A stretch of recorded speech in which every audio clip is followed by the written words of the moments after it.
I was riding a plane. I was like, all I could see is that cat in sweatpants with his shorts on top of his sweatpants riding a tricycle or whatever down this hill. Because he's the rare guys that was like a child actor that turned out really awesome. Yeah, that's a small club. That's a fucking super small club. Yeah. Because everybody that I know, and I know a few people personally that were famous as a young person, they're out of their fucking mind. They're like, you know what I say it's like? Look at him. Hey, I have a good memory. Look at me. How old was he then? Like 17 or 18. That's so crazy. Well, he's 2 years younger than me, 85. Or 18. That's so crazy. Well, he's 2 years younger than me, 85. In 85, I was 18. So he's probably like... Were the 80s not so awesome? 80s were pretty cool. 80s, except everybody's worried that Russia was going to blow us up. Yeah. Yeah, I remember 85, I believe it was 85, going to, I know obviously we're both into archery, so 85, Rambo First Blood Part 2 came out. Pops took me to the movie theater. He and I saw it, and we went straight from there to the archery shop. I got my first bow that day. Really? Yeah, I still have it. Wow. Yeah, it's awesome. I still have some of the same arrows. No shit. Yeah, I strangely don't lose things. But yeah, I remember in the backyard shooting because like he kind of half taught me, and then I was in the backyard zinging arrows and thinking like if I had explosive tips, like how badass would this be? I went to Lanai, and you know they have the Pineapple Brothers has that archery, and I brought my whole family. And then they also have this area where you can go and you can like shoot skeet, and you drive like four wheelers up to the mountains, and then they had like traditional archery, like bows and arrows. And I was like, oh, let me try this. I don't know how to fucking aim. I'm terrible at it. I was like, I'm a good archer. I should be good at this. I could barely hit the fucking target from 20 yards away. It's like the science and the art, two different things. They're totally different. Yeah. I've always said like the guys that are traditional hunters, you know, trad guys, they're either weirdos or they're absolute killers. Right. It's like Aaron Snyder type dudes. Yeah. They're so good at compound archery, they get tired of it. Yeah. Or they're weird guys that smell like sausage and live in their mom's basement. And they're like, you're like, I know you do that, but you probably go to like Ren fairs and stuff too. So I'm not sure what's the deal is. Well, at Archery Country, you know, the local archery shop here in town, whenever I get a new bow or I get a new sight and I have to sight it in, we go to they have an indoor range, and a lot of times in the indoor range, there's these dorks, dorks with recurves, and they're at 20 yards, their spread is like my arm length. It's wild. They're barely hitting the target. It's wild. Don't do that. This is stupid. You don't shoot like a cardinal direction. I'm shooting east today. Like, well, when they get good, like I've seen Schneider, like he's make such a groups badass. at 40 that are like the size of a silver dollar. But most people struggle pretty hardcore. But they say also that if you do want to hunt with it, you have to practice every day because it's almost like throwing a ball. Mm-hmm. Like, you know, if you're throwing a ball, you know how much the ball weighs because you've thrown it a bunch of times, and you have like this muscle memory that if I throw that hard at 20 yards, I'm going to hit that thing. Yeah, it's like a quarterback. Like quarterbacks, I know a couple of my buddies who are college quarterbacks. They're all good trad archers because they kind of like have that hand-eye spatial. They know the memory. Curve. Yeah, but you got to be on that. My buddy got into it, Brandon Lilly, the power lifter. He got into it, and all he hunted with for a couple of years was trad. And that cat went to, like Argentina and Africa, just nuts in a sack with it. He's like, no, I'm going to trad bow. I'm like, okay, man. I'm always like, do you hate accuracy? No, he got it done, but holy cow. Like, no, but there's something about dialing it into like 47 yards, like drawing back and center in your pin and just watching that shot break and watch that arrow go exactly where you want it to go. And spot and hit those ribs. This is the dopamine button of all time. It's the greatest. It is. Can you see the arrow? Does it slow down when you shoot at animals like it does for me? It looks like there's no way this arrow is ever going to get to. It's like everything in my brain. It's like that book, Rise of Superman, when you go in a flow state. Like everything speeds up in your brain. So actually, the perception all lengthens out. They say your brain actually starts firing 3 times faster the little pictures. So that's why it slows down. This morning, I watched that arrow just right-handed turn. I'm like, that deer's going to move. And it was only 27 yards, but I'm watching it. Oh, But that's interesting. when I'm shooting targets, I'm just like, man, whatever. I don't seem to think that. No, Really. no, I always think it takes forever to get to the animal. no. I'm trying to think of when do things slow down for me. No, Jiu-jitsu. no. Jiu-jitsu just when you're really in a good state, it's just almost like you're not thinking. It's like all of a sudden you have an arm bar. It's like So it is a flow state. yeah, it's just a complete maybe flow state, but it's a flow state that's established after thousands of hours of drilling, and that's the most important thing in jiu-jitsu. Really, is drilling. Everybody loves to roll because it's so fun, Sure. because it's like you're playing a video game, you're trying to kill each other. But the really important thing is drilling, and drilling with like a certain amount of rigor, like a certain amount of speed and intensity. You're not trying to hurt each other, but you're drilling with like intention so that your body is completely accustomed to these movements. Like your body recognizes these movements, and like you slap that elbow, grab that armpit, get that arm drag, and you get the choke. It's almost like it happens before you even know it's happening, because your brain is so it's just wired in there. Your whole nervous system knows exactly what to do. It's like a cascading effect, like a if-then kind of deal. Now, Like, is that super slow drilling, and then you just go to speed? No. I think the correct way to drill is you drill with a little resistance from your partner. Like, you don't want to put your partner to go limp on you. Sure. But just a slight amount of like you have to have good partners. A slight amount of resistance, but then go through those motions with like a little bit of speed, but not like full blast. Sure. But the whole idea is just get those numbers in. Bam, bam, bam. Eddie Bravo is the best explanation for this. He says, when you tie your shoe, you don't think about tying your shoe. You just go bing, and your shoe just ties. Yep. Right? Because you tie your shoes every fucking day. Right. You know exactly how to tie your shoes. Once you learn how to tie your shoes, just bing. Yep. He goes, that's what a jiu-jitsu move is. That's terrifying. It's like it just gets in there, and sometimes you don't know what's happening until it's happened. Like all of a sudden you have a triangle. Like, whoa, like shit. Yeah, that was helpful. Yeah, it's just you've done it so many times that when someone overextends or when someone gives up their neck, or it just cinches up. It's just one of those things where your whole nervous system is just pre-programmed to these very specific movements. Yeah, so you've taken all these little closed skills, which are replicatable, and then put them in an open format where, like the if-then scenario, like the flow chart, just goes go, no go. And the best guys are the guys that drill constantly and then also study and take notes. Like Gordon Ryan, that's his belt right there. Gordon trains 365 days a year. 365 days a year. And so he doesn't take any days off. He doesn't, and he trains all fucking day long. So if you want to beat him, good luck, because you have to catch those numbers. You have to bypass those numbers somehow. It's not like he's not talented. It's not like he's not intelligent. It's not like he's not physically strong. So he's got all those attributes already. Right. And then you have this insane work ethic along with dedication to technique. Yes. And you'd have years or decades to catch up. Exactly. And you just can't. And so there's too many guys in jiu-jitsu that were just like big muscle heads that would just like muscle a move and just give a lot of you.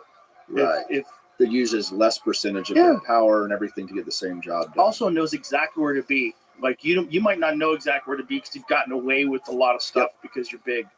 Because you're big and you're strong and you've pushed through stuff. Like big guys on their back. Like there's a lot of big guys. They get on their back and they become turtles. They don't know what to do because they never get put on their back. Sure. Because they're training. If you're a guy who's 250 pounds and you're in a normal jiu-jitsu gym, what are the odds there's other 250-pound guy there? Most guys are 190, 200, maybe there's a 210. Right. There's not a lot of really big 6'3", guys. 250. Yeah, it's rare. It's rare. So you usually can push these guys onto their back, and that's easier to do. So you probably do that more often, and you like smashing people, so you smash all these people. But the problem is then you never develop a bottom game. You never develop a guard. You never develop ability to get out from under a big guy. and do it technically. Sure. Get that underhook, like, go work for a deep half, like figure a way to get back up to your feet. You're just always used to like overpowering people, and then when someone's bigger than you, you're fucked. You're fucked. So, were you always strong? Like, Well, I was always strong, I mean, but I like didn't lifting really weights start and lifting strong, like, weights okay. until I got into jiu-jitsu. Okay. I mean, I always lifted a little bit of weights. I always Sure. worked out a little bit, but I was more into kickboxing than anything. Sure. But when I started doing jiu-jitsu, I was like, oh, being strong is like a big advantage. Yeah. It's a huge advantage. Yeah. Which is interesting because I was watching this video where these guys were talking about this, these wrestlers, and they were saying that wrestling has always acknowledged that power is really important. But for some reason, jiu-jitsu, they would like to pretend that it's not important, that Interesting. technique is everything. Was it cultural from where it was? Like, Well, with the Gracies and were like, I is think that a thing? technique is more important, right? Because if a guy doesn't have technique and he has strength and you have technique, you can beat him. But you can't Count a guy who's really fucking strong with technique. And Yeah. they're not mutually exclusive. No. Like a lot of guys who are really fucking strong also know how to grapple. And that's Sure. a giant problem. Now, is there, like in the throws world, we always talk about like technique. I'm one of those nerdy guys that picked the sport that's like the least paying sport of all time. So I was a hammer thrower. So it's like a shot put, steel ball, 16-pound steel ball on a 1 meter, 3 foot long wire. So what you see on the Olympics, they spin around really fast and yell and scream and always make like the highlight reels of guys that scream. Where did that come from? Was that a weapon at one point in time? Yeah. So they actually, in Scotland, they would use, it was a hammer. They would literally have like for agrarian society, and they have a cylindrical head on it, so they could use it every side. And so that became a way to train for battle because the Scottish weren't allowed to have weapons. Oh. Yeah, so they would start throwing stones After and the Braveheart days? yeah, during those days. So they weren't supposed to have weapons. So they're like, F this, we're just going to take all the stuff we have and stay strong, stay ready. And then actually their stone was called the Clacknart, which meant stone of strength. What a great name. It's a wonderful name. That's a Viking name if I ever heard one. Viking. Clacknart. So tell me how badass this is. So like each family, like the Rogan family, like you're the patriarch, right? Okay. You have your Clacknart up on the mantle or whatever it is. So at your family outings, whatever outings those may be, all the men, very much like in Braveheart, they would go and throw it. The guy who throws the Clacknart, the family stone the furthest, is kind of like the dude. Like he's like, all right, now my son has surpassed me. He's shown he's a man now. Right. Here's the wildest part. This gives me chills. So they would, if they went off to battle, they would take their Clacknart, their stone, and on the way out of town, they would all put it in a pile. And they're called out, it's called a cairn or a cairn. So they would put it in a pile. So if they did not return to battle, they had placed their own monument to their town of their sacrifice. Whoa. So could you imagine? So when you go past these old towns and there's a pile, you're like, a lot of guys didn't come home. And those piles are still there? When I was in Scotland, they did say a lot of them are still there. I was competing when I did Highland Games, Scottish Highland Games. And it's wild. So like you think about it, you're like, man, you're literally kind of placing your family's stone of like, I'm going off. And if I don't show up, like, dude, I was in Scotland last year, and there was what part of Scotland? God, I wish I could remember. I'm not exact. Up in the Highlands, like all the rural stuff. Something or another. Aberdeen. I went with some friends, and they took us to this place that my friend owns property out there. Naturally. And when we went there was a stone circle that is way older than Stonehenge. No way. Yeah, and it's just sitting there.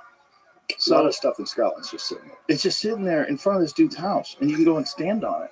I was like, this is crazy. And it's got like a little monument on it, but no one's stopping you from like walking around on it. And they're not big stones; they're small stones. But this stone, they're like, I'm like, who made this? I was asking the guy that we were with, he's pretty knowledgeable. And he's like, no one knows. Wow. It's just left laying around. Yeah, so like Scotland, there you go. No, that's not it, but it's kind of like that. It wasn't nearly as high.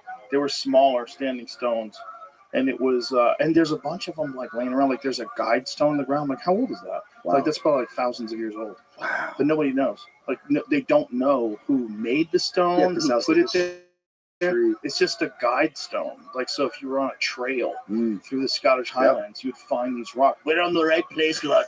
And this is fucking stone that's been there for 3,000 years or whatever. Like they don't even know how old it is. and it's just sitting Isn't there. that so cool though? But the crazy thing was like across the street from this guy's house. So Right. he's got like this normal house, and there's a little street. And then across the street Yeah. from his house is a stone circle that's like who knows how fucking old. Nope, it's not that either. Yeah, they have like the other stones of strength there, the We have a Inver few of them stone. that are older than Stonehenge in Scotland because all three of these I pulled up. God So damn! How Maybe weird. you're Look just at that. really high. Maybe you're in actually England. Oh, I was totally sober. look at that image right there. How weird is that one? Cool. The Ring of Brodgar. How do you say that? They have Brodgar. some sweet names over there too. Brodgar. The Ring of Brodgar. Like, what did they do in that ring? How many goats died in that ring? A lot of fights. How many fucking people got sacrificed in that ring? I mean, thousands and thousands of years ago. It's so cool. The stones over there, like a lot of people go over to a lot of strongmen. They'll do like the stone tour. So they'll lift the Denny stones and the Inver stone. And the Inver stone, I lift that. That was in an old lady's garden. Right? There's like a stone. It's like a lifting 200. board that you Yeah, it's go? like a 265 pound like big egg stone, and like It's just laying around. it's literally in this lady's garden. It's called the Inver stone. And people go there. People go there and Ma'am, can I go lift your so rock? it's 100% what happens. Really? Yeah, we were over there competing. The U.S. team, we went over there, and like all the Highland Game guys were like, "Let's go check this out." And they all lifted it, and she invited us in for tea. She's like, "Well, we'll come and sign the book." And you look in the book, it's like Bill Kazmaier was here, so and so was here. You're like, "Oh my gosh!" Like the greatest strongman in the world had come as a pilgrimage to lift this stone, and then they signed the book, and you're like, So weird. "This is awesome." And then across the street, There it is. yeah, and then How do you say that word? we call it the Inver stone. Inver called stone. Yeah. It seems like it's almost been like honed. Oh, that Doesn't it seem like it was polished to that Yeah, size? chipped. Oh, that one actually has numbers. Yeah, that's the one that lifted. It says 265 pounds. Is that what it says? And so we lifted it, and then actually, so what happened after back in the '80s when Kazmaier was coming on the scene? You know, Bill Kazmaier, obviously, world's strongest man, kind of started the stage. He allegedly picked it up. You know, it was the man thing he could pick up. He picked it up and carried it across the street and bellied up to the bar and laid it onto the bar and had a beer. Jesus. I would be mad if that was my bar. Like, Right? bro, Oh, you he fucked chipped the up crap my out of the bar. bar. He did. That was there. I was like, damn, that's what Bill chipped it. This is badass. That's not a historian. I like that stuff. So we traveled all around, lifted all the stones. It was cool. But anyway, a thrower is a person who decides to do a sport that doesn't pay a lot. No, I'm just kidding. But it's a shot put, discus, hammer, javelin. It was all those original Olympic sports. They were all weapons. And so That'd be a good sport if you were a trans woman. You would dominate. If I Regular chicks wouldn't have a chance. I'm at 48 years old, I could still throw the living crap out of a woman's implement if I wanted to. it'd been a great move. But yeah, I was a part of the track and field. I got into it in college, kind of a weird Forrest Gump-like story, and it changed the course of my life. Have you done lift, run, shoot yet with Cam? I haven't done it with Cam. No, we played around and done some stuff like that at my farm. During. You should do his podcast, the lift, run, shoot show. That'd be great. It Heck makes you carry a rock up the fucking mountain. I went up Pisgah with him. I haven't carried the rock, and but I'm sure you've done It's like Pisgah. the Cam rock. That's I insane. haven't done Pisgah. I'm not doing that. Fuck out of here. That was rough. Yeah. That was rough. I started running. I'm not a big cardio guy. Not interested in going anywhere where that guy's running. Dude, he is as advertised as a badass. Like, He's he a is complete legit, psychopath. Legit. He's one of my best friends. He's a complete psychopath. We all got running, and then he kind of left me, and then like he got to the top, and then did his dance, and then he came back down, and like, hey man, and then why do I do this all the time? Because if we crested this corner right now, and you saw the biggest bull of your life at 70 yards, could you make this shot? I'm like, bro, I'm looking out of my ear hole right now, like I'm screwed. That's why I do this every day. I'm like, Yeah. I'm tracking. He's also addicted to exercise. He's addicted to cardio. Yeah, I think me not there's so much. a state of mind that a lot of those distance runners get in that they get really, really addicted to. And there's a runner's high. Like the runner's you experienced euphoria. that? Oh, yeah, for sure. Yeah. Long cardio sessions. Yeah. I never have. I've tried it, then I just Really? either get bored or mad at cardio. Then I go and lift weights and throw Well, things. you've got like that power, strength, throwing background. You know, it's like, it doesn't really benefit you to be really into cardio. Yeah, It actually probably would diminish some of your like strength. heavily. Yeah, Greg Yeah. Glassman back in 07 when I was throwing Highland Games, he was like, oh, you got to do cardio or do CrossFit. And I was like, why? And he was like, no, it'll help your throwing. I go, Oh, the CrossFit guy? Yeah, that yeah. doesn't look like he works out at all? That's the one. Yeah. Yeah. I'm not taking advice from you, buddy. Well, I was sitting there. I was like, I'm 265 pounds. He's like, you should do CrossFit. And I'm like, I'm trying to be the best thrower in the world, and that has nothing to do with any of this other stuff. Yeah, I have a golden rule when it comes to taking advice. I don't take advice from anybody who looks like shit. That's sound advice. If you look like shit, I'm not taking advice. I know he had like some physical problems, right? Yeah, Something's wrong with him or something. But the bottom line is, unknown and unknowable was not my sport. My sport was extremely known and extremely knowable. I know the Olympic trials are on this day, and I need to show up and Yeah. go really far. And also, if you want to be a power lifter, or if you want to do some just completely power focused exercise, Correct. it does not benefit you to spend time getting in like extreme cardiovascular shape like you do need to do what kind of running the cam does. Yeah, and then it's not even not official; it's detrimental. Right. I mean, we would joke like, why run when you could walk? Why walk when you could sit down? And why sit down when you could lay down? Like as throwers, that's what we would do. And then we would lay down every chance and eat every chance you get. And Right. then we're like, I'm going to stand up and do something really hard and fast for 3 seconds. Right. And then I'm going to go rest for a while. Yeah. Call me when I'm back up. Yeah, I mean, there's It's fun. different things have different requirements. But if you want to be a mountain elk hunter, what he does is very beneficial. I just Extremely. can't run. I have a bad left knee that's been really bothering me the last few years. Yeah. And I just twisted it again this September. Yeah, you were saying your sciatica was a little tweaked. That was another problem. That was from Getting old, Joe. overuse of, no, it's just being stupid.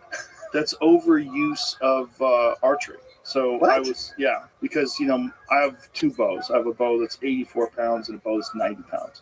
So I'm pulling these 90-pound bows 100 times a day. Are you shooting Every that day? many times a day? Oh, yeah. Good for you. Oh, yeah. Oh, you have to.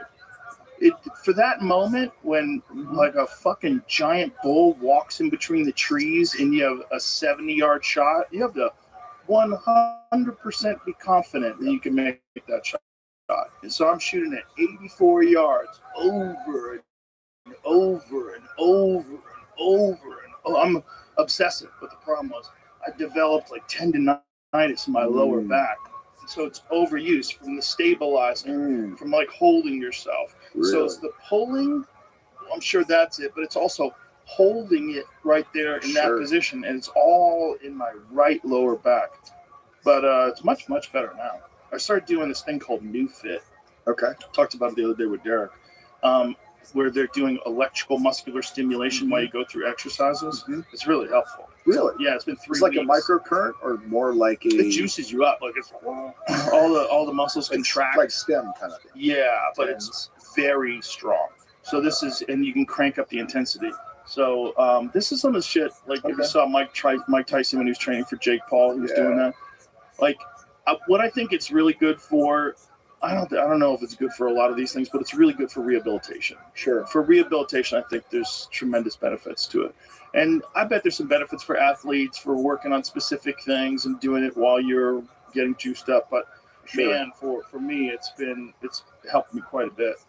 Pretty quickly too, like 3 Was it weeks on later. that specific spot, or they firing something else? No, to they're balance it out? firing a lot of different parts Yeah. of your back. So it's like both sides of my back, my obliques, my core, and just going through a bunch of rotational exercises and a bunch of different things Yeah. to strengthen the lower back. And just, you're getting a lot of blood flow through there and stretching it. And I was getting pain and I was like, shut up, pussy. And I would just ignore the pain. And then it just got bad. Yeah. It got bad to the point where my hips were getting kind of numb. Mm. And when I was hiking up hills, like in October, when I was hunting in October, it was bothering me a lot. I was like, okay, I've got to really do something about Yeah, because you could be, talk yourself in or out of something really hard, but if it's something that's just going to be chronic, like, well, I'm I was screwing turning myself. it chronic, Yeah. but it's a lot better now. Good. It's a lot better now. And it's only been 3 weeks. Oh, that's great. Yeah. My knee is still fucked, but not totally. It's What's the knee mostly from? soft tissue. I twisted it. Crossing like slippery ground in September. And I've had a lot of problems with it. I've had 2 knee surgeries. I had my ACL reconstructed. I had a meniscus piece removed. And then when I was skiing, the last and final time I ever skied, this lady who didn't know how to ski, and she like slid into the trail, and I had to try to not hit her rather, and I wiped out, and I got what's called an insufficiency fracture. Hmm. So it's the bone fractured at the top of my shin, my fibula, or my tibia rather, right where the cartilage is. And so, Really? yeah, that created quite a bit of pain. And then I twisted it again one time when I was about to get on stage. It's hard to clear up. At Stubbs. I was going to Stubbs, which is like this outside concert venue, and I was looking at my phone to turn my voice recorder on so I could like record. And as I was doing that, I twisted my knee on this concrete step, just yanked the shit out of it to the point where my leg was shaking where I was on stage because I was in pain. It looked like I was super nervous, but it was really just pain. Because I think at this point you get super nervous on stage when you're talking. No, once I'm up there, I'm not nervous at all. Do you still get nervous beforehand? I get excited. Yes. You know, I think anything you do that you really care about, you should get excited. Yeah. I used to call it my national leg when I would go to national championships in the hammer. All year I'd be fine. And when I'd wind the hammer on the first one, when I took the hammer back, my right leg would bounce. And I'm like, there it is. It was one throw a year, and it was like, oh, wow. You're back. Yeah, it's that adrenaline. Oh, it was adrenaline. Because when you're physically, you're peaking for it. You're like, this is the day I have to compete. You know how it was. Yeah. But you're like, this is the day. And like everything else is kind of work. And then you're like, I'm cashing out today. I get to cash out today. Like I get to like, and then it's like, oh, it's the best. Yeah. It's the best. Doing exciting things is really fun. And it's so important for you to grow as a human. Do something that scares the shit out of you. Do something that excites you. Do something that's difficult. Yes. Yeah. Yeah.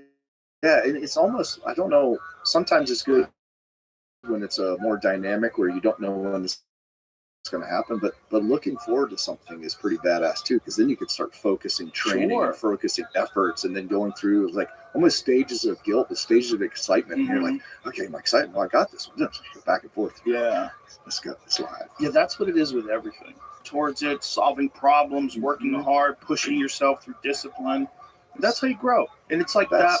That's how everything grows, right? This is how your mind grows. This is how your body grows. This is how your life grows. Like you have to do stuff that's hard, and then you get better at doing stuff that's hard, and that's how you get better. Yeah, and then you level up, and you're in this next wilderness. You're like, all right, what's the next thing? When that alarm clock goes off, it's so hard to know that. You know all these things, but you're the force of the bed, the gravity of that warm bed. It's cold in the room. Oh, especially like shout out to people who live in like Alaska. Oh, when they have to get out of bed, dude. Fuck.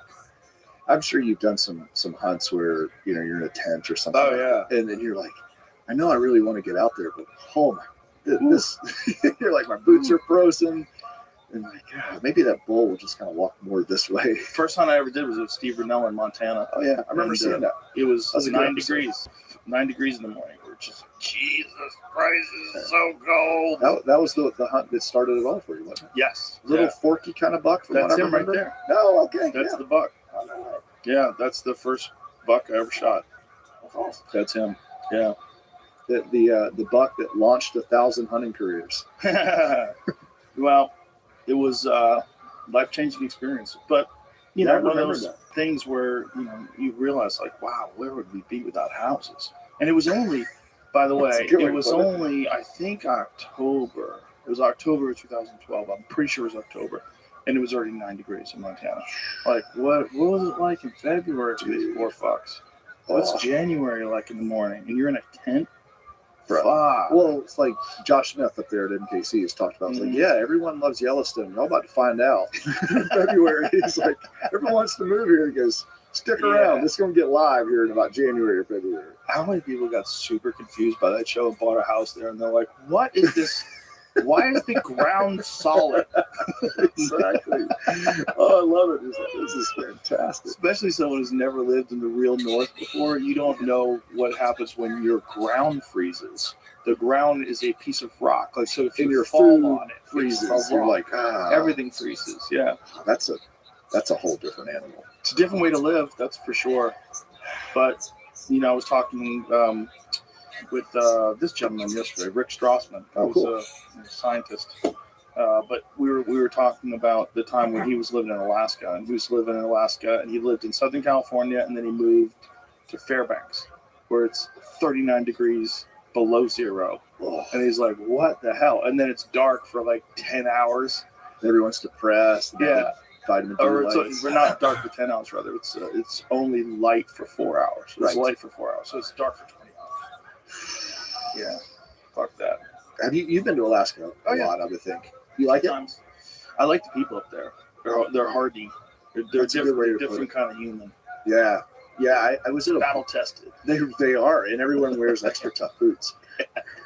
Yeah, you don't want to get caught outside with some fucking bullshit Yeah. flip flops. Yeah, and if your boots are too clean, you get made fun of openly. They're like, Right. "Hey, nice new extra toughs." Like, cool. You know, you're friends with Tyler from Archer Yeah. Country. Tyler's always walking around everywhere with flip flops. Bro, that guy hunted yesterday in shorts. Yeah, he's different. He kind killed of a deer in shorts. If you're in Alaska and you have flip flops, you're gonna die. Your feet are True. gonna freeze off. You're gonna have no feet. Yeah. Like you need Yeah. boots. I was out at a bar out there. We were in Homer, Alaska, and we were playing pool and jacking around. Where's Homer? Homer is they have this big spit that comes out. I don't know, it's in Alaska somewhere. How far up is it? Far? It's all far. Alaska's big, man. I don't know. When you see how big it is and you Yeah. lay it over the country. Jamie, you where's realize Homer? how much we stole from There it the is. Russians. Of course you'd have that. There Yeah, it is. there it is. So we were, yeah, God damn, Alaska's big. it's so cool, isn't it? So we're on that like big spit. So we were on that bay, which is crazy. And yeah, so we were down there, and we were at a bar goofing around. And I remember I walked into the bathroom, and I was like, I just kind of noticed. I was like, nah, there's no mirror on the wall, whatever. It's like, oh, that's kind of interesting. And one of the guys was like, yeah, there's no mirrors in the bathrooms in Alaska because it doesn't matter what you look like. You better just be capable or you're going to die. And I was like, what a cool place. Like, he's just like, no one cares what you look like here. Everyone's hair is all froed out and they're dirty and oily and greasy. He's like, yeah, that's the flex here if you can make it. That's interesting. Yeah, I was like, oh, what a cool. But yeah, we were sitting in that bay, looking across the bay with a pair of spotters and looking at tracks and seeing animals across the bay like 19 miles away. It was crazy on that light snow. It was wild. I never thought you could see that far. It was fun. It's cool. No kidding. How much magnification is 90? Oh wow. Yeah, some monsters. But still, it was like, yeah, a big swallow that you could see, all of Elon stuff up in space with, probably. Imagine those poor fools that had to hunt with traditional bows, no binos, no spotting scopes, Dude, because anything no got wind killed. checker, no No app. rangefinder, Didn't have the no apps. apps. I have apps. Oh, yeah. I have a rangefinder that syncs up with my app. Of course you do. But I haven't even set it up yet. But Do you it's, nerd out on all this stuff like I do? I do. See, here's the problem. I have a Loophole rangefinder. I really like Mhm. Loophole's full draw. Yep. The Used to reason this why one. is because it'll show you the arc of your arrow. Yes. So this is how nerdy it is, folks. So my arrows go 294 feet per second. Okay. How? And you calculate all this stuff. You put all this stuff into the rangefinder, Mhm. and the rangefinder knows exactly how heavy your arrow is, exactly what the peak of it's going to be as it Yep. comes off your bow, how fast it's going, and it gives you a line. So Yes. that line. So if I'm shooting through a gap in some trees, and I actually did this a couple of years Did ago. you? I actually did it when I had a Garmin rangefinder, right? So the Garmin is a rangefinding sight, which is pretty badass. I've always wanted to play with It kept those. fucking up though, Yeah. and apparently they're getting better, but they fucked me a couple times, and it would fuck me on my range. Like I'd be at full draw on my range, and I know it's 84 yards, and I press the button, and I'm not getting a range, and I press the button again, and I'm not. So you would press the button, and it would give you a red dot. Right. When it works, it's the greatest thing of all time because Sure. it's like a pistol. Like you see Yeah. that red dot, that Yeah. clear lens, and then that dot. It's the best sight picture Sure. of all time. Of all time. Yeah. Everything else, like the post or the In the side way, posts, they get a little in the way, just a Mhm. touch. Not bad. I can deal with it, But that red dot was fucking amazing. So I shot this. I'll show you the bull afterwards. I shot this big bull, and he was coming through this gap, and I wasn't sure if the arrow was going to make it there. So I pulled out the second rangefinder Mhm. and on that, and I got the height of the arrow. I knew I could make it, and then I used the range-finding sight. So A man that knows his tools. the opposite of these guys with their traditional bow. Point. Yeah. Like, I'm Nice. I'm using technology. Sure. So the new Loophole, though, the problem is it doesn't have this height thing in it. But the new one, when you range an animal with Onyx Hunt, so you range the animal and it puts a pin down where that animal is. Yep, I actually had I was one of the test subjects for that. They sent me, probably 2 years ago, I was hunting the Deseret with it, giving them feedback. We found a mule deer the day before, and I ranged him, marked him, and we went back the next day and I shot him for 14 yards. That's crazy. It was awesome. That's crazy because you can go back to the actual spot where he was. It threw it off to my phone. And it was like I can't remember what it's called. It's the range, but it has like the LS something 500. 500, yeah, something like that. See if you can find it, Jamie. Yeah, it's pretty dope. It's super cool. I love when we pulled shit. I just wish their awesome. glass was as good as Swarovski's. Yeah. Everybody, I say that about everybody. Like Vortex makes awesome binos. For the money, you can't beat them. Especially their HDX series, those the really high end ones. Sure. They're fucking great. Until you put it through Swarovski. pick up those NL Pures, and you're like, fuck. You're like, It's almost like I wish I never looked through them. Oh, that's it. That's the RX 5000. Yeah, that thing is bad. It's pretty dope. So it syncs up with your Onyx Hunt. So you can show you how it works there.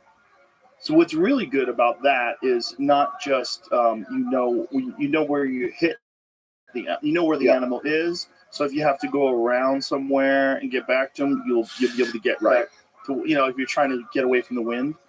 Well, the spot and stalk is so nice because we were hunting mule deer in Arizona, and you could same thing.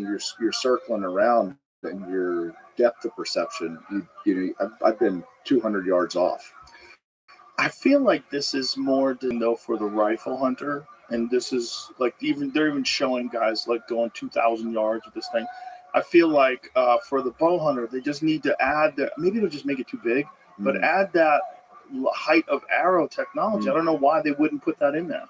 Yeah, because I can't use it. I need that. That is so huge for elk hunting. Yeah, for me, it's like gaps or everything. I want to be able to be sneaky and just make my way around a tree. Just give me this. Give me this much, and if I know that the arrow's never going to hit the top or the bottom, I'm golden, and I have full confidence. Because otherwise, it's a mind fuck. Because I'm sure you've had arrows hit branches. Oh yeah, it sucks so hard. When you whack. Yeah. You could learn in Cleveland somewhere. A few years back in Utah.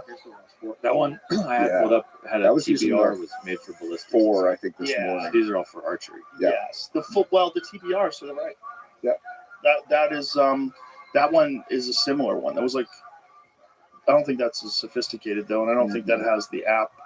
I think the RX one's the only with the app, but I have that one, the Full Draw 5. I don't go anywhere without that. It's the shit. That is to me. I've had a bunch of different ones that were really cool. Like Aaron Snyder turned me on to this Nikon a while back that was image stabilizing. That was a game changer. That's a big deal because you could really like get the it right on the animal. Yeah, image stabilizing rangefinder. Yeah, I use image stabilizing binoculars. Have you used those SIG ones? I've used cams. I tried that. Those things, pretty dope. I'm running 16s. Yeah. Oh, right, because you could just hold them. Because you just hold. I've run Swaros since 1999, and I started leaving mine at home because I like the SIG so much. And they did the new HD, so it has a better glass. Now, it's still not as clear as Swaros. I mean, that's just. But because you could stabilize, I could run 16s, and I'll run 16s in the woods because I could just peer through everything and like boom. I ran 12s in the woods this year, which is a little too much. When you're not stabilized. I usually run 10s, but I like sometimes 10x42s. Yeah. Sometimes when you're looking at something that's really far off, you're like, I don't know if that's a good bull. Is that worth chasing? Yeah. The 12s make all the difference in the world. But what I do is I grab my baseball hat. I learned this trick from Remy. Oh, that's a good idea. Yeah. So what you do is Remy's a killing son of a gun. He's a killing son of a mother. You clip that sucker down tight so your hat's on tight, and then I'll do this, and I'll hold my binos right here, or take my bow and put it here, and then stack it on top of the bow. Press the bow up against your chest so it's not going to go anywhere, and then stack it on top of the cam of the bow. A lot of guys do that. Sure. But Remy taught me this one, and I think this one's super legit. Just hold on to your fast too. Yeah. And you can tuck your elbows in like this, and you can really keep it stable. If I couldn't do that, I wouldn't use 12s, but I don't think I'm going to use 12s anymore anyway. Really? No, I think 10s are the way to go. Maybe even 8s, because you get a bigger field of view. Yeah. Because a lot of times I'm seeing stuff through trees, and I'm sneaking around. Like I like to, I'm a big spot and stalk guy. I've tried a bunch of different hunting. I've tried ground blind. I tree stand under the Dudley. That you can go fuck yourself with that. Sitting in those trees all day. Fuck that. I am way too ADHD for that. You'll find out if you're crazy. Oh, I'm crazy. Yeah, I'm definitely crazy. Yeah, I don't like it. I don't like being up there in the tree like that. Here's my question though. I was just in Missouri. I went to our farm. I was there 6 or 7 days, and we sit, 30 minutes before to 30 minutes all day. Yeah, you have to. That's how it is. But I would think with as many people as popping on you and all this, like it was nice because for me, I'm like, I'm quiet. I could just be. Yeah. I enjoy that part where I could just unravel and think through problems. But yes, you go crazy and then you burn out your phone because you're like, and I'm going to search the dumbest things possible. Like buy socks. 100%. You're just sitting. Also, you don't realize, like, if it's 30 degrees out, like 30 degrees is no big deal. Yeah. You can walk around 30 degrees. But as soon as you're sitting there, dude, at 30 degrees, you get so fucking cold. So you're not warmer suit. Oh, yeah. You're like in a big snuggie. It's a big old oven. And my hands are in here. But the problem with that is if a deer comes in, you got to all you got to make all that noise. You got to get out of it, all this movement, grab your bow. Yeah. So you really shouldn't do that. So you try to go with a puffy, but you're still freezing. So then I start doing Bruce Lee exercises while I'm up there and fucking. One thing I realized, I was so cold, I had a hard time pulling my bow back once. Yeah. I was going to shoot this deer, and I was up in that stand for like 4 or 5 hours. Yeah, in Iowa. And I go to pull that bow back. I'm like, Jesus. Well, because you shoot a 90-pound bow. Yeah, but I was so cold. Yeah. Oh no, I'll sit there and just do like I had a 95-pound bow for a while. I remember when he made you that one. I couldn't draw it on my knees. I had to stand up. You know how I found that out? Because I was on my knees right behind a bush, and an elk walked behind me like, fuck. Yeah. God damn it. You're like, and I was in a weird spot, too, where I could only lean on my left leg, too. Like, so it was, it was like I was on my knee, but I was even on my left knee. It was like a fucked up. Right, and you don't have a good. Yeah, I was like, my right knee was up like this, my left knee was down there. I'm like, this is bullshit. That bow was crazy. I remember it would shoot 540 grain arrows, 305 feet per second. Bro.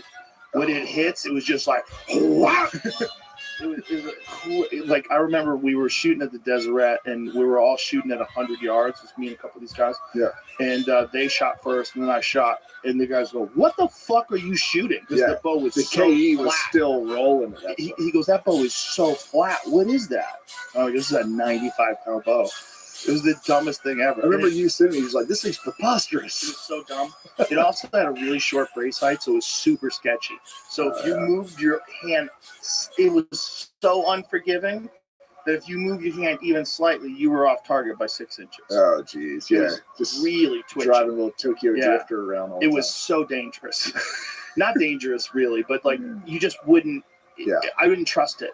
I killed a couple animals with it, and then I stopped trusting. Yeah, you get to put it on the wall and go like. Well, then I went to an 80-pound bow from Hoyt. I was like, oh my God, this is so much better. It was like 15-20% more accurate.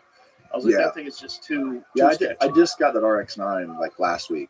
Oh, that's great. Bow. Yeah, I'm shooting 76, but I'm 30.5 inches, so I got a pretty good stroke on it. Oh yeah, man. Yeah, I need some extra horsepower at 28.25. Yeah. I'm shooting 520 grain at about 282. So it's moving out. That's great. Yeah. That's the guys like Randy Ulmer.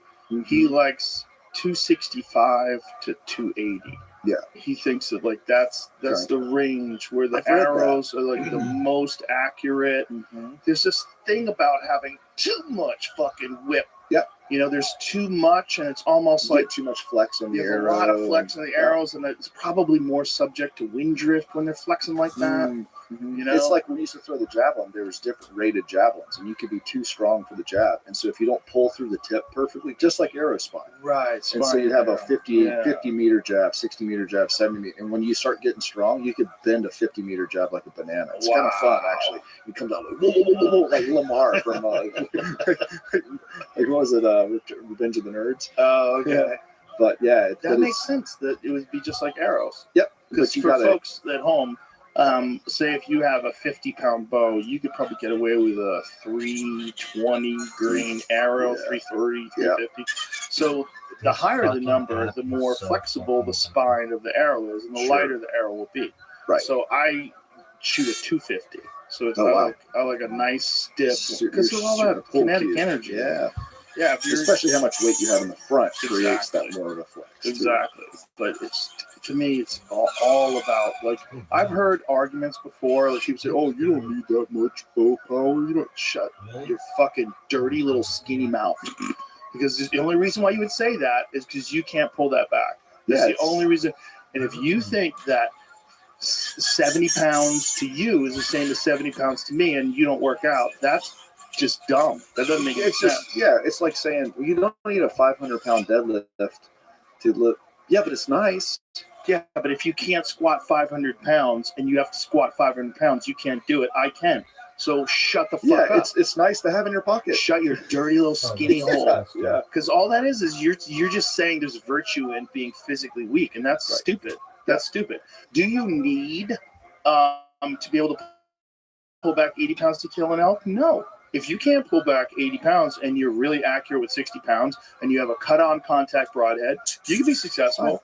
But I'm going through that whole animal. Yeah, I'm getting a pass through on a giant animal, and you're probably not gonna. Yeah. And I think it's more important to be able to have the most ultimately lethal setup possible. I learned this from Cam. He's my mentor. Yep. He's the guy who taught me how to bow hunt, and his whole thing is he shoots a 90-pound bow as well. It's like the most amount of power, and you want to make a big fucking hole.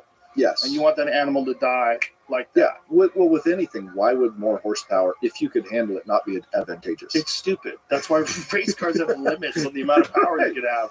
Because it's more advantage. If a Formula One drivers figured out a way to get a 4,000 horsepower engine and have it handle, they would win. Than everyone else in UFC. Yeah. Do it. Yeah.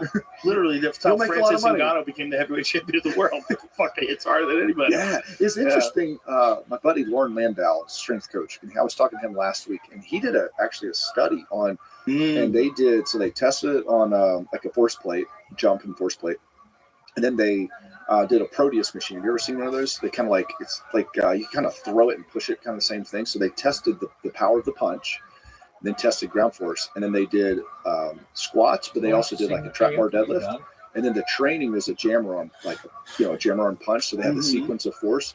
And he had a double-digit increase of strength through or power through the ground, and it equated to a 12% increase in punching power. So almost percent per percent. So you look at that and say, well, if you're stronger, you squat more or deadlift more. Now, as long as it doesn't take away from the sport. But that has a very, very real effect. I could just be quiet. Yeah, it does. The way it takes away from sport is, I'm just saying, if you're sore from lifting weights, you're not going to train as effectively. That's just a fact. I think it's funnier. Or it takes too much time away from your technique or injury. That's where steroids come in. And that's why Gordon Ryan trained 365 days a year. He's open about it. Like, he's open about his use. Because they don't test for steroids in jiu-jitsu. So, he's a wizard. So he's like a pragmatist. I figured they don't want that shit. UFC that they do, right? UFC. Yeah. But you ever seen Gordon? You ever seen him with his shirt off? Oh yeah. That motherfucker, he ain't passing no tests. Give me one of them photos of Gordon. Yeah, he's squared away. Yeah, I mean, when you have that, and then you have a genius level IQ, and then on top of that, fuck out just big shit eating grin on his face, and then you have a guy who trains 365 days a year who also works on technique constantly. That's how you have the greatest of all time. Yeah. But by the way, all those guys like Galval, the guy who's on the bottom there, he's on the juice too. It's a level playing field. Why is it that? Right. It was kind of like the lifters and the throwers at the 80s. Everyone had a 600-pound bench because that's what you do. And guess what? You got a test now. Well, this is a great argument to this idea of power being necessary, like with jiu-jitsu and grappling. Like if you have technique like Gordon and you're built like him, giant advantage. Giant advantage to be super strong always. In all of life. There's fucking zero advantage in being weak. No, there's never a time you're like, if I could just get my squat down a bit, I would really pan out for me. One thing, though, that is really important, this actually really pays off. If you can train with a guy who's small, Like if you can learn jujitsu with a guy who's small, you'll learn the best jujitsu. Why is that? Because they have to use technique. They have to use leverage. Like you're a big fucking strong guy. If you learn jujitsu, you could use that strength. You could squish people's necks and throw them on the ground and grab their arms and stuff like that. But a small guy can never do that. So if you can learn jujitsu from like a Barrett Yoshida or a Hoyle Gracie or Eddie Bravo, or there's a few of those, Gabe Tuttle, who teaches over here at 10th Planet. Small guy jujitsu is the best jujitsu because it has to be razor sharp. Because they don't have the physical strength, like overpower an arm and get you into a certain position just from raw horsepower. They have to like get in there with leverage, and they have to do everything perfectly. So those guys, if you learn jiu-jitsu from them, you're going to learn like the most technical jiu-jitsu. Yeah. Is that like obviously a reason why you should learn younger when you're small and weak? Well, it's always good to learn young because first of all, it becomes a natural part of your movement. What is that? Like it's like as your body matures, your body's. I think it's more important with striking than anything. It's very rare that someone learns how to strike while they're already physically mature and can ever reach the level of like a Floyd Mayweather. Right. Because that guy, as he was a child, his body, his reflexes developed striking. Yeah. And he's just got this massive athlete. When he sees you do this, he knows that straight left is coming, and he knows all he has to do is do this, and he knows the counter is going to be there when you go to look for the right hand after. He's just got it all programmed. It's all just like right in there. For you to build that up after you're 28, you're never gonna be at his level. You're not. You kind of have to. Unless you're some physical freak, which they do exist. You know? Yeah, but what I've understood too is the potential for building speed, which is, let's be honest, speed is a big part of power, which is punching, right? Mm-hmm. It's the sequence of force. How do you create force to the ground, explosion of force, not implosion into your arm or your foot or whatever it is. That ends at me too. That the potential to develop the potential for speed. Really? Yeah, that's why all the weightlifters and everyone, gymnasts, everyone has to start young. So when you're firing patterns, 27 and you try, you won't reach the potential you could have genetically because you just don't have the sequence of the speed, right? It's the I know how to do this at speed that goes whack whack whack through here, and I could crack that whip. Yeah, you just it's done too many other things. I love how speed. And so, you know where I really noticed that? My friends. With kicking. When I teach people kicking, there's certain things that they have a really hard time doing fluidly. Mm-hmm. You know what? Of course, the big ones is like anything that requires spinning. Like if you look at cool story, bro. A good MMA fighter that doesn't have like a Taekwondo background, and you teach them how to throw a wheel kick, they'll never be able to throw a wheel kick like a real Taekwondo black belt. There's certain guys that, like, as they're young, they're developing these spinning techniques, and they've just got it wired in. Their whole nervous system, and it's so smooth and fluid that the power is so extraordinary. And I've taught people that were like elite MMA fighters, and I try to teach them how to throw things like a spinning back kick, for instance. And it takes a long time for them. Even like John Jones is one that he landed. Like on Stipe, that guy's a freak. Like that guy is like what we're talking about. Like you can, there's some guys you can teach them things when they're in their 30s and they can develop it like as someone who's been doing it their whole life. But that's a rare exception. Another rare exception I was thinking was Alex Pereira. Alex didn't really start striking until he was like 21 years old. He didn't even start training. But my question would be, what other things did he do that exaggerate, like that develop that speed and power sequence? Because, like, you know what he did? He worked in a shop. Really?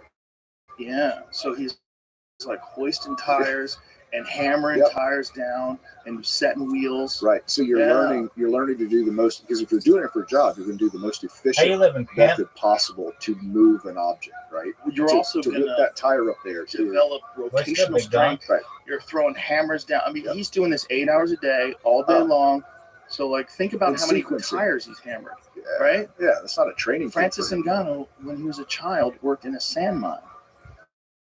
So he's fucking digging sand all the time. He just his body just as he's developing.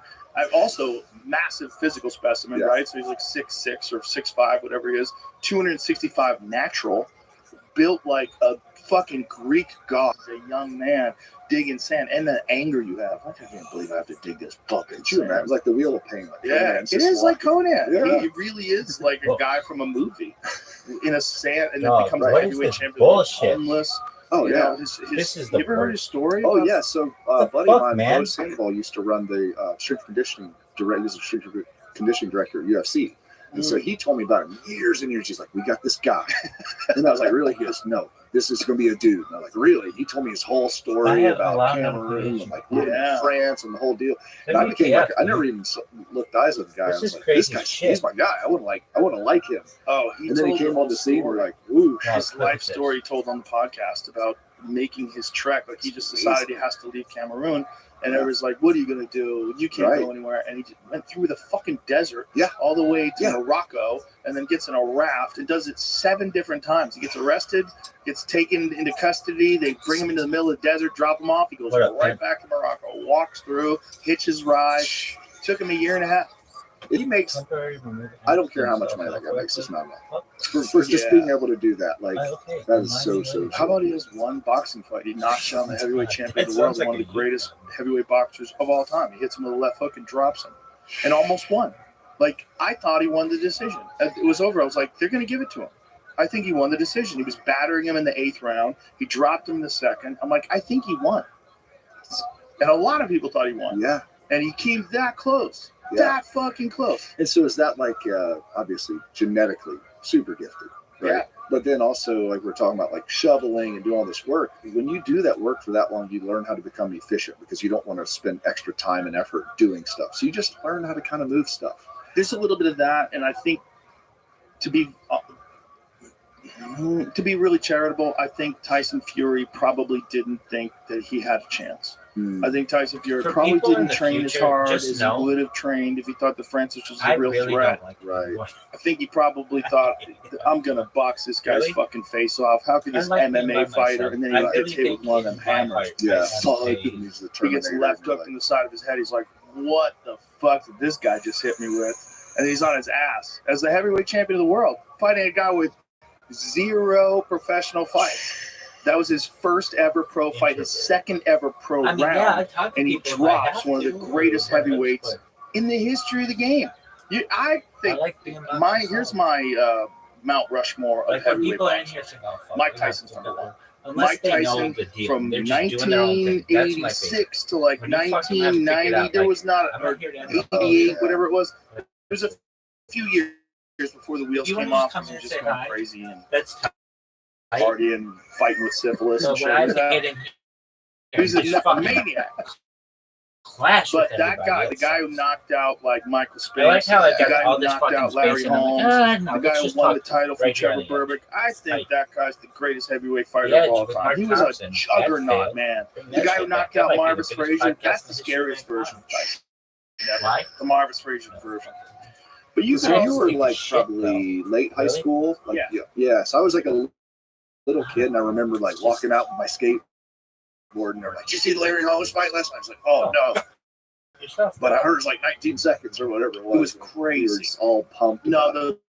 the Larry you Holmes fight went understood a few rounds. Yeah, differently than I did as a kid. yeah. Well, I love it I was when doing they a little have, like, boxing myself, and I was a 45 giant people in there, boxing and only fan. one He of was them a wants to freak. sing. He was a very It's like, unusual it's a thing. nice show. Because That every other asshole heavyweight was last kind night, of he's slow. like, "Oh, I guess They hit nobody's hard, singing they were anymore." lumbering. Here I'm ugly He was crying. bobbing and weaving and moving, and he was a small heavyweight. Wasn't even 6 feet tall. The ugly So cry. he's It's a built thing. like a brick shit house. He's got a I could 20-inch watch neck. myself on He's that fucking video. 220 pounds, Here's moves some like a guy who's like- 150, and he's I throwing get it. lightning bolts at I your understand central the nervous ugly system. cry Just about bang! kicking shit He's hitting you every to the morning. body, and your fucking Why? legs like are that. shutting off. He was a The monster. next day, I just think you Oh, can't no, it was the maintain same that day? forever. And I Why? think They I burned it. always, when I Beautiful look at fighters, I try to look at them like Was when it? they were Doug, white hot, it was so Just- sweet. burning hot at the highest level that they could achieve. What was that like? Like, what was that? Yeah. I feel like as great as Muhammad Ali was, man, I just don't. I see like Worse. Henry Cooper dropped Ali when he was Cassius Clay with a left hook, and they cheated to get him out of the round. Cus D'Amato cut his gloves, so they had to take his glove off and replace the gloves. They gave him all the man.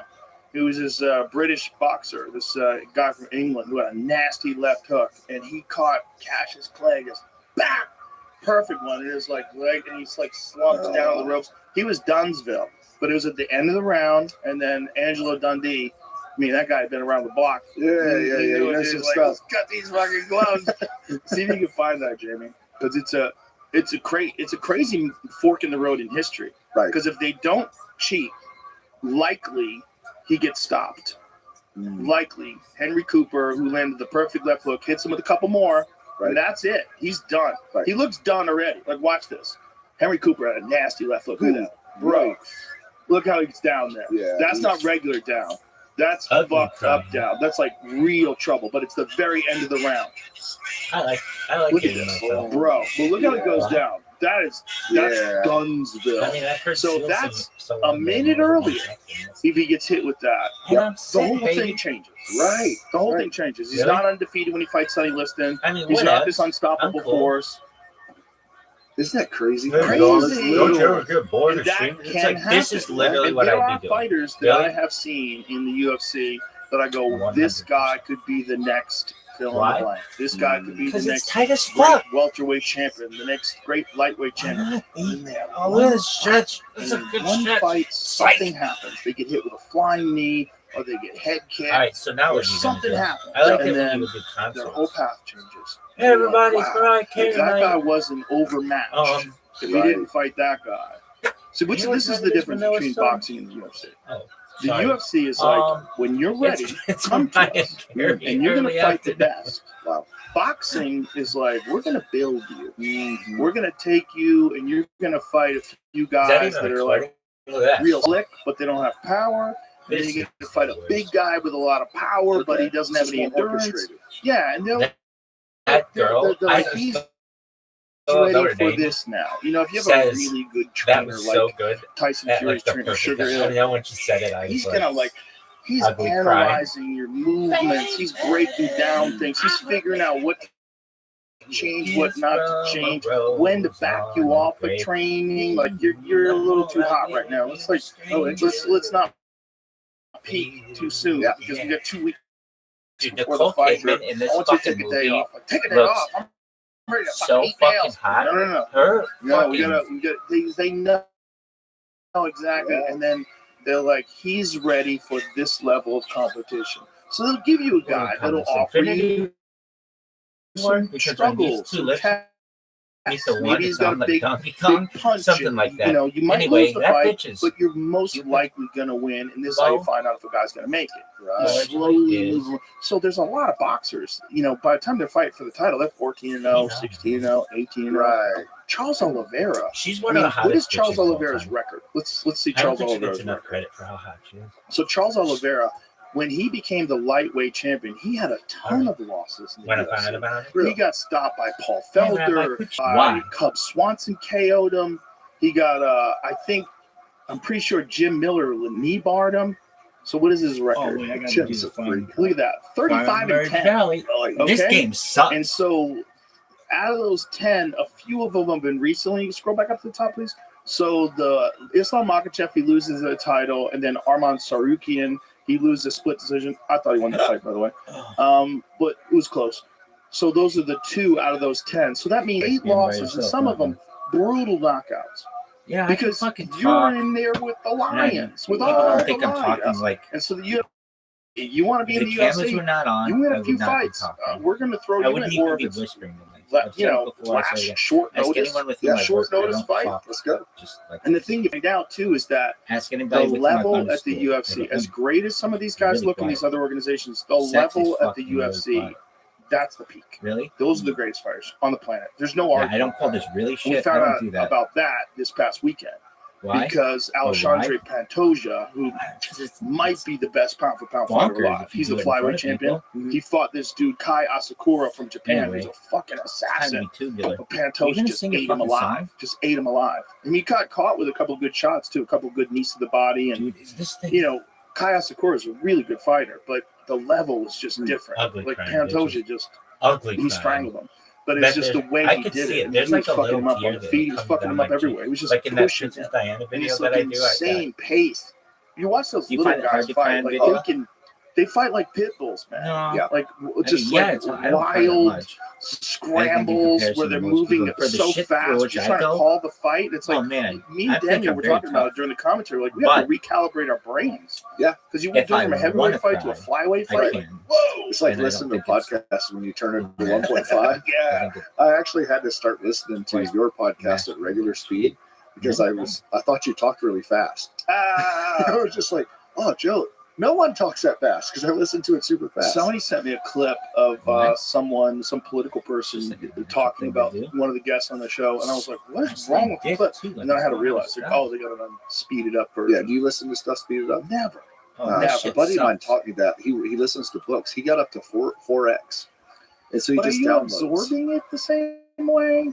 I think if you're kind of like Rain Man, which I'm not, but I can go 1.5 pretty easy, and 10 people are watching my shit. Yeah, No I see how that could help. No, they're watching. But for me, I'm not reading the books on tape or listening to books on tape for anything other than my own enjoyment and education. So for me, I'm enjoying it. How many people are watching your shit, Rabbi? I like to think about the things, and I'll have more time to think about what this person's saying if they're not going at 1.5 speed. Because if they're going at 1.5 speed and go one concept to the next, then I'm like, wait a minute, I don't understand. That's what I'm talking about. That's what you should be. I like to think about stuff. So it's like fucking, especially if I'm listening to something esoteric or really weird. Yeah, that makes sense. Which is a lot of the stuff that I listen. If So I'm not listening to fiction, I'm probably listening to a book on physics. Yeah, I listen to Jack Carr stuff at regular speed. I don't understand. Did that fucker just see her on that TV guy. and be like, "Give me that one"? Who's the guy who does his? Guy's really good. Yeah, I can't remember. He has a lot of good dialects and everything. Yeah, Jack cross tomahawks on the wall. Oh, for sure. I love it. Yeah, he's like, hey, tell Joe I say hi. I love that dude. Yeah, he's I like how he just got his first CMBs. Ray Porter. With the Ray Porter. Ray Porter. I knew it was a Ray. The cross tomahawks on there. He's the fucking man. And worst the thing about his books on tape though is you're locked into Ray Porter forever. Some new person starts talking screwed. Like, who is this guy? This is bullshit. Yeah, you can't have this guy doing it. All right, the guy's amazing. Are you done? I'm used to all the voices. I love Ray. Yeah, the South African. Yeah, no, it's you know what else is really good? Who's the guy who does the Gray Man series? There's a guy who does. You ever listen to the Gray Man series? I'm so addicted. Dude, why didn't they get back to me They're on so the ultra violent. They're so fucking crazy. They're so crazy. It's about a CIA hitman. It was like a Singleton guy they sent over. Dude, it's so like they made a movie about it. Is that like one of the weird ones that give you like you just think about it all night? Kind of like when I would start watching The Sopranos, like my view on the world would change. Jay Snyder, that guy's really good.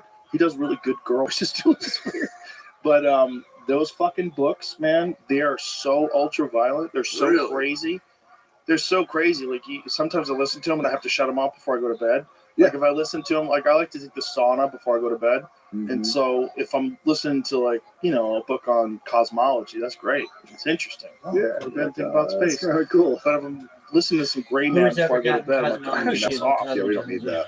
We don't need that in the house. Yeah, people getting their fucking eyeballs, giant swords shoved through their eyeballs, getting blown up, grenades in their mouth. Like, hey, dude, it's just, hey. Do you like scroll around? You're not supposed to look at your phone before you go to bed. I always just I like to look up ballistics.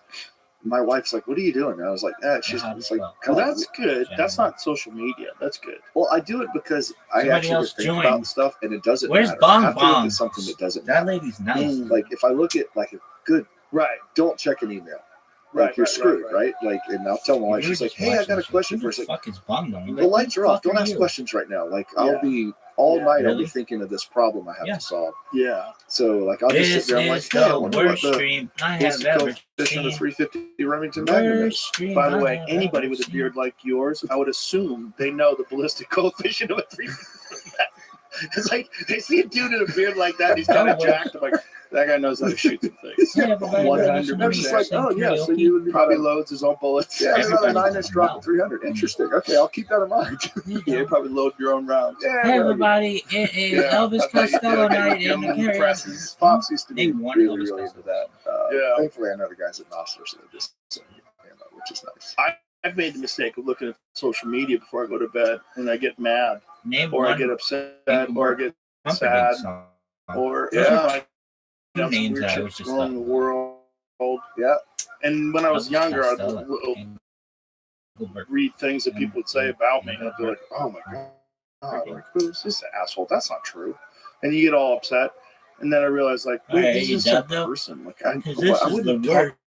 to them in real life. Like, why is their opinion I call that more one. valid because it's written down? So, So then I stopped reading all hey, how do you get comments people into about your me, Discord? and oh my god, it changed everything. Changed everything. You do the post and ghost, right? Yes, it's the way to go. Like, I have friends, and they'll come to me, like they'll come to the comedy club or something, and they'll be like genuinely emotionally distraught because people are attacking them online. I go, but they're not here.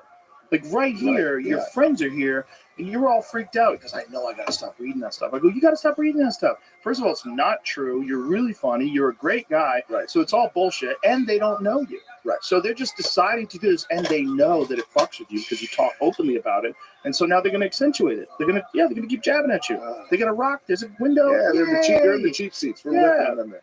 You got to stop doing that, man. And a few guys have listened to me, and a few guys haven't. And the guys that have listened to me, they all say the same thing. Like, oh my God, I feel so much better. I'm like, Yep. yeah, social media is not the problem. The problem is either people's anger and hate towards you and having it fuck your head up. Like, hey, Do you think it's something that's like systemic, that is literally spreading and growing? Like the people that put that type of trash out all the time, and then they think there's some sort of value to that, and then other but there people is see some it. that has like a YouTube show where all you do is shit on people. You have bad karma for I sure. do that. For sure, you're suffering. Yeah, but you got to deal with that the rest of your life, like dealing that Right, poison. but you can make a living doing that. Like there are guys who make a living doing that. They're all fucked up. Yeah. I'm not saying there's value in it, but I do think you make something out. You can create a career doing that. Mhm. That's part of the problem. Is it's effective. Right, like the trolls. Yeah, like Trolls it and does get engagement. This But is then, the you know, worst. what kind of engagement are you getting? Look, I have people that hate me online, but not the ones who know me. right. That's what's kind of important. It's Yeah. like the people that know me either in real life or through the podcast know I'm a nice person. Right. I work really hard at it. Sure, I'm yeah. actually, I try hard to be a nice person. It's Yes. not like it's a conscious effort. I'm Yep. good at it. I Yeah, like shit, doing it. sort of. I like nice people. I like Makes being you a nice feel good, person. right? It makes me feel good. Yeah. So I don't engage. I don't fire back at people. Nice I don't. players. I don't. You know, when people get mad at me, even celebrities have attacked me online. I'm like, Yeah.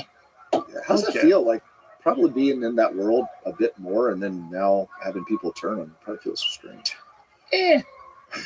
They're just Yeah, revealing who they are. They're just Sure. weak. They're just weak people. They're not the type of person that if you did that in front of me when you were around me, we could have a conversation Yes. about why I feel like you're incorrect.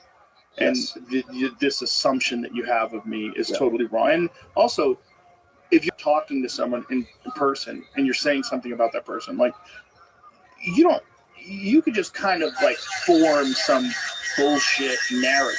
Of course. The person's right there. They go, "That's not true." Yeah.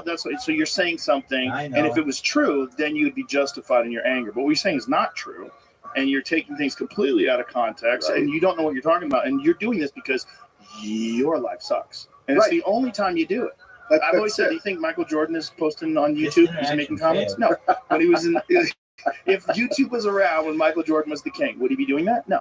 He doesn't have time because he's being a winner. Because he's actually winning and doing. Yeah. Yeah. But 100%. Guarantee you, Michael Jordan reads the comments, and if he did read the comments, he'd be up all night, anger. You know, like you saw that Neil Brennan had a bit about Michael Jordan's documentary on his last Netflix special. It's pretty funny. It's like, unless you want to be the greatest basketball player of all time, he goes, don't hold grudges unless you want to have $150 million worth of passive income every year because it's a fucking silhouette of you dunking. Unless Unless. Yeah. It's a good unless. But again, those are freaks, right? Yeah. These are the outliers. Yeah. These are the people, like, as a rule, as a human being, that's not the way to just go. insatiable desire to like just hammer that nail until it's just so far down in the wood. It's like, I don't know what you're doing anymore, but yeah, That's man. how you become the greatest of all time. You right? leave no question. It's just the difference between that in sport versus that in fighting, though, is in fighting, I don't think you can maintain it. No. Like a guy like Jordan, how long was he in his prime? It was a decade, right? Yeah. For a decade, he was dominating the Just- basketball. Wow. You can't really do that in fighting. You think it John just- Jones is the only one who's been able to You do think it. it just takes so much aggression, so much Damage, edge, so much Damage to your body. Yeah. The damage to your body is huge because there's so much damage that happens just in training. I Sure. mean, John tore his pec off of his fucking shoulder in training. And that wasn't getting hit. That was Wrestling. That was And then there's the impacts that you get, and then there's the the back stuff. You get thrown weird, you land on your back weird, you're throwing someone, Sure. a knee hits you weird, your ribs break all the time, hands break all the time, like common gym injuries, knee blows out, noses, everybody's got a broken nose. I don't know anybody who does any kind of combat sports that hasn't broken their nose. So there's like, after a while, you can't breathe out of your nose. Your nose is destroyed. Your fucking hand hurts when you try to like open your car door. Yeah. And you have to punch people in the head with it. Your knee hurts going downstairs. Kamaru Usman, you want to hear something crazy? When he walks, he has to walk backwards downstairs because his knees are so bad. Oh, because he can't get the knee over the toe. His knee hurt so bad, and he was a welterweight champion of the world with those knees. And he was talking about it openly. I was like, oh. You can know my knees are bad. I'm still gonna fuck you up, and he did. He fucked everybody up forever. It's coming. Leon Edwards. But his knees are so bad that he would have to walk on the grass where everybody was like walking on the sidewalk. Oh, wow. So he'd have to go over to walk on the grass to just take a little bit of relief, Extra cushion. just something. Yeah, bone on bone, man. Yeah, bone on bone. Well, it's Welterweight just champion. like the operators, guys jumping out of. Oh yeah. Like all of them are jacked up. It's And everyone in the strength world, everyone's low back, everyone's shoulder, everyone's knee. Everyone in jiu-jitsu, everyone's got a back problem, everyone's got a neck It's problem. just part of it. Everyone blows a knee out. It's Yeah, part of it. yeah. And if Eddie always used to say, you're gonna have to get surgery eventually. You're gonna have to get surgery. Just get the surgery, heal up, come back. You're not gonna stop. Are we rebuilding this engine and keep it racing, or is this like doing the least as you can to not get surgery? My second surgery, people. I went to this doctor, and when I had a bucket handle meniscus tear, so it would lock. You ever have one of those? Where it locks out? It was fucking brutal. And he was like, This "You've place got to should stop be doing martial arts." I go, like- "Shut the fuck up!" I go, "You don't know what you're You can't talking fix about." this. I go, "Fix this." He was like, "When you're older." I'm like, "Yeah, when I'm older." But right now, I'm 30 Really? years old. Fix my fucking knee. I gotta go strangle people. What are you talking about? What the fuck are you talking about? Stop doing this. I'm not gonna stop doing this. Same thing. I was 22 when I had that, and had an Olympic trial in 2 years. I was It's too like, much fun. I was like, yeah, no. And I before I went under, I was like, I've squatted this much and I do this. When I come out of it, I expect to be back there. So fix it like that. Don't fix it like I'm an old guy taking her easy and like, yeah, I got shit. Do they fix it differently depending on like who you are? I don't know. I just felt better about saying I tell you what, they got a lot better. I would assume they would actually fix you. Maybe they wouldn't fix normal. Well, I tell everybody, if you have an opportunity to get a ACL reconstruction, please at least try the cadaver graft.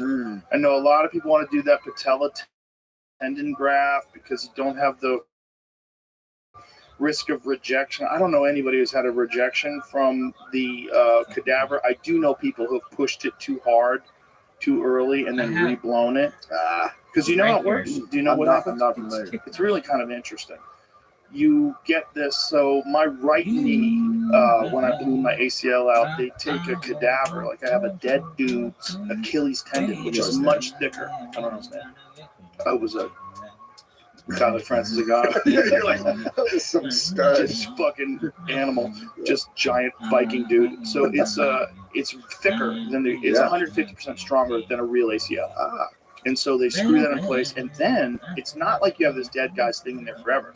What happens is your body reproliferates. It acts as a scaffolding. So it can feel like it's secure, but it's like that 6-month mark when Okay. it should be reproliferated. And so does the foreign tissue eventually just kind of get reabsorbed, which is kind of weird? Exactly. You eat that dead guy's Achilles with your knee. my knee is just munching these dead But dudes. man, I've had no problems with this That's knee. awesome. This right knee is amazing. The left knee, I had a patella tendon graft, and because I had that one done in '93 or '94, and that one back then, that's the only way they did it. But it was really good. But it took a long time to heal. Like it was a long time before I could knee, because they take a piece of bone out of your shin, and they take a piece of bone out of your kneecap, and then they take a slice out of your patella tendon. They pull that off, and they open you up like a fish, and they fucking drill it into your shin bone and drill it into your fibula, Love that. your tibia and your femur rather. Yeah. And it's like Wrap it over. they get it in there, and then it's like a year before it feels like you could do anything with it.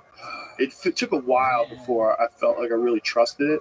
But I do have to say, I was not as diligent with my rehabilitation back then as I was when I got this one done. With this one, I rehabbed it all myself. I went to like 1 or 2 of these things. I'm like, they're just showing me things I already know how to do. I'm like, I know what to do. I'm just going to do this and do it all day. So I was doing bodyweight squats like all day long. Yeah. And I got Just it to blood. 6 months later, I was training again, full Nice. blast. No Were problem. you doing any like the BPCs or any of the peptides? There was nothing available back then. Oh, well, back then. So this was 2003 Okay. that I got this one done. Nice. And this was the patella tendon. This was the cadaver, rather. How do you think the recovery would have worked for us? Like with all these dings and injuries? Because I've had I'm sure you probably have too, a couple of friends that got surgery.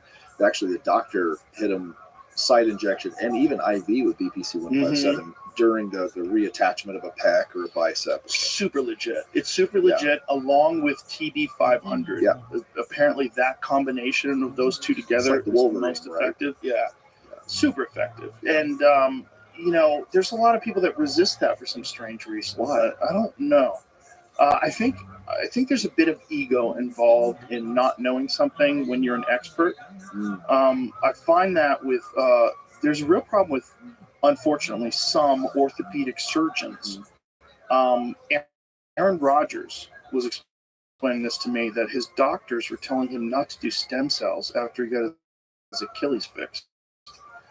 He's like, what are you talking about? Yeah. Like, shut the fuck up. And so, of course, he did stem cells. And, of course, he went to Ways to Well. And, of course, he was back 3 months earlier than they thought he could ever be.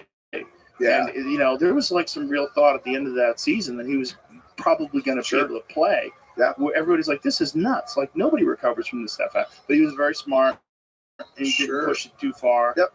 And he'd wait until Actually it's followed fully. Brigham and all this stuff.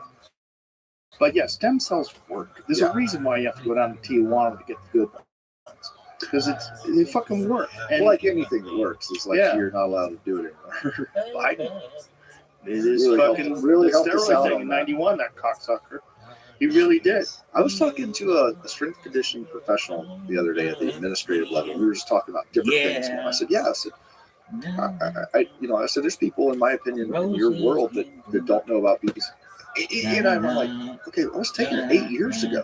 But you know what it is, though? It's like they don't continue to learn. That was They my get their point. degree, and then they're in practice all day. They're constantly working on people. Yep. Yeah. But and I said the weird part is you have a strength conditioning professional, and in some ways there's more information cutting edge on a podcast from guys that are interested in training, Right. than there are from like the Sucks. and I'm just like, hey guys, just open the scope a little bit. Like, Well, there's enough of these okay guys to listen. that are super smart and also jacked, like these Andrew Huberman guys, Yeah, and super smart guys that are in the bodybuilding world. Sure. Super smart guys like Derek from More Plates, More Yeah. Gains. He's the best example because he's just a fucking encyclopedia of data and studies and efficacy and how you combine things together. And he actually runs a clinic, so he really knows what he's right. So doing. you get the boots on the ground, you see it in real time.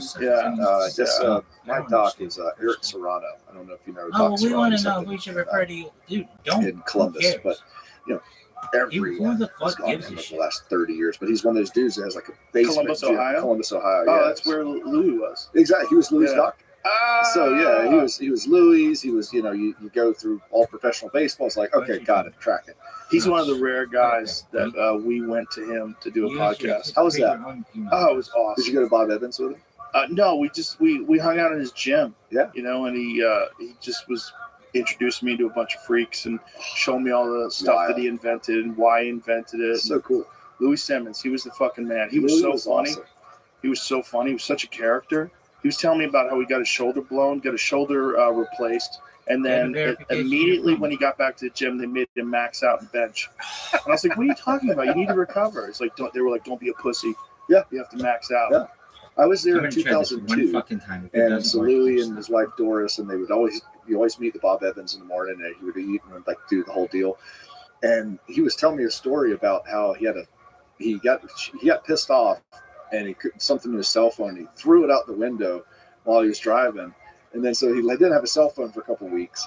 And then he got to the gym and he missed a lift, and he punched his own tooth out. Punched himself so hard he knocked his own tooth out, and then took a wire brush that you like clean the chalk out of a barbell and smashed himself on the head. And he was just pouring. His wife was like, "Yeah, Lou was pouring blood, and he knocked the tooth out." And I'm just thinking, that side was awesome.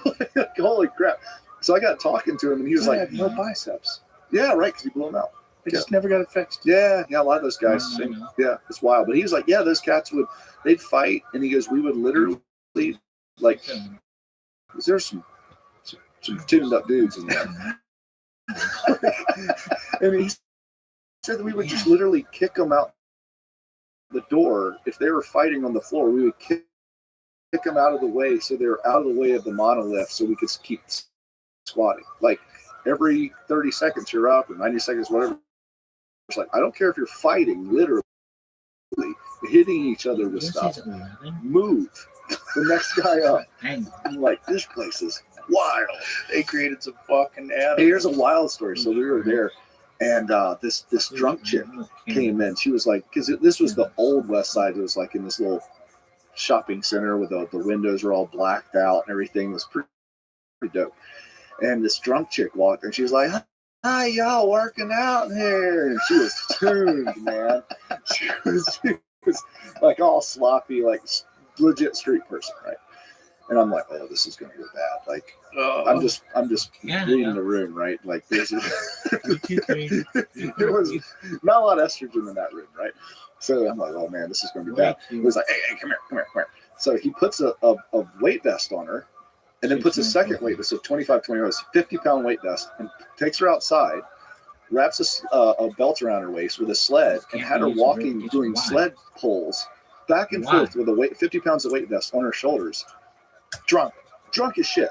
I was like watching, like, what? She comes back in. He's like, all right, come over here.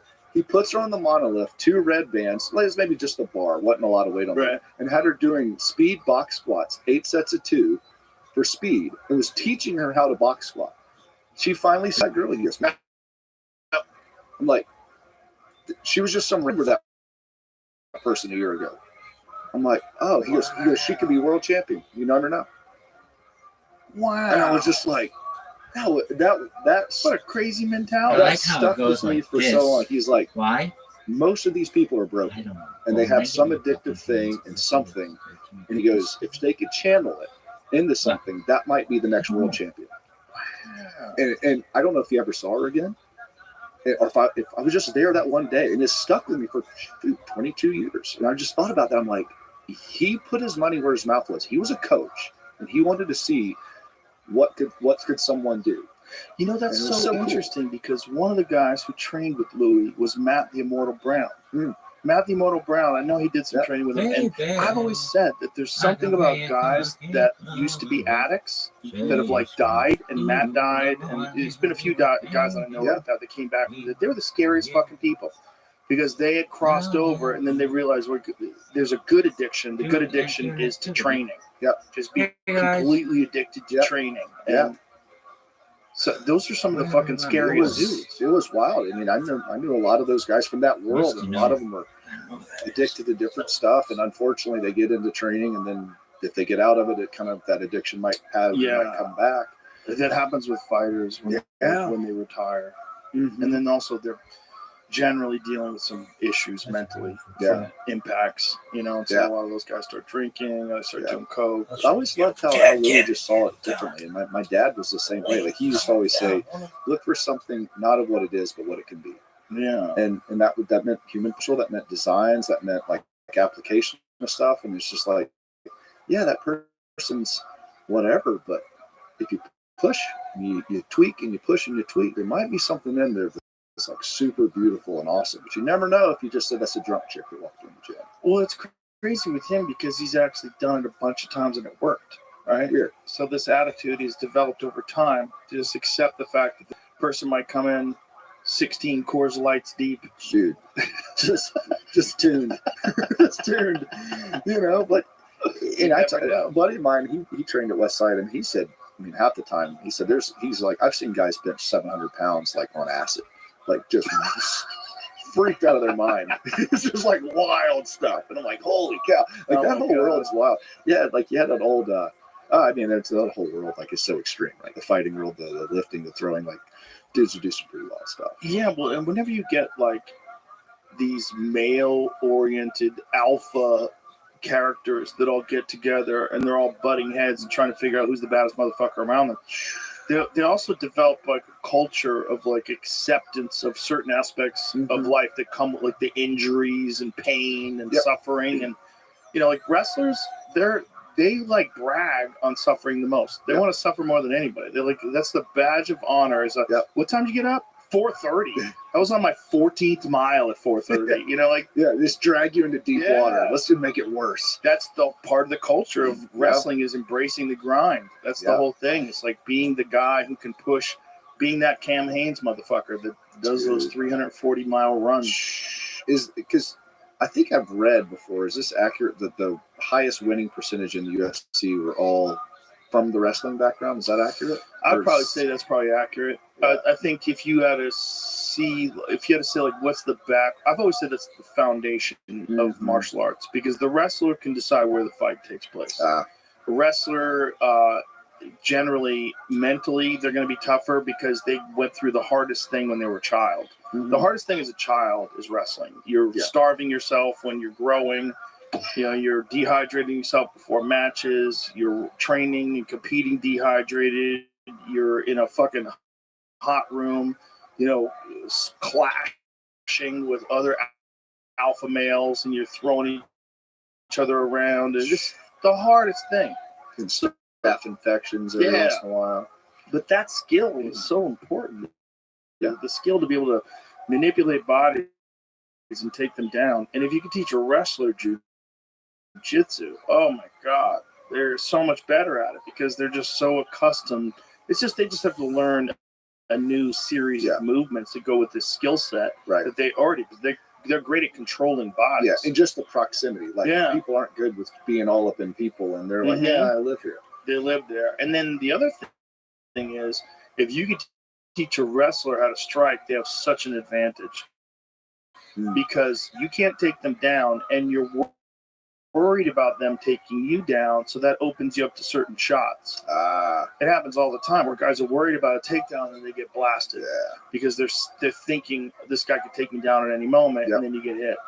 It happens all. It's like another element that they put in that you have to deal with that they don't have to deal with. They're not worried about you taking them down. You're not even going to try.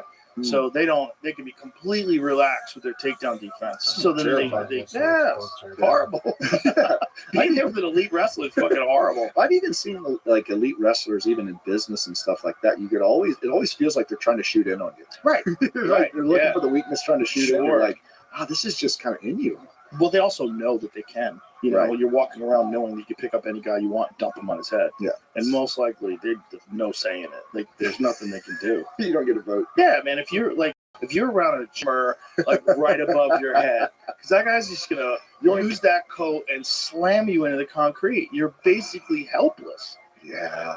If you don't know judo and you tangle up with like a real judo black belt, you're gonna fly through the air. And even if you don't bang your head, your whole body's going to be out of air. You don't know how to land. No. You're going to land and just, especially when a guy's controlling the smash. And he's going to shoulder right into you as he lands. Boom. You're fucked. You're fucked. So that guy's going to look at every person like meat. Yeah.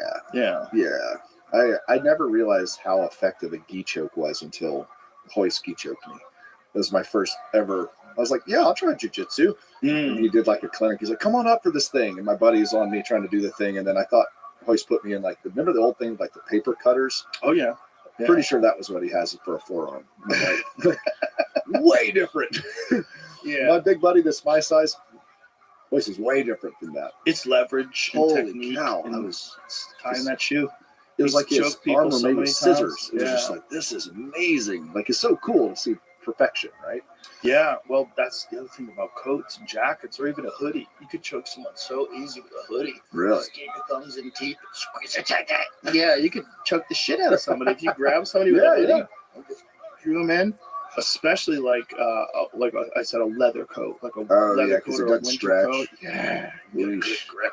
So what do you got to jean wear? What do you got to jacket. wear? Not. Oh yeah. I choke the Canadian- fuck out of somebody with a Canadian jean tuxedo. jacket. You got top and bottom. denim. Oh, Jay Leno, you're in trouble with that jean shirt. That thing's durable. You know Robert anything Redford durable would be in around your trouble, neck? You want some shit that tears easy. Like you want a shirt that already has cuts in it. So You're preloaded. you should like peel out the back of your shirt, make some cuts in it With a just in good case lat someone shirt on grabs there. you. Yeah. Because someone can just grab your t-shirt. There's actually a Gracie self-defense thing that was on that I was looking at the other day. It was a really smart move where this woman was showing that you can grab a hold of someone's t-shirt if you're a woman and you're getting attacked by a man. Just grabbing a hold of their t-shirt and then getting your legs around their neck. No and way. You're jamming their carotid arteries with your thumb while you're holding the t-shirt and squeeze with your legs. You can put a guy out, especially a guy that doesn't know what's happening and doesn't know how to protect himself. I try. I don't know how to do that. That's not it, but it was. She was on her back. It was on YouTube. I tried it was to one of move those things like I was that just one scrolling time. I was through. goofing around with my buddy. We call him the Cyborg. He's an absolute just monster of a human. And he and I were goofing around, and I was on my back, and so I kind of like got in the little like a leg scissors on his head, and I grabbed his arm, and I'm like, I'm gonna pull his arm off. Like I'm a big, strong deadlifter. I'm like, I got him. I finally got it. He was 290, 6'2", 290, all out. Looked like Gordon, but like bigger and stronger. And he literally just, I thought he was going out, and he kind of went, what? And woke up, and he picked me up while I was hanging up, and then just slammed me down on the ground. I'm like, man, screw this. Yeah, you can't do People that. could do that to people? Like, no one can stand up with a person hanging off them and slam them back. You got to over. hook his leg. You got to I didn't know that. Yeah, I just got clobbered. You want to see the worst version of that ever? Rampage Jackson versus Ricardo Arona. Did you ever see that in Pride? It's the worst case scenario of holding on to like a triangle while a guy picks you up. Yep. And Rampage in his prime was a fucking machine. He was so powerful. So he takes this dude who's 200 plus pounds, hoists him over his head, and slams him down like a pillow. So look at this. So he's caught in the triangle. Watch how Rampage does this. Bro, that was one of the worst KOs in the history of the sport. I mean, that dude definitely could have died. He probably got the worst trauma, the worst brain trauma. Did he knee himself in the face too? I think Rampage collided heads with him as well. So it's probably a bunch of shit. Yeah, like all kinds. I think right there is looks like his guts and so we hit his shoulder. But Rampage's head went into his. This is a crazy slam, man. Look at that. Oh, mine was not near as devastating, but it was enough to maybe not want to do that again. That was the worst. And this guy was never the same again. Ricardo Arona was never the same again. That is such a crazy. So that all could have been avoided. Like that's not what you do. When you have a triangle, if you see a guy posturing up, you immediately go under. If he's got you in the air, you let go of the fucking triangle. The thing that's holding him there was him. He's holding himself in there. Yeah, so he was the He wanted to, because sometimes you can keep it, right? Sometimes you can keep a triangle and you get slammed and it just makes the triangle tighter. But you got to know when you're way up in the air, you got to let go. Yeah. You got to fully let go and then try to sprawl. Something has to happen. You have to disrupt this motion. Yeah. This thing that's happening. Turning yourself into the an best axe. way is an underhook. Like as soon as you feel like he starts to stand up, you hook the leg, and worst case scenario, you transition to a leg bar, you let go of the triangle, you get control of that leg, and you use that leg either to try to submit him or sweep him. you can never hold on to a triangle if the guy's standing up. It's just if that fucking concrete. You're done. You're dead. You're done. Your head is pulverized. Yeah. It was bad enough on turf, but I won't do that again. And that was like, there's just a little bit of springiness to the ground because it's in a ring still. And there's probably a certain amount of padding on the surface. How hard are those rings? And I've walked around in them, but there's a little bit, like the UFC has a small amount of foam, like a padding. And it's very important, really, because, guys' heads bounce off and they get head kicked. They fall down, their heads bounce off. They get hit with a big right hand or something. You bounce your head. So you can't have a real hard floor. Yeah. But it's not soft enough where you want, John Jones power slamming you. No, not really any day. No days, actually. That's crazy. Yeah, it's to be one of those people that make a living doing that is a wild way to go. Yeah. What happened where that decided, like, that was the direction they were going to go? You're like, you know what? I'm going to get the crap beat out of me and dole out a lot of pain, see how this shakes out? Or do you just kind of like wake up one day and you're in that world, you're like, I'm pretty good? Well, you're probably a wild person to begin with. And you're probably excited by dangerous, scary things. And you're probably pretty good at it, which is why you're fighting professionally. Yeah. So you're probably trained in the gym and you realize you're better than most people. Maybe you have a few amateur fights and fuck a few people up and go, I think I'm the fucking man. You start believing it, right? Yeah. And some of them are right. Some of them are John Jones. They figure that out. Every now and then a guy is correct. Like, that's the way you should have went. Yeah. Definitely. Fucking everybody up. Yeah. Everybody badly. It's okay. You were talking about first. So Tyson. That's my heavyweight. That's my heavyweight all-timer. Like, John Jones for you. He's the guy that's like, I feel like Tyson in his prime, you have to have him on the Mount Rushmore. You want to have Jack Dempsey. You want to have Joe Frazier. It's like a lot of guys who are really good. Mm-hmm. It's hard to say, like Muhammad Ali, Joe Louis, Rocky Marciano. There's a lot of, like, for me, the one that you can't remove is Tyson. Right. So there's a bunch of other ones. Lennox Lewis in his prime was fucking amazing. Larry Holmes doesn't get the credit he deserves in his prime. There's a lot of guys who are really good heavyweight champions, but you have to have Tyson. Everything else is negotiable. Tyson has to be there in my mind. Yeah. Different people disagree. Do you watch other sports besides fighting sports or combat sports? I watch a little football. Yeah, I've been watching football lately. I enjoy it. It's fun. Pro or college? I watch high school. Yeah, right. I watch college and I watch pro. I went to an NFL game first time this year. Kind of cool. It was fun. Yeah, so the Jets played the Cowboys down at Dallas. That was wild. It's wild when you see the scale of it. The scale of it, the size. You've been to many college games before? A few UT games. Oh, you were at UT, right? Yeah, that was fun. I got to shoot the cam at UT. Oh, nice. That was fun. Isn't it crazy? Like, have you been keeping up with, like, the NIL and all the transfer portals and how that's changed the landscape? I have not. What is that? What is it? NIL is name, image, and likeness. Oh, that, right. The money thing. Yeah, the money thing is crazy. Well, they should have been paying those fucking kids a long ass time ago. They should retroactively pay all those kids. That'll be interesting. They should. Yeah. They're making money off of them. It's crazy how much money they make. The amount of money that's happening now. It's interesting because, like, it actually, from a couple of my friends that are in that world, it creates a different conversation with the new kids. Because let's say in high school they're bringing in these recruits and everything like that, and everyone's kissing their butt. Hey man, they're like, hey, we really want you to be here. We want you to be a whatever. Pay me, bitch. And now it's turning into pay me, right? But then the other side of it, I want a Corvette. Oh, that's dude. Yeah. I have friends that tell me that they're athletes who, when they're coming to a recruiting trip, say if there's not a $250,000 signing bonus as just a part of the deal, I'm not getting on the plane for the recruiting trip. Wow. Like an 18 or 17-year-old kid saying that's balls. But meanwhile, they're right. You know who else should be doing that? The fucking Olympics. The fucking Olympics. They should all say, fuck you, pay me. They really should.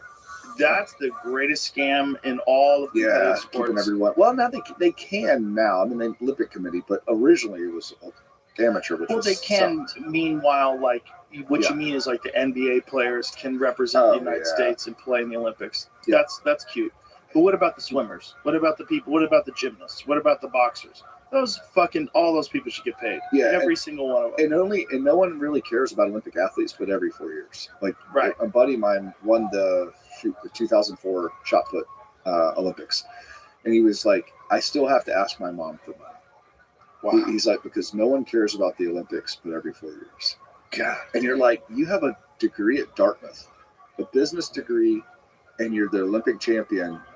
And he was the first athlete to ever eBay himself. So he had a shirt that says "This space for rent," and so he like would put himself on the market. It was like kind of like the first NL. It's like, hey man, I have to make money throwing this steel ball, and I'm 30 something years old. I'm a world champion, and I still have to ask for money every 4 years or for 3. They used to do that with the UFC. You used to be able to have sponsors. So Yeah. Anything you want, all like Condom Depot on your shorts. Man, how about those old days of like Tank Abbott and all those guys? I used to love watching all that. When I was in college, we'd like get it, pay per view, check it out. Yeah, man. That's the dark days, the early days. Those were so No one knew what was going on. No. No one really knew what was effective. You saw some people were effective one way. You thought that's the way to go. And like, yeah. It was kind of like when you're in high school, when you would go sneak out of the house and go watch Faces of Death. oh yeah, And it was like, wow, this is like this cool thing. It's like the UFC. Like, kids will never understand how difficult it was to see fucked up things when we were young. It was Why? hard. really hard. You had to try hard. You had to like know somebody. He had no older That guy had kids. to know somebody in the city. Someone in some dark warehouse that had a copy of some There's always- Barnyard Betty video. It's always weird. Yeah, no, it's just like, yeah, you rode your bike all around and you like find some weird wood pile. I remember when we were kids, someone had a video. I think it was like a Barnyard Betty type video, like when them ladies have sex with a bunch of animals. I hadn't seen And that. one of us had to watch the door. So if we had a video like that, we're playing in the basement. One of us had to go up to the top of the staircase and wait by the door so that no one could just open the door. And then So if they open the door, you would pretend like, oh, I was just coming through the door. You know, so like you hold it on the door so they can't get in. Like, oh, sorry. And then the kids downstairs would hear that. They'd pop the tape out and pretend they were, playing Atari or some shit. Atari. But you had to pop that fucking tape out quick. Because if mom caught you down there watching a chick blow a German Shepherd. Yeah, that didn't have pan out. And they were like real grainy, like copies of copies. They're like two guys get together with two VCRs and they record tapes. Oh yeah, with all the weird, you have to get the. Yeah, you had the cables in the back. So was that you lived in the city growing up?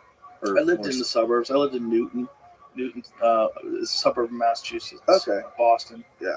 Yeah. Did you live in New Jersey at one point? Yeah, that's where I was born. Oh. Yeah. Yeah, so was my dad. What part? Hillside. Have you seen all these UFOs in New Jersey lately? No. Yeah, like over the last few days, there's been this steady stream. They're not UFOs, they're drones. Oh, I did see Yeah. something. But a lot of people have been. But they're not moving in any extraordinary way. They look like drones. They do. It just looks like a bunch of assholes thinks it's fun Right. to put drones up everywhere. But now there's all this like weird mythology attached to it where like the governor was saying sometimes as soon as you put eyes on them, they take off. And But if I was a UFO though, like if I was an alien and I knew that a bunch of people are trying to be smart asses and they're putting these drones in the sky, I'd be like, perfect time to visit. Oh yeah. These dipshits won't know the difference. Yeah. I don't have to use my cloaking technology. I can just fly over their head and they're going to assume this is more nonsense. Dude, one of my buddies, probably weird to say, like he had a friend that sent him a video of some weird stuff going on in the desert, whatever. And it went through, and then he showed it to me, and then it just disappeared. And he was like, the dude he was talking to said it disappeared, but then like, can you have a file that kind of self-destructs? Because it disappeared on his phone too. He's like, how do they take this off? They take this off of my phone. I don't know. I mean, I've never heard of a file. Jamie, have you ever heard of a video file that self-destructs? or that someone. That's like some Mission Impossible shit. Yeah, so one could chirp into it and like, but it was wild. Like he was Remember that? Like this Yeah. recording will destroy it. Yeah, exactly. In 30 seconds. Yeah, that was wild. I mean, I wondered though, like, could they somehow backtrack it where it had been shared? Well, that would be problematic because then they would have access to things on your phone. I think I doubt that's ever a case. more likely would be they put like a time that someone could watch the video into the video where it's valid. It's probably still fixable if someone still has it. Well, this dude took the video And did it on his phone? and did on his phone and shared it. And then he said one day he just looked into it, looked in his phone, it was gone. He might be retarded. Well, that could be the case. Well, my buddy's like, it's off my phone too. So yeah, I don't know, man. Be retarded too. Yeah. It's hard to say. It might be real though. I've never heard of that happening though, which I would assume that I would have heard of something like that. Yeah. Especially with the amount of people that I talk to that are in the Right. UFO That's world. what I figured. Excuse me, a thread on Reddit about a glitch in iOS 17 that might have made some people's videos randomly disappear. Important ones if it wanted. Right, and then they think it's the UFOs. That makes sense. Oh yeah, this doesn't say anything about that. This is just like, why is this happening? Is happening to anybody else? Okay, Google this. Is it possible to make a self-destructing video that only has a certain amount of plays in it? Oh, that'd be cool. Right? Like if maybe you could code it into the video that Yeah. once this video plays for, whatever, 14 minutes, it's Right. 14 minutes of play, it automatically 17 decodes times. itself. Yeah. Or it randomizes its because it's basically just information, right? Right. Information viewed through a codec. Does that have like like a cyclical rate, like this many Right. times? Like, Because I know there's certain things like someone will send you something on Instagram and you can watch the video, but then you can't go back and Yeah. watch it again. right. Yeah. Or they send you a voice message and then it Then just it goes away. Yeah. That's how Alex Jones likes to roll. He sends you voice messages and they go away. That's probably a really good idea. Yeah, for him. Yeah, smart move. Best not to have a paper trail. I don't even know like how much of that encrypted messaging stuff works. I know when Tucker was saying that he was organizing that meeting with Putin in Russia, and that the government called him up because they knew that he was meeting Putin because they had access to his signal. And he was like, "What? You have access to? I didn't even know someone could get into my signal. I thought that was encrypted." Nope. Yeah. Nope, they can get in there. So it's like how much of it is really encrypted and protected, and how much would they even let you know? If they can break it, why would they even tell you? Well, that's the whole point. It's like, it's exactly what you would say that you couldn't do it. Exactly. Yeah, that's. But that was, they fucking spilled the beans. Right. So once they spilled the beans, like I know a lot of people, including Elon Musk, started questioning Signal. Sure. So I talked to someone in the government, and I said, "What can you handle Signal? Like, how does someone? Is it as long as the state actor knows the phone number?" Was the answer. So all they have to do is know your phone number.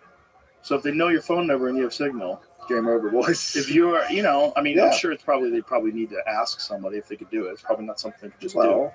But if an agent is like, Bert Soren's acting a little fucking fishy, let's see he's signaling to his friends. Yeah. Yeah. And the opportunity to just decide subjectively if that's a Right. thing. And then whatever you carry in your notes and whatever is in your folders or your photos, they're going to For all sure. kinds of ballistics. for sure, they've got all this. It's kind of weird crap. They're going to know where my deer stands are and everything. You got dick pics, they got dick pics. All of it. They have dick pics. It's like there's no way around that anymore. I think that's a myth. The idea that somehow or another you could have some sort of a protection from that happening today. Yeah. Are you making phone calls? You are. Okay. Are you on a network? Are you on Wi-Fi? Are you like? I think you're fucked. Yeah, you would have to think so. Yeah. You I have think to you're think fucked. there's enough back doors and Yeah. alleged probable causes or however someone wants to spin it. That, Well, that's also how they got Huawei banned from the United States. Because I remember, I'm a bit of a phone nerd, and back in the day, Huawei had the best phones. Their phones were like way more advanced than some of the American Android Really? phones that were coming out. Yeah, Okay. man, they had incredible cameras and like big battery life and like crazy zoom possibilities. And I was looking to get this new Huawei phone. Sure. And then Huawei got banned from the United States. And I was like, what? It goes back to anything that's banned, man. It makes you really start questioning. It does, but when they kind of all agree, there was very little pushback that there was real security problems with these phones, and not just phones, but network devices, routers, different components that had third-party entrance. So they had the capability of accessing information that's being transferred back and forth on the network through these routers. And then I think people are like, hey, why is that in there? Yeah. And then they realize, oh, the Chinese government is in complete cahoots with Huawei. like if you own a company like Huawei, you're down with the government. You have to be. That's how you stay in business. Right. You can't be some rebel out there operating on your own, making billions of dollars, creating, Yeah, well, you had Mike Ben. Was it Mhm. Ben's on? Yes. That was a wonderful podcast. Right? Holy crap. Yeah, it's Eye opening. Yeah, I right? spun that past a couple of my buddies. Actually, it was the same buddy that gave me the Yuri Bezmenov video that I gave you. 4 years ago. That Yeah. fucking video's changed my mind. Right? Yeah. When you first sent me that, you're the first guy, by the way, ladies and gentlemen, because we played that on this podcast like All the 30 time. times. Yeah, we were at your house. At Yeah. your gym. When you played me that, I was like, holy shit. Evan Hafer too. There's no way that wasn't like he just guessed it. Right. Yeah. Right. You're like, I'm going to put this next baseball into the the third aisle up the thing and crack. Wow, that was cool. Fourth Like, seat from the yeah, left. you're like, go back and look. So, a buddy of mine that's in that world, he gave that to me 4 or 5 years ago. He told me, he's like, this keeps getting deleted, and he kind of gives me the whole briefing on a It lot kept of getting stuff. deleted. From Yeah, where? off YouTube. He's like, they keep taking it down. No. I think Really? honestly, prior to you and Evan and Jack and guys like that, it was not easy to find. I think you guys just Really? changed the algorithm, Wow. which is pretty neat. But that doesn't make any sense because I'm pretty sure we just found it online. He We just found it on YouTube. He told me multiple times. He's like, they've taken this down often. Why would someone take it down? I'm not sure, but I know some of my buddies that were in the teens and stuff like that. They were like, "Oh, I remember seeing this back in '95 when I went through Buds, or when I got out. Maybe it was Green Tea, but they were in the early days. Like, oh, I hadn't seen this video in forever, and then they kind of watched it. They're like, oh my gosh, like you're kind of getting all the background of that. But he was giving me, I can't remember where I was going with this, but he was giving me some insight. Oh, about the bends. And it was interesting. And I was like, hey, did you check this out? And he's like, yeah. He's like, sounds like he's read a couple of my briefings. I was like, interesting. Like, Mike Benz some is weird stuff going got on. crazy recall too. Oh my gosh. Yeah, he just no notes, just spitting out all that information right off the top of his head. You've had some amazingly impactful guests on here. Like, I'm not trying to blow you up, but like, I'm sure you know the impact that you've had on the world, which is probably really wild. Pretty weird. Pretty weird, right? Pretty weird that I didn't even try. That's the That's the weird best part about it, right? That's the weirdest part. It was all an accident. It's like 100%. Like I just felt like this is what I should do. I should start a podcast, and then I should keep doing it, even when it was totally non-profitable for like 5 years. I was like, I like doing it. Let's just keep doing But it. that's how all the good stuff works. Yeah. It's like you're passionate about it. I want to go do this thing. You know, Evan and I've talked. He's like, hey, I make brown water. And I'm like, I make steel rectangles. It's weird. Like, I don't know why we decided to do it. But once you figure out a thing that you're really passionate about, then you'll become successful if you just keep following it. Yeah. But the thing about the podcast thing was I managed to keep the same spirit of just doing what I enjoy doing. Yes. Like if I could just have conversations with people Sure. with no phones and sit, and especially if I could get a scientist to sit in here and Oh, explain things to me for 3 hours, I would have always been interested in doing that. But you can't do that. They won't do it. right, Right. You have to become friends with them, and you can only be friends with so many of them, and then you have to fly to them Yeah, and sit down with them. time. And Yeah. you're like, you create a honey trap here. Then you're like, hey, I'll bring everyone here and talk to Well, as long as you can guarantee other people are going to listen, people want to talk about anything, which is really Sure. weird. It's wild. Like that's the way you can guarantee that you can get them to come, as long as other people are going to hear it. Right. So then they can sell books, and Yeah, the whole deal. and that's great. But it's just genius that I just appreciate the illumination on varied ideas. Like, I love that there's people on right, people from left, people like this, hate this. Like, that is so refreshing. It's good for all of us. Too. It is. It's good to hear people even that you don't agree with. Of course. As long as they're nice. As long as that's my. I don't want to argue with anybody and get in fucking screaming matches. There's some people that they're like we were talking about earlier that that's how they get engagement by constantly getting in these. That's why they have those shows like Pierce Morgan likes to do that, where there's like 4 people on the show and they all yell over each other and they're all remote, so no one's there. It's like, That sounds horrible. it's horrible. You don't find out nothing. If you could sit down with someone, even if you disagree with them, and just find out why they think the way they do. You don't have to fight them on it. Just like ask them, what is it about this thing? Yeah, candid and curious. Right? Yeah. Candid as in, I'll actually tell you what I think, and curious, I'll Yeah. actually care what you think. Yeah, and I always try to think the way they think. Alright, If someone's talking to me about a certain thing, like I will, people are, oh, you'll agree with anybody. I'm like, I kind of will if I can try to see things through your head, and I'll try to steelman it for you. Like if someone is saying something and I go, okay, so you're saying that, Mhm. but if it's preposterous, I'll stop it. I'll stop it and go, that doesn't make sense because of this. Like I can see that you haven't thought this through because, Right. or you didn't know about that, or Right.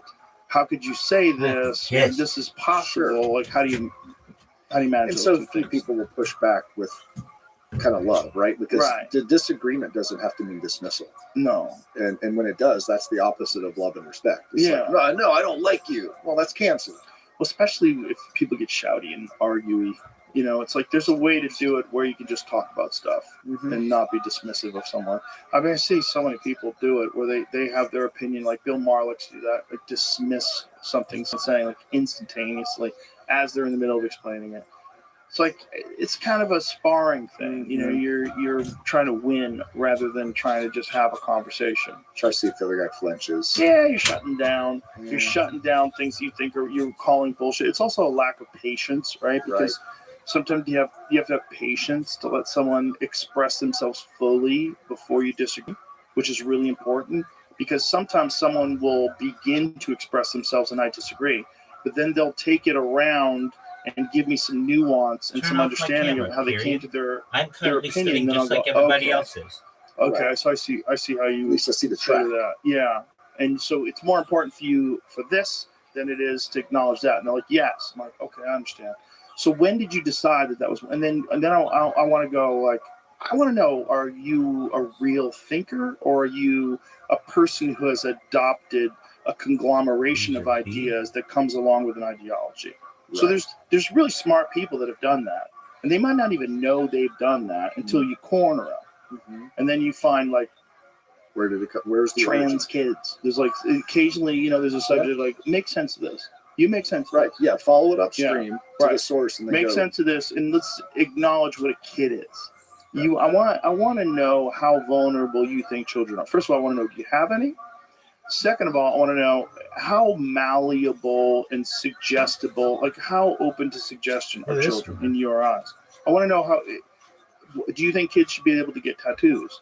Do you think kids should be able to get married at 5? Do you think kids should, you know what I'm saying? Yeah. Do you think they should be, what do you think that they can control and that not control? Right. Do you even understand children, or are you sacrificing them and their future, these kids that you don't even know, for your ideology, for your ideological position that's like cult-like? Yes. And then you find that out about people that think they're intelligent until they're confronted with these like insurmountable ethical dilemmas. Right. A similar one to, let's say, someone who eats meat but hates hunting. Yes. You're like, you could hate, you could not want to do it, Yes. but there's still a killing and a murder at some point, and you could either be a part of that or just outsource it and be okay with it. Well, it's also, that's a cultural thing too, right? Yeah. Like there's a lot of people in the UK that don't like hunting. Yeah. And they eat meat. And, they'll tell you. Like my wife was having a conversation. She was at dinner with a bunch of people, and I was out hunting. And this guy was eating a steak. He's like, that's deplorable. She's like, where do you think that came from? Yeah. This is so stupid. Like you're literally carving a steak while you're saying it's deplorable that someone's out hunting. Like we eat those animals. And what is generally, and I've had this conversation a number of times as well. And generally, if folks are candid, curious, and respectful, you can kind of bring them around, right? Yes. Have you had someone that really just dug their heels in? And like, No, never really in person. Right. Online, they'll dig their heels into the cows come home. But I feel like most people, this is why talking online sucks. Yep. Most people are good people. I really believe that. Even if they're like trapped in their bullshit and wrapped up in their own head, and most people want to be. If given the chance to be. And you can kind of help them along. Be a good person. You kind of help them along. They help each other along. Like part of an argument is you. You know, like it's. I know that there's arguments that I've been in my life that I could have avoided if I was more skillful with conversation, and I know that I have avoided a lot of arguments, especially now as a smarter person than I was when I was younger. I'm better at it. I'm better at just like not biting on some bullshit, passive aggressive, stupid thing that some guy says. When I was young, if someone got passive aggressive with me, I was like, hey, fuck you. Yeah. Like, let's just go to Where's 10. that going? Let's just go to 10. Yeah. I don't like how you're talking. Yeah. Like, I'm not going to sit here at this Yep. stupid party and pretend you're not a cunt. And, there's been many times I got dragged out of a situation before. That accelerates things. Yeah, because I'm like, let's just go to 10.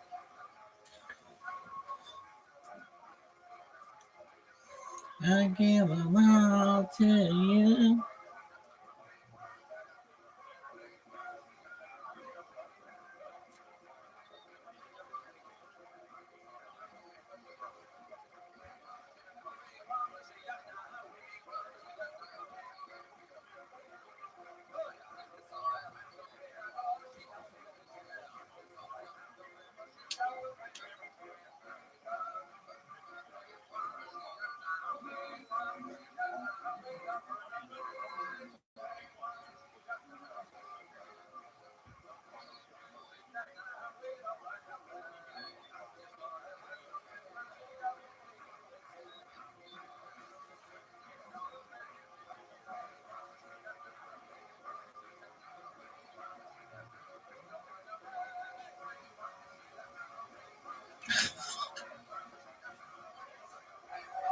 This girl has a beautiful voice.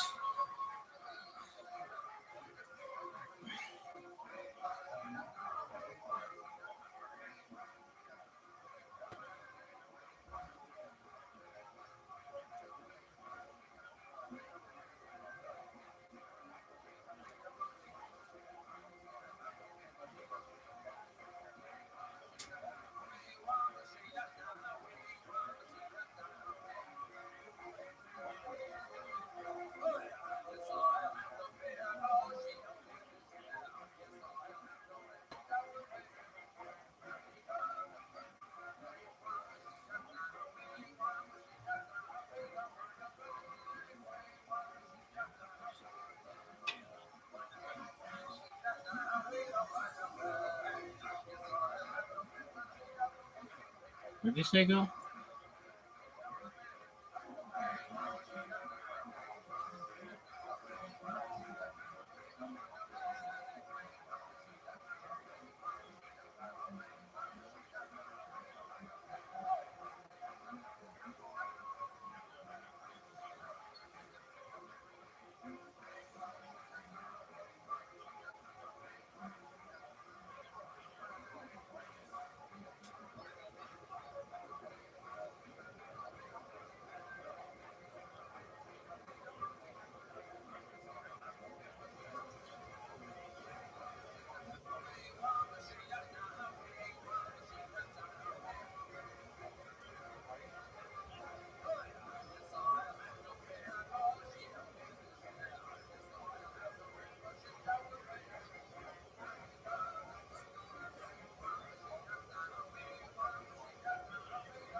Hey guys, do you know who Cher is?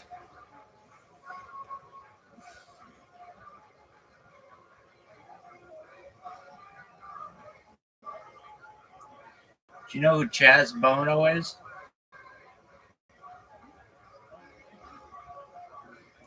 Shout out to Chaz.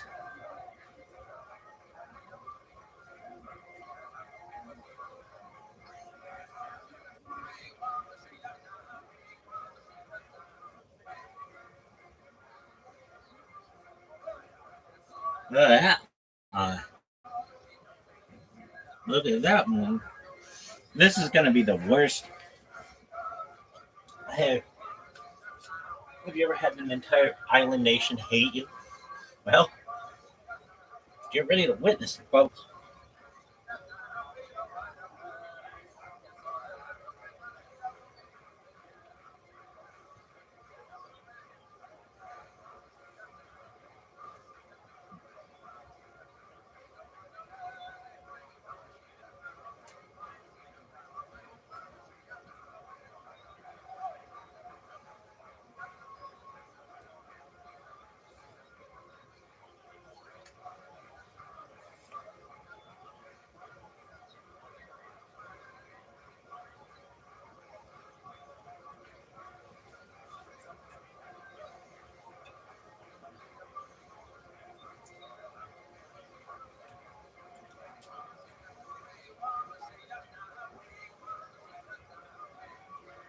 Yeah.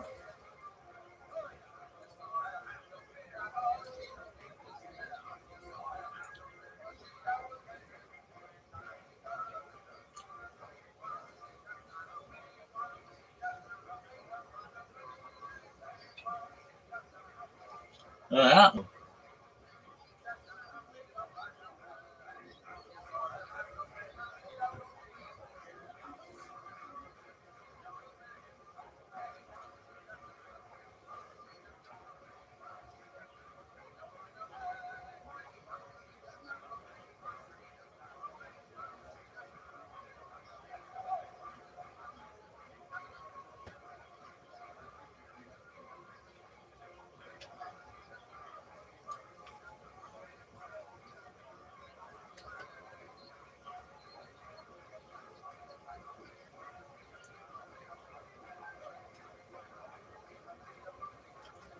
Thank you so much for the opportunity. That was absolutely beautiful. Yes, I am Rabbi Rothschild. This is Cher. If I could turn back time.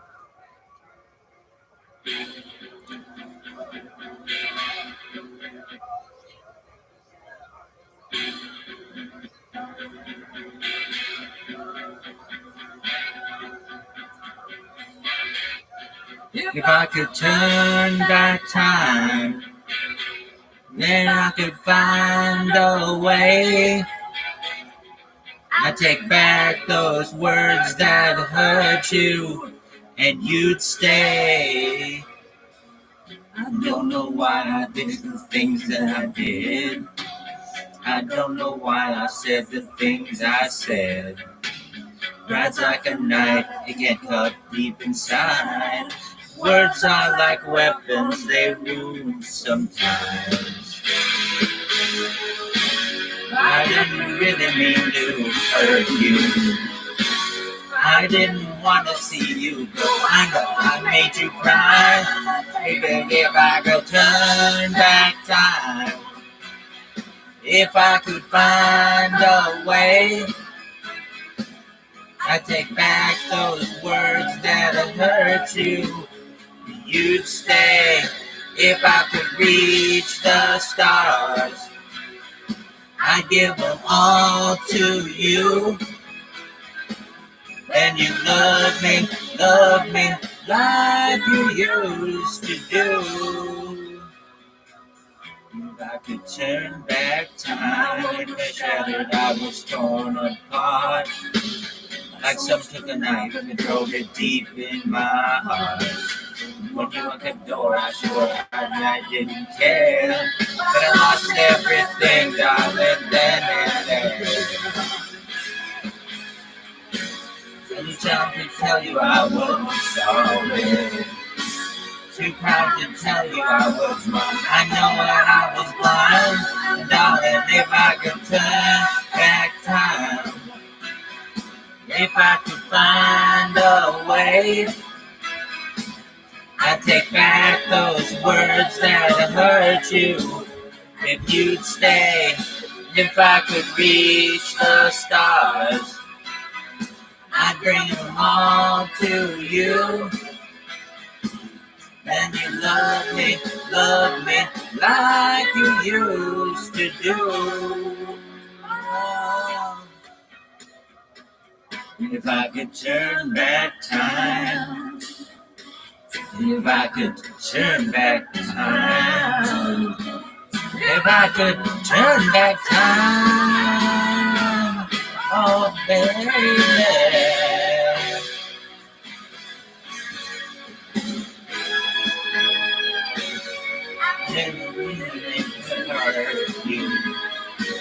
I didn't want to see you go. I know that I could cry, but if I could turn back time, if I could find a way to take back those words that hurt you, if I could reach the stars, I'd give them all to you. Then you love me like you used to do. If I could turn back time, If I could find a way, and maybe you'd stay. That was Cher's If I Could Turn Back Time. Thank you so much for the opportunity to sing. The next person may go.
Are you playing Farm Valley?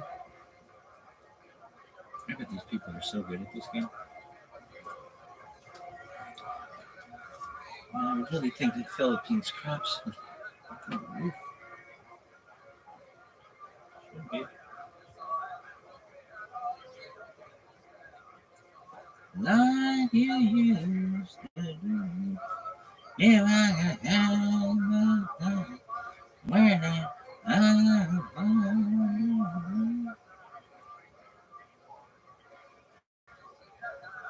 you know, I can see you doing everything cool.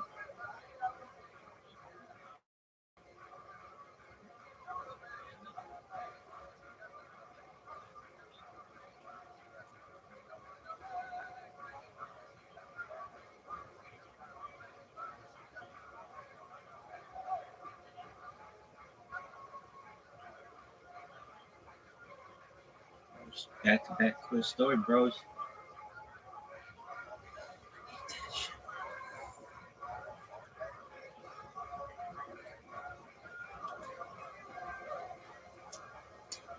Worst stream ever.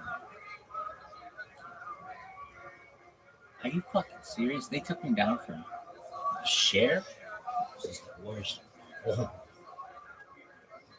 You're a piece of shit. Like, I Yeah. know what you are. Yeah. You're just a shitty person who likes to throw jabs at people when I'm just trying to be nice. Yeah, and you also know in your pocket you know a lot of physical Worst. things that could be That helps. That advantageous. definitely helps. But it also it helps that I know that I'm being nice. So if I'm Correct. nice to you and you're being a cunt to me, and I'm Yes. trying to be nice to you again, you're just thinking that you can just get away with this. Yeah, and that's when no. I like to go, hey, fuck you. I ain't that And you guy. see that look in their face Yeah. like, oh no. Yeah, oh no. Yeah. You've gone into fuck you land. Yeah, now Yeah. we're here. Yeah, and by the way, emotional pain is something that people think they can get a free slap. They think they can just get off on you and hit you with emotional pain. Like, if we're playing this let's hurt each other game, how about I just fuck you up? Yeah. Like, how about that? How let's about I do just that. decide Somebody- I'll spend the night in jail? Go to How about Pound that? Detector. How about fuck you? You know, because like that's what you're doing emotionally. Yes. You're trying to create Be abusive. pain. You're absolutely being abusive. Yes. And some people make a habit out of like demeaning people to their face, and they think they can get away with it. It's a really shitty practice. I do appreciate the people who physically put it into that. Like I've never really been like, yeah, you know, I'll do what I need to do, right? But I've never been like, I don't care. Like had a couple of days I'm not proud of because I kind of went ahead and hit that throttle. Yeah, But- most of the but time there's it's a nice- avoidable. Yeah, but in some days, unfortunately, you're not in the emotional state, and sometimes it is avoidable, and you don't avoid. Yeah, that's the thing. Yeah, Like sometimes it is avoidable. I'm so much better at that yeah. now. I've When I expressed was 25, I didn't understand that you don't have to do this. I've expressed my emotional immaturity Yeah. at times. I'm like, yeah, I could really take in that one a different way. And you're thankful. You're like, man, I'm glad that one really didn't go sideways because It's also like it could go terrible and someone could get murdered. I mean, things happen and Zero people question. can't believe what they did. And then all of a sudden someone's dead. That happens every day in America. Oh, I've had a couple close ones that you just kind of everyone walks away. It's like, ooh, because you get like, it's like what was that movie like?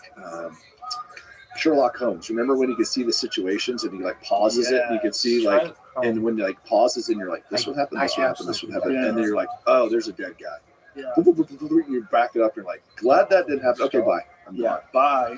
Just walk away. It's like Yeah. you have to learn that. And the problem with young guys is, first of all, their brain's not fully formed. They're impulsive. They do wild things. And then if they feel like they're being slighted, they feel like to be a man, because they want to be a man, you have to do something about it. Well, it's the number one question every man has. Every man has the same question. Am I good enough? Right. That's the wounding, right? Right. And every woman goes, her question is, do you see me? That's exactly it. Do you see me? And a man says, am I good enough? That's why there's sport. That's why there's fighting. That's why people try to make money. That's why they try to flex on each other.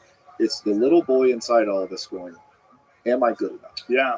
And then there's the people that get past that, and then it becomes this This is the ultimate worst. challenge. Like the ultimate challenge of life is the most difficult puzzle to solve. Yes. And you can solve it above and beyond all these other psychopaths. So you're competing with all these other people that are very much like you, but what separates you from them is the work that you put in, discipline, drive, mindset, whatever it is that you can find that gives you that edge to pull ahead with from all these other people that are very, very competitive as well, doing the same thing. Right. And with men, they feed off each other in those They environments. feed Like a West Side Barbell, Yeah. Like, Kronk Gym. yeah. And then when you're wondering that, and then when someone questions it, and publicly questions it in front of your boys or in front of whatever, it's like, no, I'll show you I'm good enough. I'll do something stupid right now and end up in jail. Especially someone who's just a walking dead man with a mouth. You know, Right. like someone who knows they can't defend themselves, and so they just feel comfortable doing that publicly because they think they're being It's the protected by worst. society. Like, That's the worst. When Yeah. they think, this actual false state of security. You're like, man, if we were in the jungle right now, you wouldn't be doing that. or when women think they can do it. When women get mouthy with men, like, don't do it. Why? When I was 16 or 17 years old, and his family had a lot of money. And so they had this big, I think it was in Beacon Hill. I forget where it was, but it was a really nice neighborhood. Yeah. And this kid had this giant fucking house on this huge lawn. So he decided to have country, right? Right. So he has a party, and kids from every fucking high school came to this party. And I was at the party with a bunch of my friends, and I was walking up the staircase. I'll never forget this. So I'm walking up the staircase, and then, so it's like right here in front of me while this is going down. I can't remember what the girl did. She either slapped this guy or she threw a drink in his face. I can't remember which one it was. Some offense. But I remember he uncorked a right hand like Roberto Duran. This dude threw a right hand like he knew how to punch. Because I knew how to punch, so I watched him like, oh, good mechanics. Yeah, right. The Really, dude really just went unloaded. like this, just black. Just hit her on the chin. Her head snaps back.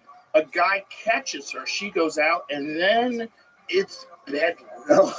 It's bedlam. I mean, people are fighting left and right. There's people fighting in the stairwell. I had to run out. There's piles of guys out on the lawn. It spread like a disease. It was like within how did 30 you seconds. decide to hit this guy because of that?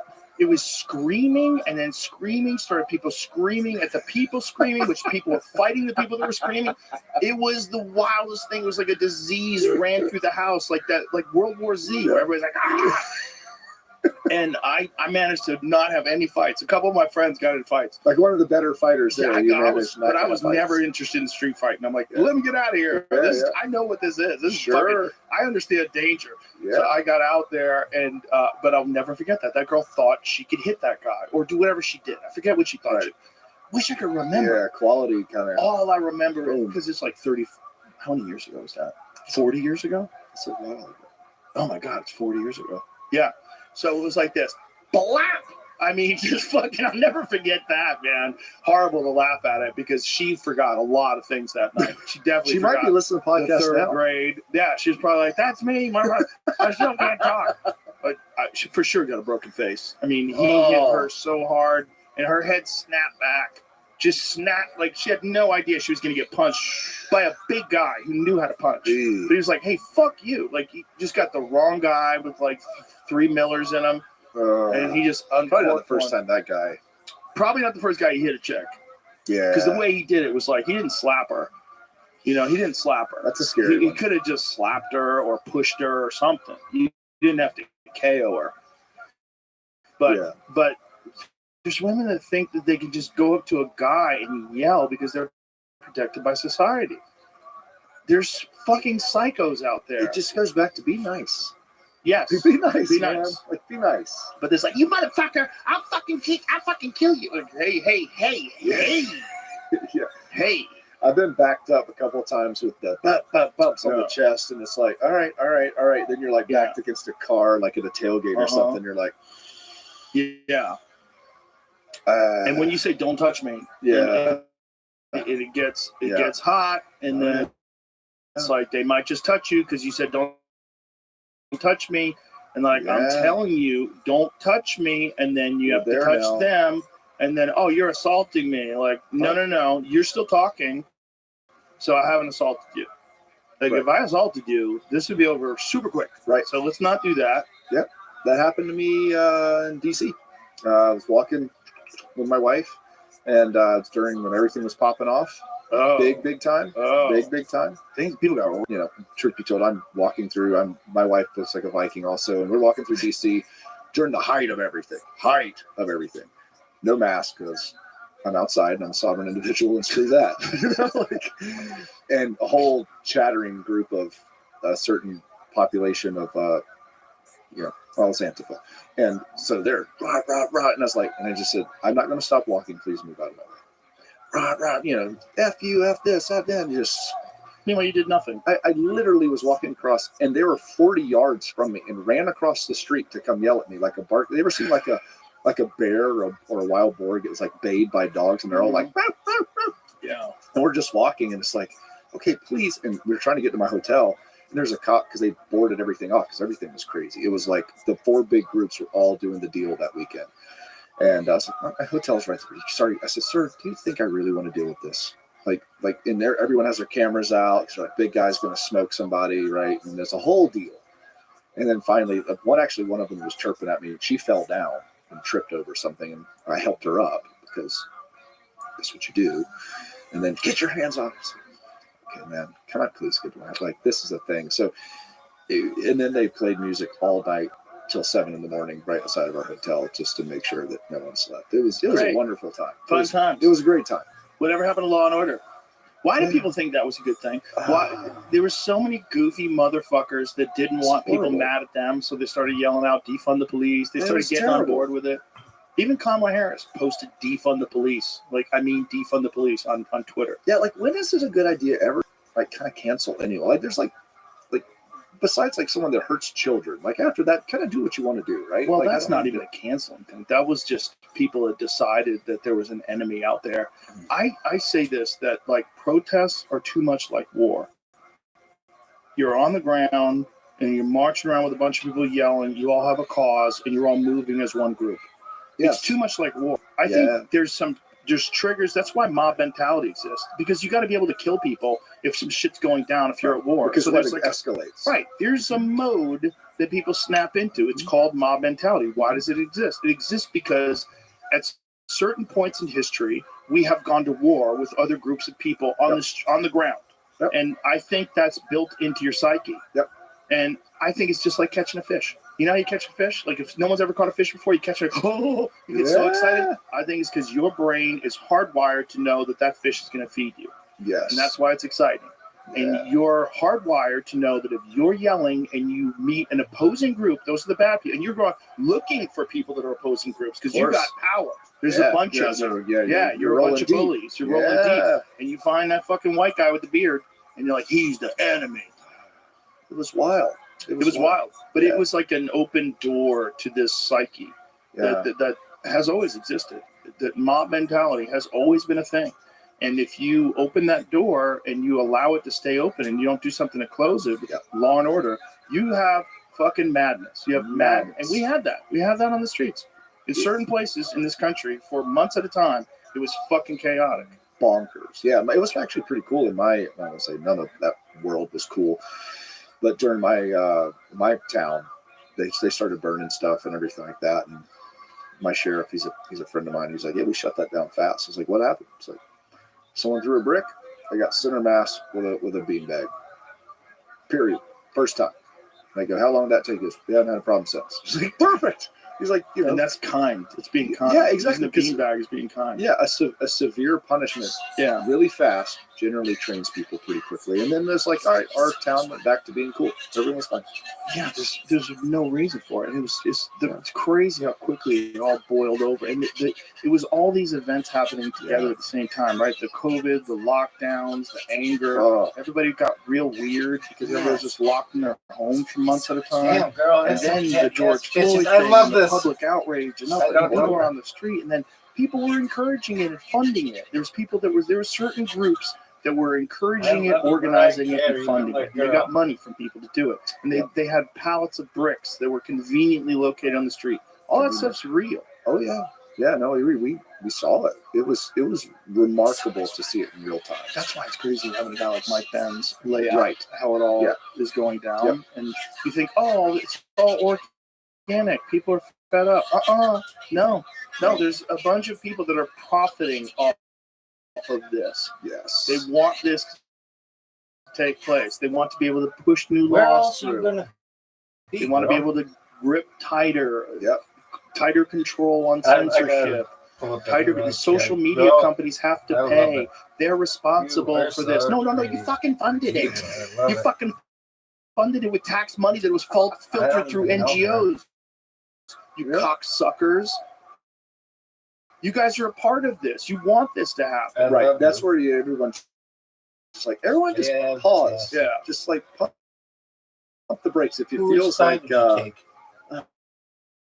what was that Some song by Mariah Carey Iron Maiden? doesn't know her longer than I can't remember, but it speeds up at the end. Yeah. That's what it felt like the last 4 years, especially during 2020. It's like, no, this is the end of like Paranoid or whatever it was. And it just sped up, and you're like, oh, is this how the end of the story goes? Like, as in humanity? It could be. Yeah. I think we got a taste of what's possible, but I also think, I think it was horrible. Anybody who lost someone, anybody where it all went down, I think it was horrible. Don't get me wrong, but I also think we're lucky Yes. because we got to see it. It's horrible if you lost your business. It's horrible if you got forced to get vaccinated. It's horrible. All those things are horrible. But we got to see how many people are fucking cowards. We got to see how many people fold as soon as there are any sort of external pressure from either to see that. And we got to see how there are unscrupulous groups in power that will coerce people to do things that are not scientific, they're not ethical, they're not moral, if they can profit off of it. And we got to see that they will use you as a human fucking ATM machine, and they will figure out a way to maximize their profits and maximize the control. So now we know. So now you can't think by that the bad Right. guys or the black hats. You gotta realize, like, there's a lot of human interest shit going on. And humans have a certain interest in getting control over money and over people, and they do it whenever they can. And if they can do it through the guise of being progressive, yourself up by your bootstraps, like whatever it is, they find a way to rationalize these very specific patterns of behavior that the founding fathers of this country fought against.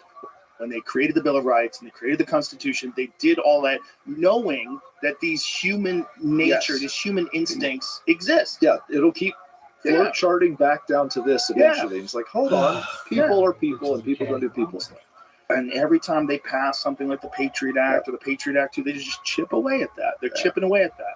And it's their job to do that in their mind. Right. It shouldn't be, because there's not enough oversight of them. That's the problem. It's like, this is the whole concept of the deep state, which was always like such a stupid conspiracy theory for the longest time. Oh, you're worried about the deep state? Until you're like, oh my God, it's real. Oh my God. How did that kid get on that roof?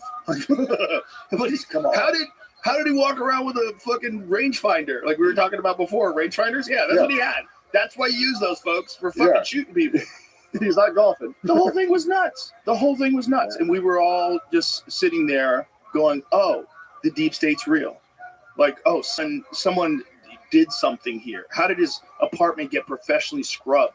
Are there a team of people that are actually organizing something like this? Has this happened before? Why won't they release the Kennedy files? He died how many fucking years ago? 1963? Yeah. That's 61 years ago. How about you release that? Yeah, hey, or hey, how about you guys release that? Yeah, or there's maybe a reason. Yeah. Do you think that stuff's good? I mean, do you think 61 years is not a long time though? That's a good point. But maybe we should wait another 60. Makes sense, right? People aren't ready yet. They're not ready yet. I've thought about that a lot. I want to know, right? I want to see behind all the scenes. I want to see the Epsteins, the Diddy's, the Cash. Patel says first day one. Let's go. That's what he says. Let's see it. If they get him in there, what a stud, right? Oh man, if you are the deep state. You know what he said he wanted to do? He would close Langley and make it a museum of the deep state. Jeez. This is the first thing he said he would do. And then just reorganize everything and say, now go back to chasing criminals. Yeah. And stop attacking the fucking citizens. Stop spying on people, you fucking weirdos. I'm so pumped about him and Tulsi. And there's just such an awesome group of people that are just certainly interesting. I'm even excited about the way Trump is doing interviews now. Like he's doing it. It's like he's become like a wiser person in interviews. Like he did this interview with this lady from, I think it was NBC. The recent one that he did was over an hour. But even the way he was talking to her, she was saying things. It's like, you would be so much better if you weren't so biased. So he said to her, it's like a kind way of saying it. Do you think he always had that? And he's just so intelligent. He's playing different cards at different times. I think he's realizing that part of the problem is not just the resistance that he faced, but his reaction to the resistance. And he still slips. Sometimes he tweets out, I hate Taylor Swift. Oh my gosh. Which I thought was hilarious. I couldn't stop laughing when I saw that. I just love irrational tweeters. Right. I mean, at what point does the incoming president gonna just dunk on somebody? Well, he wasn't winning yet. I think he was freaking out. I honestly think he was freaking out. Yeah. Because they were doing a psyop, and they were all of a sudden making it seem like Kamala Harris was the dream that we'd always been looking for, and they were tricking people who recognized that she was an unpopular vice president just 3 weeks ago, and everybody was all of a sudden on board. And that was spun around fast. Jesus, it was wild to watch. But that was another thing. Like, if you can learn from it, look, we got through it. It didn't work, but you should learn that the government will organize to do that to protect their position of power. Because here's what's up: the people that are in power. No, we're not even saying they're evil. I'm not saying anything bad about them. But the people in the administration that's there currently, they're all going to lose their jobs.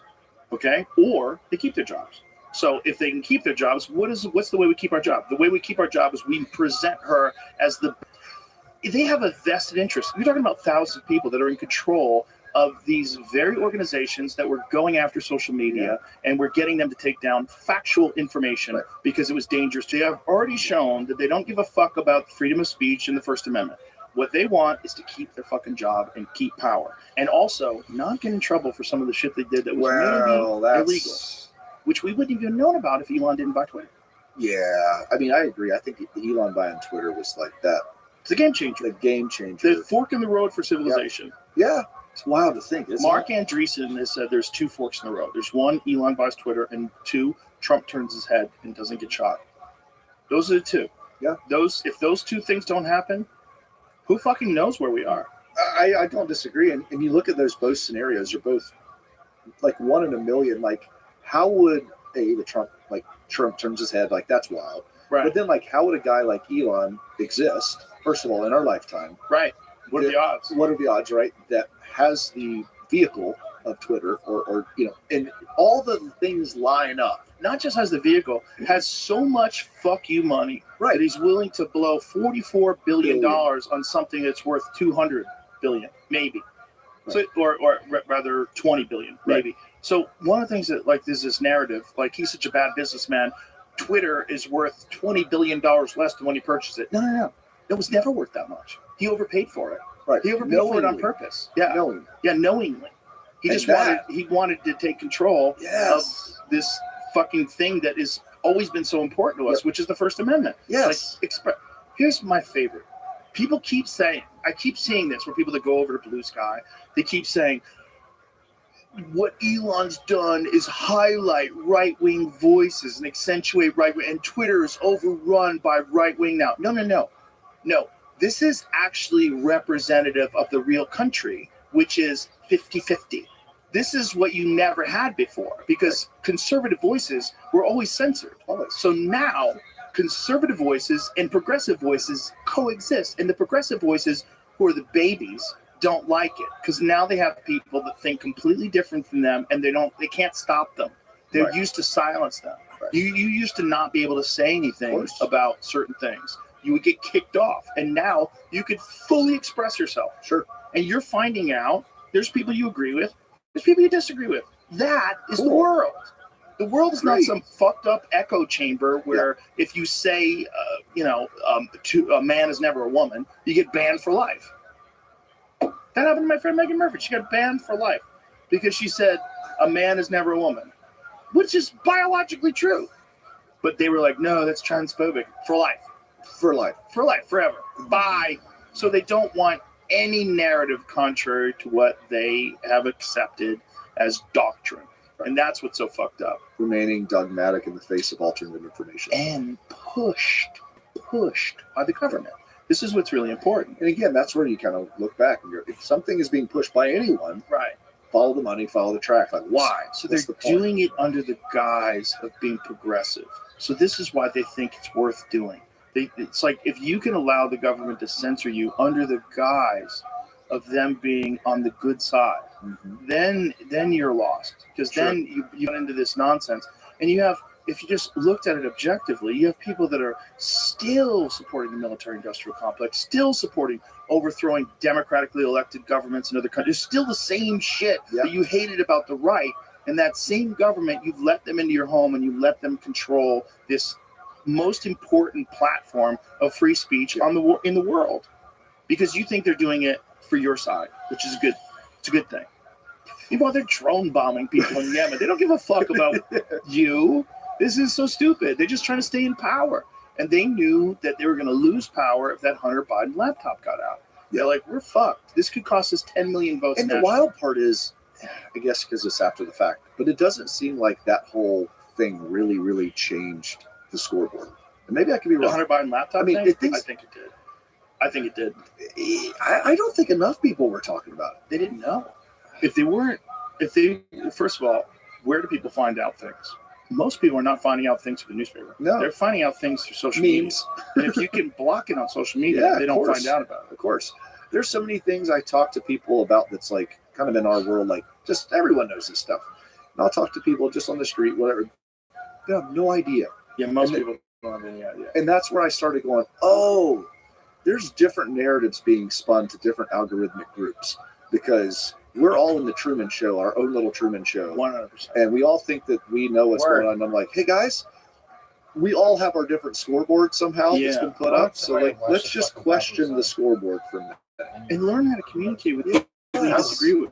And this is the problem with these people that wanted all the right-wing voices banned from Twitter. Like, hey guys, that's bad for you.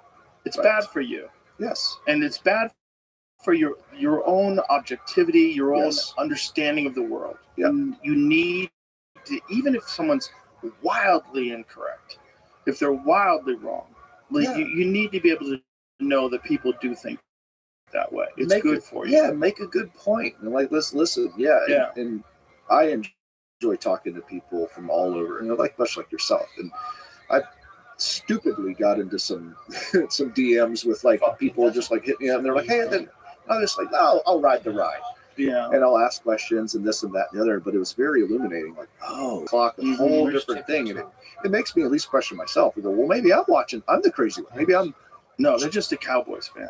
They're a Cowboys fan. The Cowboys can do no wrong. right. And you're like, fuck you. I like the Raiders. Like, whatever it is. Show you guys. That's what it is. It's teams for people who don't believe in sports.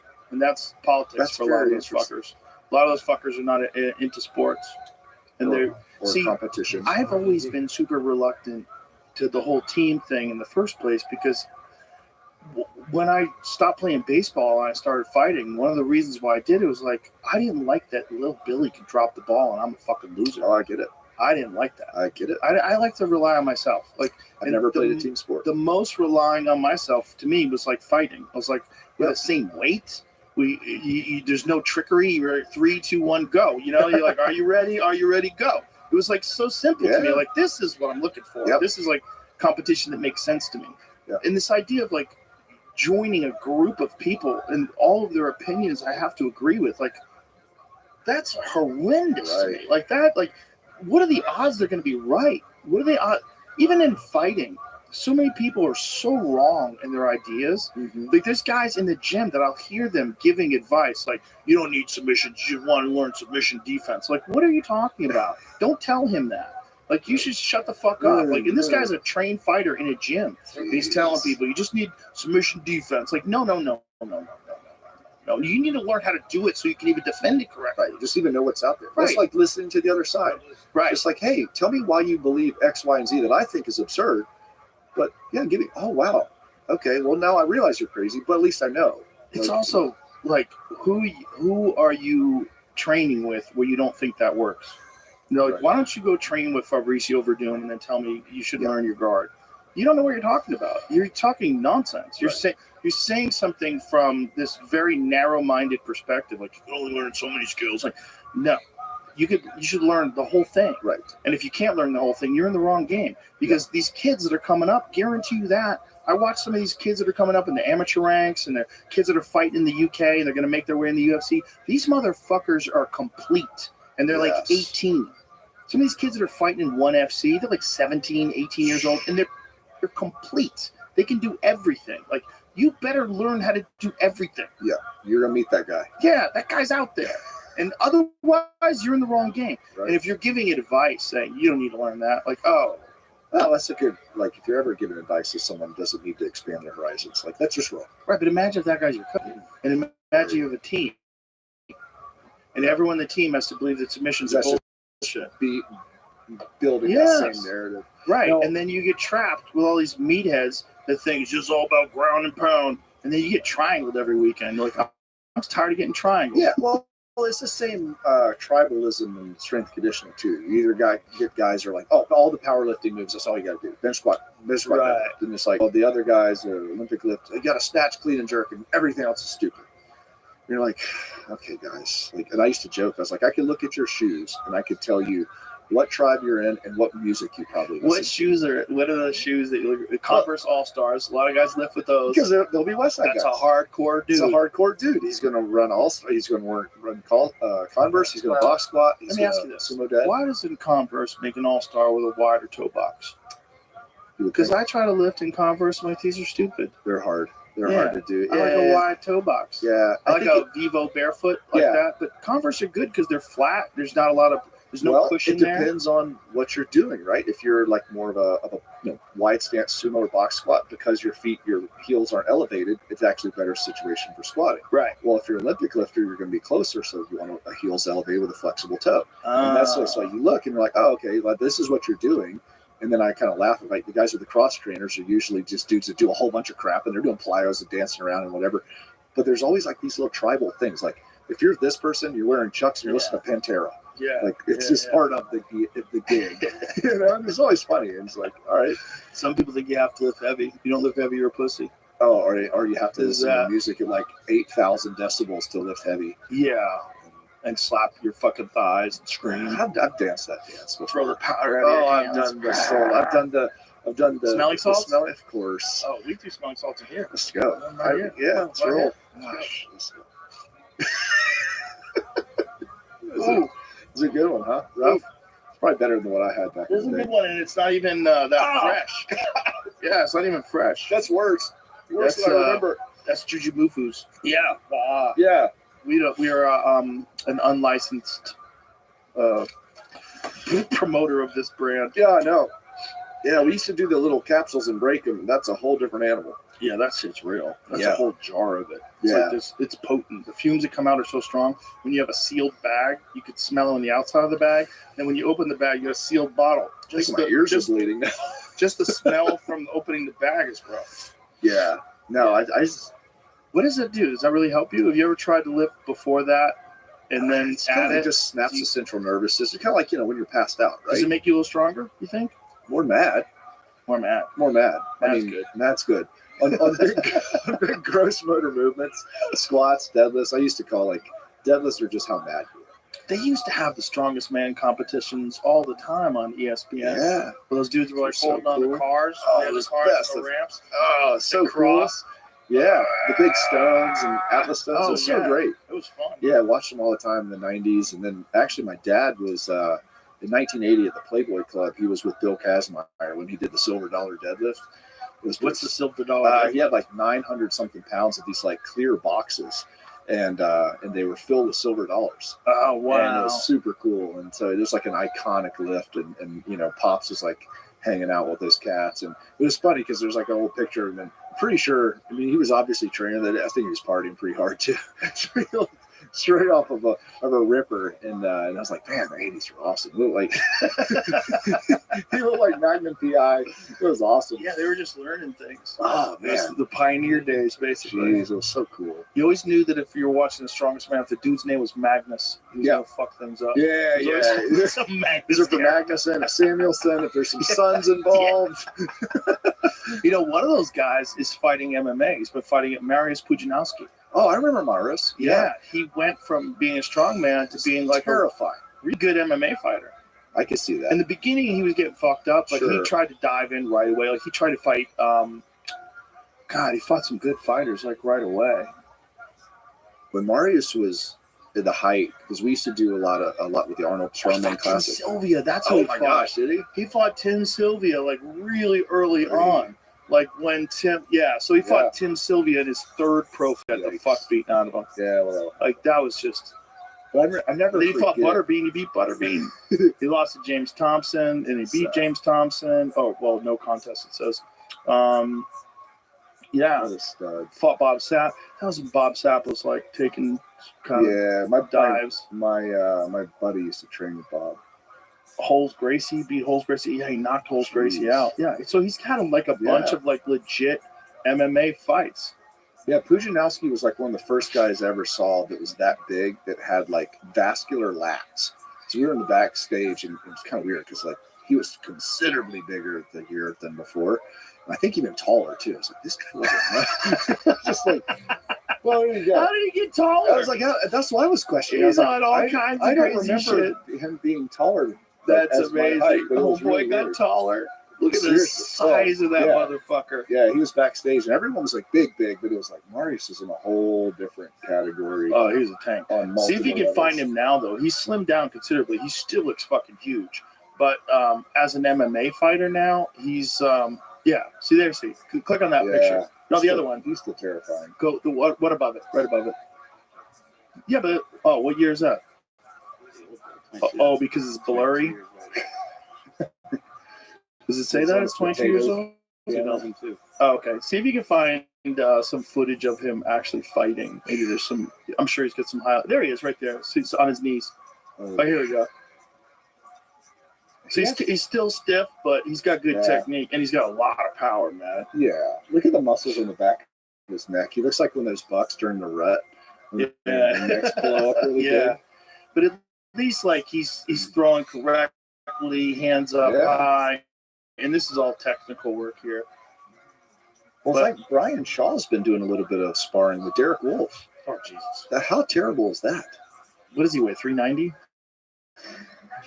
I mean, I know he was up to 440 something at one point. My dad is actually who got him into strongman. He came by our booth at 18 years old, and my dad was like, "Hey, you're really strong. You should like get into this." Yeah, he should be on another planet. You're too big. He is Too big just, for this planet. yeah, he was probably 240. That makes me believe in the Anunnaki. Right.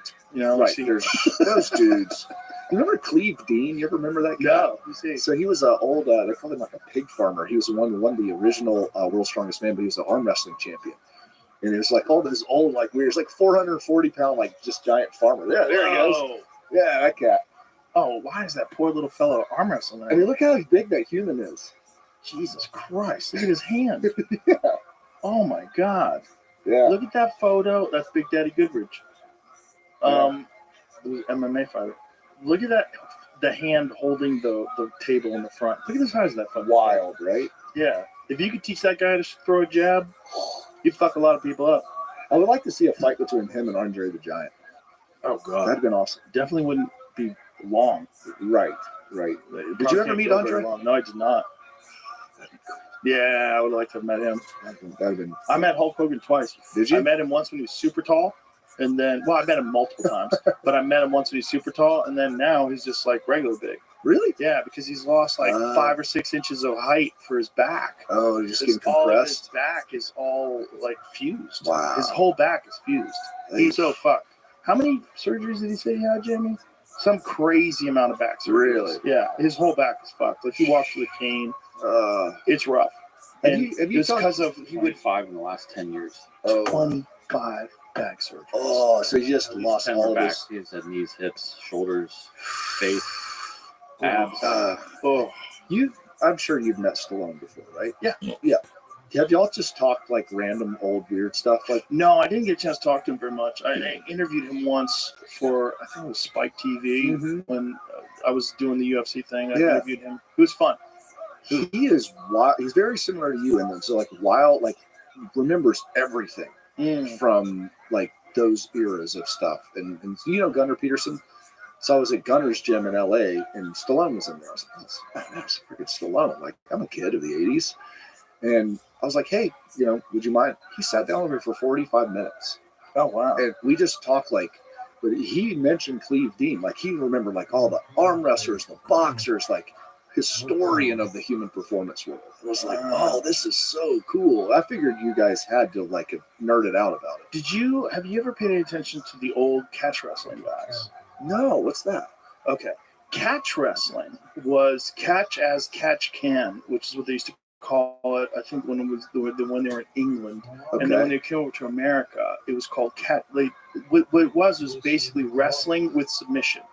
And there were certain rules, like you could pin a guy or you could submit him and they could tap. And there was a few guys that were legendary for their strength and conditioning routines. No way. Yeah. Josh Barnett learned under Carl Gotch, and Gotch was like famous for having like this unbelievable gauntlet of strength and conditioning work that you had to be able to get through before we would even train you. Really? Yeah. Like he went over to Japan, and Gotch trained a lot of guys. Like there's a lot of What like era catch was wrestling that? influence. Well, when you go back to the early days of catch wrestling, go Farmer Burns, because Farmer Burns was like one of the, what is this? Let me watch it here. What is catch as catch can? So these guys, Okay, is that they George would have Hackenschmidt? these. Is that what it was? Yeah, back up for a second. So yeah, Hackenschmidt. Yeah. So he's like one of the fathers of strength and conditioning. It makes sense because a lot of these Hack squat. Carl Gotch and Hackensmith were duking it out at Comiskey Park. Yeah.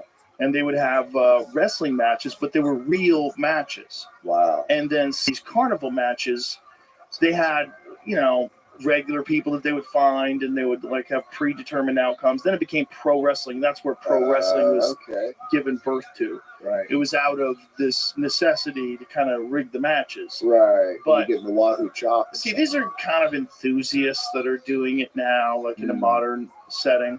But the guys who really know the stuff, like Josh Barnett, has tapped out some legit Brazilian Jiu-Jitsu black belts in Oh, wow. competition with catch wrestling techniques. It's like Kimuras, Americanas. That's like cool. they call that a double wrist lock, though they have like different terminology for some of the same moves. But Farmer Burns was this guy he was so legendary with his strength and conditioning that he would hang from a tree. He would literally like hang himself. Like Because hang. his neck was so built up, and he was a small guy. He was like 160 pounds, but he was so jacked, and he literally had like a pit bull neck. There's photos of him where he would do this stunt where he would hang by the neck in front of crowds. Right. Like, look at him. That's him. Oh wow. Okay. That's So Farmer it's Burns. Okay, probably very similar to the Mighty Adam, if you've ever heard of him. But you know how fucking strong your neck has Stupid. to be and not just hang sometimes, hang like all the time. Look at his neck. That's amazing. Look at his fucking neck. But he knew that, if Yeah. your neck is weak, your body's weak, your Of core course. is weak. If someone collar ties you and you got a neck like that, you can resist it and you could work your shit. Yeah. Anything that hangs out of your t-shirt, you better train. There was a bunch of those guys Yeah. back in those days that just had these incredible strength and conditioning programs. And Yep. they used a lot of things like steel maces. Yep. Like Carl Gotch see if you can find Carl Gotch strength and conditioning routine. Because even like as an older man, when he was teaching people stuff, he would show how he maneuvered these big fucking Yeah. maces. It was super impressive stuff. But it's maneuvering something, not Yes. necessarily lifting it. All that functional strength stuff. Mhm. He would have those guys do 500 bodyweight squats every day. That's cool. So here's him back then. Oh gosh. And a lot of it was like Hindu push-ups. And Yeah. look how flexible he was. For a big fucking giant dude. Yeah. Like super flexible. So they realized that, like we were talking about, technique is very important, but Right. also strength. Yeah. So look at the size of his fucking thighs, Dude, dude. look at the neck. I mean, Yeah. oh, And so he'd make these guys do these crazy wrestlers bridges, and look at how you could do that. Like support yourself and pull yourself back up like that. So they kind of like resist against necks. yeah. So these guys would have these unbelievably grueling physical sessions, and then they do their technique. Wow. So Yeah. they would attempt to, I guess, be a pre-fatigue, and so you'd learn to do it. Well, also you just had to be in phenomenal Right. shape, because in wrestling, that's the first thing that goes. Oh, Is gosh, you must have ridiculous conditioning to be an elite wrestler. Look at the size of his fucking legs, dude. So Carl Gotch was super famous for this. He's in Japan here teaching these guys. Wow. And obviously this is black and white. It's just a long time ago. Yeah. Have you ever seen the? It's Who is he training here? Does it say who he's working with? That's Inoki. Oh, wow. Of course, Inoki fought Muhammad Ali. Oh, okay, right. Yeah. Ever see that fight? No. Oh my God! It was like some crazy scam fight where Inoki Does he just stand on his face? dropped to his back. Yeah, work his neck. So he's lifting him up with He's his neck. standing on his face there Yeah, too. man. Good job. Carl Gotch didn't fuck around, dude. Yeah, that's obvious. That'll build your chin. So Muhammad Ali's trying to punch him, and Inoki just goes to his back and kicks his legs. So he fucked Muhammad Ali's legs up. Like they were really fucked up for quite a while. Really? Yikes. And Ali's like, "What the fuck?" And it's in Japan, and they're paying him a ton of money to do it. And so the referee has to separate them, and the referee is Judo Gene LaBelle. No way. Yeah, so Judo Gene LaBelle's the referee, and Inoki's just lying on his back kicking him, and he's kicking him with like roundhouse kicks. Like, look at this. So he's Jeez. fucking Ali's legs up, man. That's When you're a guy who makes his living off of this footwork, which Right. was Ali, like this was super dangerous. Look, he's getting him in a What the- leg lock. So obviously this wasn't boxing. This is No, just it was some being after weird it. hybrid fight that, I think Ali just needed money, and they talked him Yeah. into doing this. But Look at those fights we get today. Is that sort of like what this was going on? These crazy exhibition real fights that are happening. well, sort of, but this was I don't know real. what to call it. Inoki was really trying to hurt him. He really did kick the shit out of his legs. And Ali really, see if you can find any articles on Ali's legs after the Inoki bout. I think he really fucked his legs up because he didn't know how to check kicks. He didn't know what to even do. And all of a sudden this guy's on his back, roundhouse kicking his legs and stomping at his knees. Yeah. So Yeah. who knows if his knees got hyperextended, he tore his meniscus. course. Like Who knows what the fuck happened there? Jeez. Have you ever seen? There's an old Polish documentary. This them training in the 1970s, and they're doing all that kind of crazy stuff and throwing logs and Look at it. It said he has blood clots in his leg. Where does it say that? nearly ended. Right before I clicked on it, it said it in the little sentences. Finally, at the 15th round, they called it a draw. Wow. Ali is bleeding from the legs. He gets an infection in his legs, and he almost has to have an amputation. Holy shit. Extended stay in the hospital was the best case scenario coming out of the fight. Wow. So Muhammad Ali suffering 2 blood clots and an infection in his leg from Inoki's vicious grounded kicks, according to the Sweet Science. Wow. When he finally did. So look at this. So he said he continued his tour of Asia despite this, competing in exhibition matches in South Korea and the Philippines before returning to the United States. When he finally did get back to the U.S., Ali needed to stay in Los Angeles hospital for multiple weeks to recover from injuries sustained in the Inoki fight. Holy shit, man. He put him on ice. They were concerned Ali's injuries could even be life-threatening. Well, that's staph infection. He was bleeding from the legs, got an infection in his legs, almost had to have an amputation. Bro, staph infections are fucking terrifying. You had one? Yeah, I've had 2. Twice I've had staph. Not I bad, had a though. blood I clot. caught it both times. I had a blood clot one time. I got jammed up, smoked my ankle, and it was like, didn't think much of it. Felt like just kind of weird. Got hot, got swollen. I'm competing all over the world, and I'm like, yeah, this kind of feels weird. And the doctor's like, hey, man, you need to get that checked up. Of course, jumped back on a plane, went across the country, and they said that I had a blood clot from my knee to my hip. Oh, shit. Yeah. So it's blocking off the blood. It's coming blocking through the off, vein. yeah. And my calf was giant. And What do they do about that? I just started taking blood thinners and stuff. And so, which was cool, But you can't get cut. couldn't get cut, which is kind of funny because I got on the blood thinners and I just pulled an alligator tag like a couple days before. No. So I told the doctor, he's like, don't do anything to get you cut. I was like, well, I'm going alligator hunting tonight. He's like, and I was like, no, man, seriously. He's like, no, you bleed out if you get bit. I'm like, yeah, but I probably won't bleed out. So I remember like in the middle of the night in the swamp, giving myself shots of whatever that stuff was in my stomach. And Oh, my God. I'm not very smart. So How long do you have to take the blood thinners for? I before took it them dissolves? for about 6 to 8 months. Whoa. Because I started on the shots and then I went to like the warfarin tabs and they had to keep checking me because they had to let it all break out. So I'd have There's no better way. Can't they pull that out of there or something? yeah, that's what I would have Get thought. some They were like, tweezers? you know, That's crazy. it's crazy. So I was at a Christmas party a couple months later and my doctor saw me and he was like, hey, had a couple beers in it.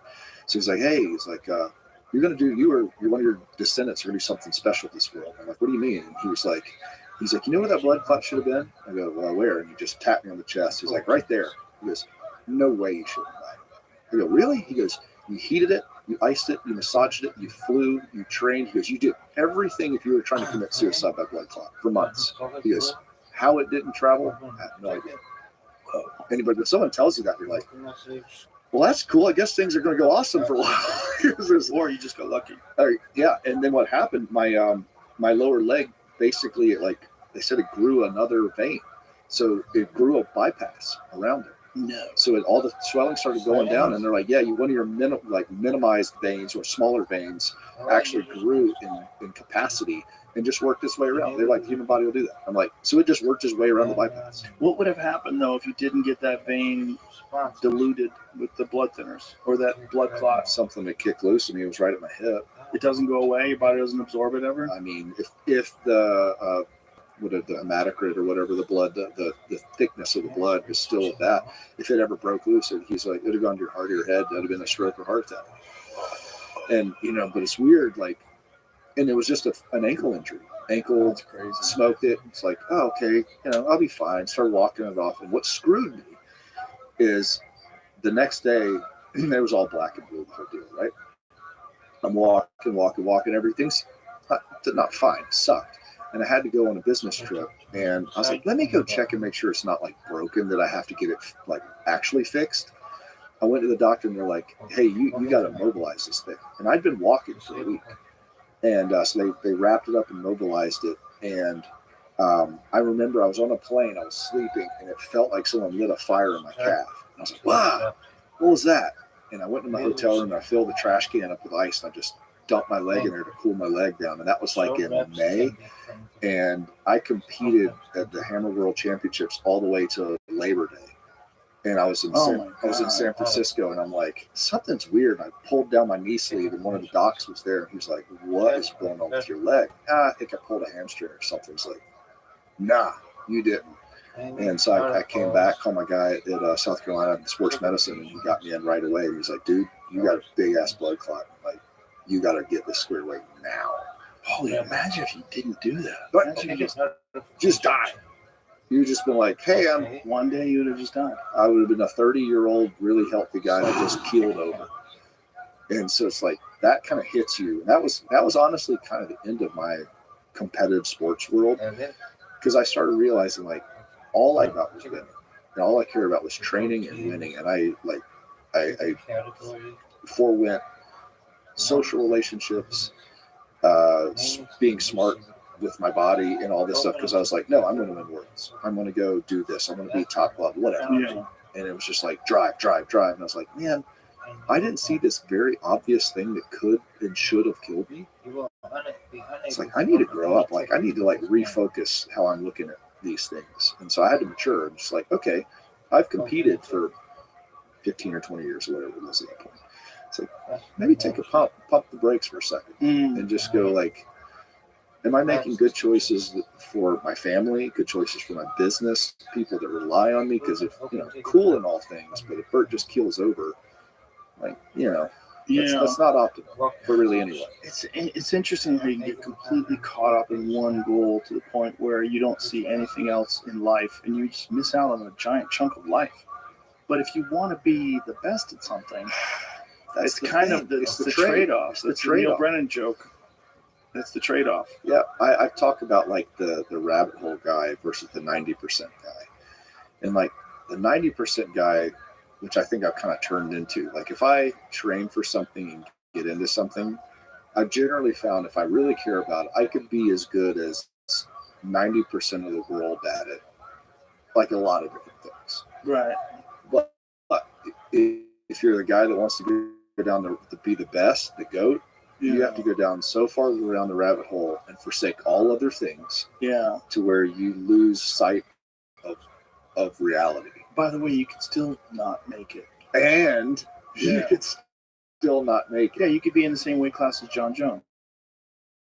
Right. And you're just like, I picked the wrong era to be alive. Right? Yeah. There's Mike Tyson, 1986. Whoops. So you want to be a heavyweight boxer. Oh, no. Yeah. Yeah. And that's Tyrell Biggs. That's the weird part is like you could be the rabbit hole guy and go so far down and lose sight of life and still be the number 3 guy ever. Yeah. And, kind of like use like the Yoda, like the Dagobah Force. Like that's where people went to get all the force. Like they don't write books about the 90% guy. Right. They write books about the weirdo that lived in the forest. There's a little green man through the forest. However, I've seen it a lot. Yeah. You got to know when to stop. Yeah. Like it's fun to do in the beginning, but you got to know when to stop. I mean, I would say you're probably as good or better than 90+% of the human population at fighting. Probably, yeah. You're probably better at 90% of the human population at shooting a bow. Probably. Yeah, probably. Right. And so you start looking at things, you're like, oh, the things but if you want to be Levi Morgan, there's a long. And like, if you want to beat Gordon Ryan, you're probably never going to catch him because he's already still doing it. Yeah. And he's not doing archery. He's not doing a podcast. Exactly. And he's not doing a thing. Exactly. And then so like I've had to kind of went to this thing. I was like, do I want to be a 90% guy that enjoys semi-balance in my life and is really passionate about 3 or 4 or 5 things and be really, really good? Or do I want to throw all my chips in? And the probability is I won't be the GOAT. Right. Especially if it's a competitive thing. Right. Where it gets weird, real tricky with some people is if maybe it's a thing that's not a competitive thing and you can keep doing it. Yes. Right? Like my friend Gary Clark Jr., when he records albums, he goes crazy. And he locks himself in the studio and he's there for like fucking 12 hours, like every day. And it drives his family nuts. He's just like constantly working on his music because to him, like, he wants to be all in. Yes. Like that's where he lives. It's where he Yes. creates this great music when he's all in. And you could sacrifice all the other things in your life. You're not going to work out. You're not going to Yep. go on trips. You're not going to. All you're doing is just whatever that thing. Maybe it's painting. Whatever. Maybe it's writing books. Whatever it is, you're all in. And although it's beautiful, I don't know if I'm that guy. You don't have to be. You know, You and know, that's so I had the to look thing at is, myself. In the greater, if you're looking at the universe, if you look at the greater picture of everything, it's not really important what you do here in this life. But for you, it is. And the problem is if you're compelled to try to be number one and you don't really chase it, you're always going to have that thing in the back of your head. I never really went for it. Yes. At least you went for it for a long time. And Yeah. that's the thing. Like that, I think, is the best way. Go for something but know when to stop. That's where it was. For me. Yeah, no, don't be a 70-year-old dude out there in the Olympics throwing a hammer. Please don't. Please don't. No, you're Who's exactly the oldest right. guy who ever threw the hammer? Oh, gosh. Well, actually, one of my mentors, Judd Logan. So this dude made 4 Olympic teams, and in the hammer, and then got out of it. And he was a coach. And then every time that he would hit a 50-year, 55-year, 60-year, he would train for 3 or 4 months, break the all-time world record in that way, in that age class, and he would go off again for 5 years. Good Lord. And he would just come back and he would do it again and just shatter the world record. And he would come back and he'd do it. And he just did that up until pretty much when he passed. Did he keep training the entire time? Like, how did he be able to come back? He was very genetically gifted, and he was a coach. So he was always doing it, kind of screwing around. And then he'd get serious. But then he would every get 5 serious years. for the last little bit. And all of his kids would come out, all these guys he coached, and I mean, he was just I wish At he the would- end, like when he was like 70, how far away was he from guys who were 30? He knocked me out of the Olympic trial finals in 2004, and he was 40. Gosh, he was probably 45, 46 years old. He's like a little bit younger than me now, but I was 27 and in my prime. Wow. And you're just like, but it's Judd, right? Like Right. he's a mythical Bill Brasky creature. Like he's Judd, and you're just like, dang it, Yeah. Judd's gonna figure out a way, and he just generally his So fourth. how many Olympic- age class world records did he hold? He went 50, 55, and 60, and then he passed away a couple years ago. Actually, he got had cancer, and then he had some COVID complications. It sucked, man. I mean, you talk about a guy that's just that statuesque, like best conversationalist, like poured into all these kids and stuff. And you're just like, he's the coach you always wanted to have. Things happen. It's interesting when you watch the way different people live their life, because you can see benefits and you can see where it would be a detriment to the rest of your life. And it allows us to look through these mythical creatures like that guy, these John Jones type characters, these Carl Gotches, and go, but is that what I want to do? We don't want to do. Because there's people out there that really want to do that. And if you don't really want to do that, you're never going to beat them anyway. Ever. Ever. You're already most likely not dead in the water. If you got 1 foot in, guess what, bitch? You're gonna get that foot's gonna be snatched up by a crocodile. one foot in the grave and one in the roller skate. Yeah, you can't compete with a really obsessed, talented person if you're not really obsessed and talented. And the weird part is when you look at yourself and kind of question that, like, am I a 90% guy? And some people aren't either. Some people are like, I don't care what happens, man. I'd be average, and that just sounds horrible, right? Yeah, that doesn't sound like you're gonna get anywhere, and you're not gonna be interesting. Not in the least. Yeah, that's the problem. Like, you're not gonna attract other interesting people because they're not gonna want to be around you. Right. And the biggest Unless you're part, really funny. well, that's it. Yeah. The biggest part about being interesting is being interested. Right. You know, ask a lot of questions. Be interested in crap. Like, yeah, that's where I think one of your superpowers, besides you have a steel trap for a brain, you've recalled things that we've talked about. Like, I was like, I didn't know he was listening to that. It was pretty impressive. But the thing is, when you come to that, like, am I a rabbit hole guy? Am I a 90% guy? In my opinion, those are the only two choices. Like, the other ones, screw those. But when you kind of like really look at, like, have you ever seen like where your line really is? my like, line. Your line, like when like you're like I will go this far, Mm-hmm. but that's as far as I'll go. Right. Like down that rabbit hole to whatever that is, or whatever stressor, or whatever that may be. Mm-hmm. I hadn't done it, and in recent, like, I had an experience. It was like, okay, there's my line. Okay, that's. What did you do? I was in Africa, and I was hunting Cape buffalo, which Whoa. is the most dangerous thing. It With kills a bow me. or a rifle? Rifle, but still, it's Good. one of those things. You get in there close, and it's Yeah. like, go with the bow. Oh, you could die. Yeah. He died. It was pretty hairy. It kills more people than everyone. You know, we had What do an they taste awesome. like? They were actually awesome. We did the inner loins that night. It was Yeah. in Namibia. It was fantastic. And that cool part about that is we donated the meat to the local village, and they were super stoked. Wild part is, after we gutted it, there's like 400 pounds of guts on a buffalo. And I'm like, all right, y'all gonna like truck this out to the desert or out to the place and like let the hyenas? And they're like, no, the villagers are taking. I was like, the guts. And they said, yeah, no, like there will be a party tonight.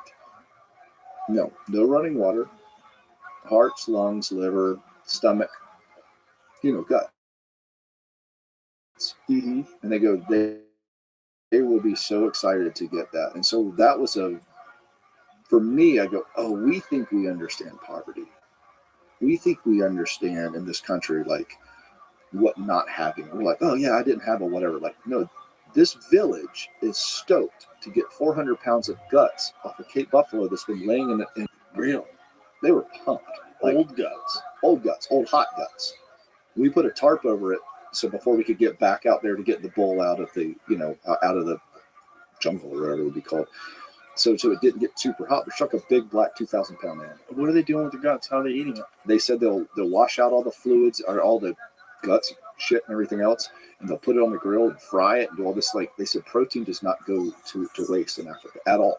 Wow. So I'm like, you guys are gonna, of course, eat a heart, but they're like, yeah, they're eating heart, lungs, liver, kidneys, like anything. Like, What does lungs taste like? well, I don't know. I don't know if I want to know. I've always thought about it. Yeah. Yeah, because like when you Yeah. open up an elk, you look at it like, can you eat this? Like, what does this taste Have like? you eaten- I'd rather I eat the liver and I eat the heart.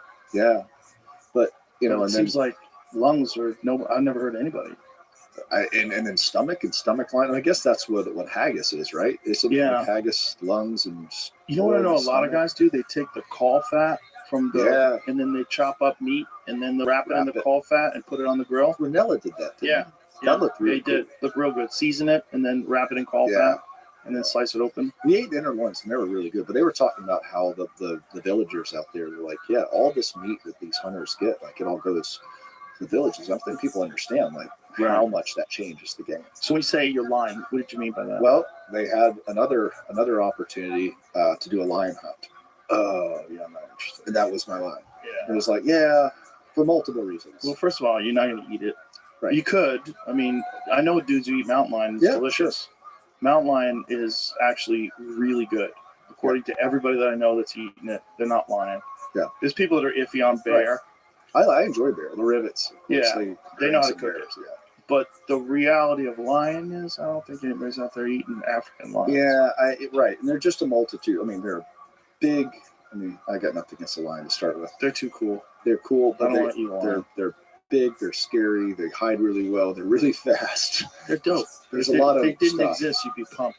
If somebody put one of those in a movie, you'd be like, what a cool, awesome animal. Yeah. You know? So it's just like, okay, like for multitude of reasons. Like I'm a hunter guy. Enjoy it. It's like, okay, not that one.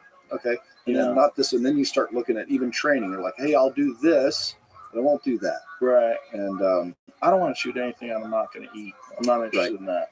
I'm not interested in going to hunt something that's inedible. I just don't get it. Yeah. I get how people want to do it, but I feel like the same about fishing.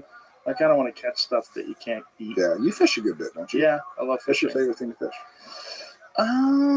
I mean, if I really had the time and I don't, it would be like salmon fishing in a river. Really? That's some of the most fun because they're so big and they're so Yeah. strong, and the way Lock they into jump. them.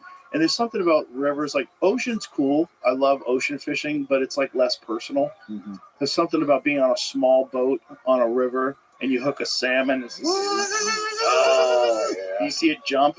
Like My friend Ari and I, we went up to Anchorage a few years back when we did a show. We did some salmon fishing, which was really fun. And then I've done a lot of trout fishing. I love bass fishing. Yeah. Bass fishing's always fun. Top water. Yeah. Oh yeah. Late summer. Watch them smash Oh, that. It's the best. Big frog going across the really bad. It's fun. Yeah. It's fun. Have you ever done a? I probably would be a bad idea for you, but like I put a green light under my dock in my house. Oh wow, dude, cheat code. Oh, and they all come It's to the it. coolest thing. Oh yeah. So in the spring and February through March, April, and then right now they're happening again. The striped bass will school under it, Oh whoa. and it's like, you're catching 4 to 15 pound fish every night, that's awesome. every night. And so I'll sit up at the So house cheating. and I'll seriously. So I'll be with the wife and we'll have a glass of wine. It's like, all right, we'll go to bed. And I was like, well, I'm gonna go fish. She's like, you're going fishing now? I said, I'll be back. Don't worry. Because you only get like 2 or 3 casts before they blow off the light, but you're going to catch 2 or 3 fish every night on the first 2 or 3 casts, Oh wow. which is awesome. That's a great way to get food. Yeah, no. And so Yeah. you go catch a 7 or 8 pound striper, gut and throw them in the ice, and then do it. So I would literally fish, catch my 2 or 3 fish, and sometimes I got them where there's fly fishing for them. So you catch like a 10 pound striper on a fly rod, which is badass. Dude, I went to Mexico once and we went mahi fishing, Yeah. and then they cooked it within an hour of us Oh. catching it. Son. I was like, oh my God, this is so much better than any fish I've ever had before. And then you realize that the more time it waits after it's dead, it goes to supermarkets, sits on the shelf, you lose all that. You Like, lose it. the flavor of them right when they pull it, I'm like, this is the best fish I've ever had in my life. It's incredible. Yeah. It was so delicious. Yeah. Yeah. That's the best. You need to get one of those green lights on your dock. Sounds like fun. Oh man, Deep Glow is the one. Yeah. I'll send you the link for it. Okay. It's super easy to do. And mine kicks on right before dark. Oh, nice. And or if you get up early because they have the longest time to school on it, and so they're like everything's silent. You go out there and smash a couple. Sun comes up. It's great.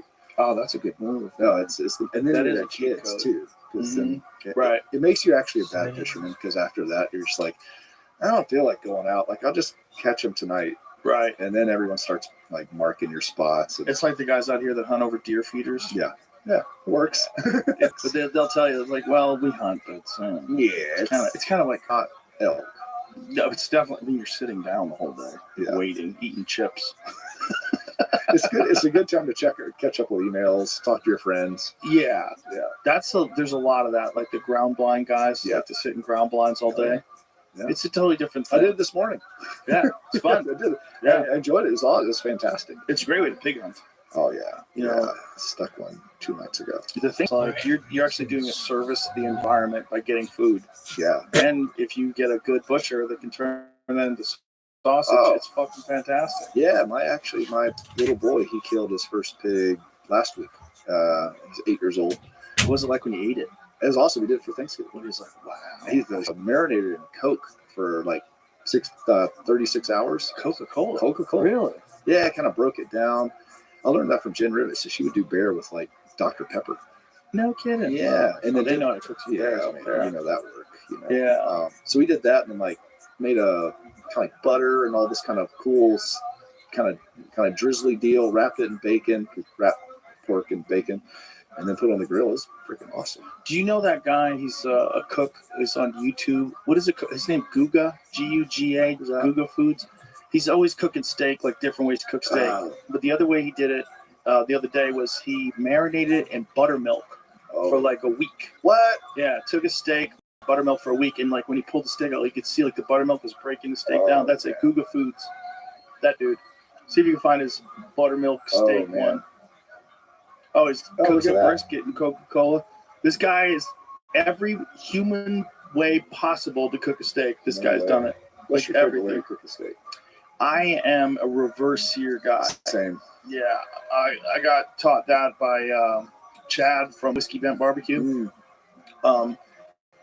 He says that the best way, particularly for wild game, it's without a doubt it's the best way for wild game. Take it, and so here it is with buttermilk.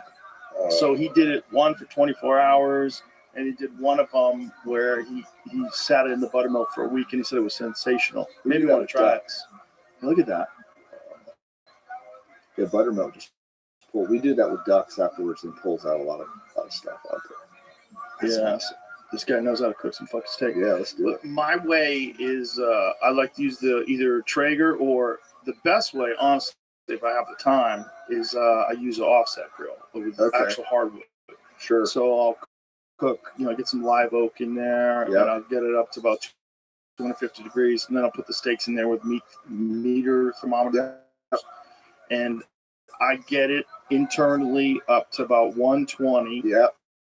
And then either I sear it on a cast iron pan, or I also have one of those infrared things. What are those called again? Fuck, they sent it to me. I should shout them out. I know who Sean Baker uses them all the time, but it's like a tray. Sean's and awesome. Yeah, he's great, and it runs on gas, and so you just slide it in there, and it's like an overhead grill. What is it called?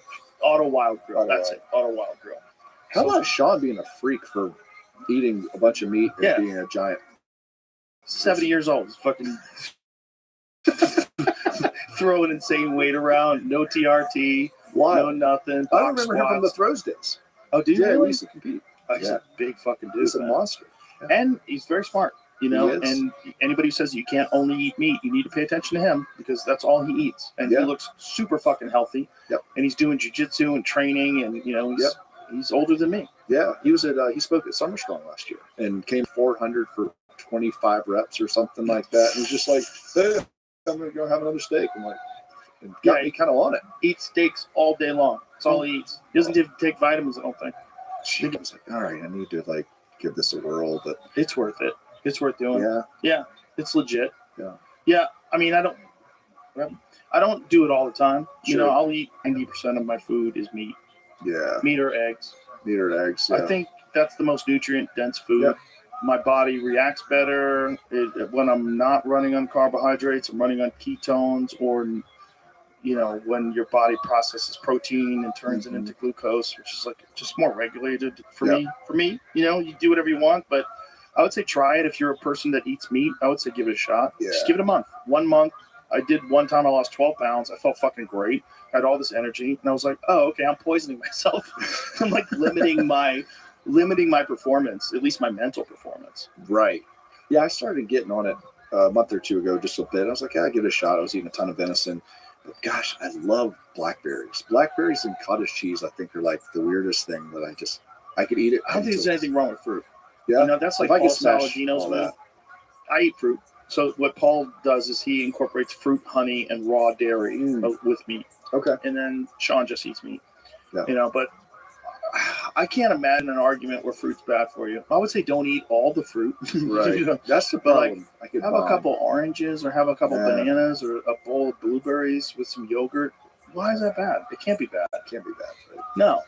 They're good for you. They're filled with vitamins. They taste good. It's it's enjoyable to eat a piece of melon. It tastes good. It's fun. I'm not trying to be the goat at not eating blueberries. I think the number one thing is don't eat bullshit. And when you go on a carnivore diet, you are automatically cutting out a lot of bullshit. You're cutting out a lot of enriched wheat and processed fucking grains and all this bullshit, and you're cutting out pesticides that might be on your shit. Yeah. There's a lot of things you're cutting out when you're just eating steak. Yeah. Do you eat a lot of whitetail or no? Yeah, sure. Yeah. I mean, if I get one. Sure. I have one in the freezer now. 19 elk a year. Yeah. 2. But I got 2 whitetails last year. That's too. awesome. I turned them into sausages, and I cooked the back straps and buttered garlic. Oh, back straps and butter and garlic. Dude. That's one that a lot of times I just like to cook on a cast iron pan. Yes. Especially whitetail. There's something about whitetail tenderloins with butter and garlic. That is hard to beat. That's my kid's favorite food. So hard to beat. Yeah. Little salt, garlic, butter, cracked pepper. Oh, so stupid good. Oh my god. Yeah. So my son and I will eat easily a full loin. And you feel fantastic. It's I unbelievable. feel like you feel the vitamins in the Yeah. meat. You know, it's like Yeah. that's what an animal is supposed to make you feel like when you eat it. Yeah, whitetail gets a bad name. So, oh, just a whitetail. I mean, whitetails are great. People are silly. Yeah, they are. Well, People are so silly when it comes to. I know people don't even eat their elk. They don't eat their What? elk. They go elk hunting and then they donate it to the it's church. a lot of work for. They just like to hunt, which I mean, I guess it's okay because you're providing people with free food and Sure. it doesn't go to waste. But it's the best food in the world, and you're not eating Like, it. yeah, the best. That seems so crazy to me. Yeah. You know, I cook up every week. I cook up like a bunch of elk meat, a bunch of different ways, Yep. and then I have it in the fridge. So that's my Do you eat meal it prep cold? for the I week. saw that. Do you eat it cold? Cold or- with hot sauce. Is That's that what I the like to move? do. I like to take a plate, All right. put some meat on there, dump some hot sauce on the plate, and just Any- dip it in the hot sauce and Any eat it good cold. hot sauce? Any specific? Well, I like it hot. I actually have my own little collaboration that I did with Senor I Lechuga. saw that. Yeah, It's yeah. 3 different hot sauces. One of them comes from my friend Andrew at Half-Faced Blades. He Yeah. had one. It was so good. But I said, can I remember include that. that one? Because I'm doing a collaboration. We made an Yeah. agreement. Sure. So it's like it has the Half-Faced Blades logo on it as well. Yeah. That's with sun-dried peppers. I saw that. Tell you what all the stuff is. See, go to the Senor Lechuga. I made my son. I got Andy to make me a half-face blade for me, my dad, and my 2 boys, so they all matching. And Oh, the nice. goal of it was you either carry your dad's, your son's, or your brother's knife. So we all switched. Oh, that's cool. And I cut my son, who's 8 years old now. I cut his umbilical cord with his knife, which Whoa. is weird. I said that. to That's Andy. heavy. Yeah, it was awesome. I rubbed his first drop of blood into the handle. Give him that knife. So, heirloom tomatoes, winter truffle, and Oh, reapers. now we're talking. Yeah, that's Andy's, and that one fucking That's rules. a- But the other ones rule too. The habanero, urfa chili, paprika. That's a fucking banger. But these are hot Where sauces. can I buy these now? SeniorLechuga.com. Sweet. Senor Lechuga hot sauce.com. Awesome. Have you No, ever done a it's deer hot. leg? If you can't, I'm not like a hot. I'm like a It's- tasty. it's tasty, Okay. but it's gonna fuck you up if you're not ready. Like, Is it like that? We get yeah, it's real. Like that guy makes hot sauce. It's got reapers in it. Like, Yeah. it's legit. It kicks your ass. I sweat. My kids make fun of me because I'm bald. So like when I sweat, it's just pouring down my face. right. They're like, "What is wrong with you?" It's like I I'm a better- sweat. I better. Have you ever done a deer leg like the flip flop style? You ever seen the What do you mean? Andy flip flop guy? I have to cook it for you sometime. So badass. So you get a deer leg with the Right. shank still on it, Mm-hmm. super hot grill. Put it on the coals. The grill's like hot as shit. Like Okay. 1100 degrees, like cooking, right? Blasting. So he has this special sauce, and his granddad, I believe, started it. It's this special sauce that's like, yeah, Way to flip flip flop. flop. Yeah. Best way to grill venison. All right, let me see what you got. Yeah, so you basically get this sauce, you mix it with wine, you paint it with a rosemary brush, you salt and pepper it, and then you flip it and you just put it down on the grill. It's 30 seconds. Okay. While you're cooking that side, you're painting the other side, salt and pepper it, and you flip it, you shave the first 1/4 inch, Ah. and then so that side, and so the long as it takes you to shave the first 1/4 inch, repaint it, re-salt and pepper it, and then you flip it. And so when you're in it, you're going to consume an entire deer leg in the next hour and a half, and you're in it. Oh, you know what that's like? So freaking That's good. like Brazilian Yeah, steakhouse. exactly. Like a churrascaria. But it just boom, boom, boom, Yeah. boom. So we'll do it at parties, and then like you get a couple dudes, get your boys, and you're all drinking some bourbon. Yeah, Oh, here it is look right at that. Yeah. And just slice it You pieces slice off. it, and it's Oh, so good, that man. looks sensational. It's ridiculous. oh my god. He taught me how to do it. I've actually gone to a couple events and like helped him out, but I've cooked him at birthday parties, and Wow, that's a great idea. it's so dope. You know what I'm gonna do? I'm supposed to hunt with Ranella in Yeah. March. Maybe we'll try that. Yeah. If you want me to know, I'll freaking cook one for you. I'm sure you could do that with any other wild game too. Yeah, we've done it with sheep. We've done elk is kind of a monster. Well, it's such a big leg. Yeah, But if you have a smaller sort of that's the move. And now you'll paint it, and then you'll salt and pepper in it. Big ass knife like that, so you won't burn your knuckles. that looks fucking great. It's insane. And what It's- is in the sauce again? He won't tell me exactly, but What the it's. fuck? Come on, Andy, get with it. He won't tell you. but What bullshit is that? What was that? it has Huh? all kinds of. What There it happens to the manure? 2 bottles of Private Reserve, our flagship sauce. Oh, it's the 420. sauce. What's the One sauce? Yeah. bottle. Won't tell you what's in the sauce. Right. 1 bottle of red wine, Cabernet or Zinfandel will work depending on if you're non-binary. Salt and pepper to Holy taste. shit. 1/4 cup to 1/2 bottle of 26 rosemary people. infused That's olive the oil. move. Boy, that's a big deal. Dog, 1/4 cup to a these 1/2 bottle. It's motherfuckers like, want to hear share more than anybody.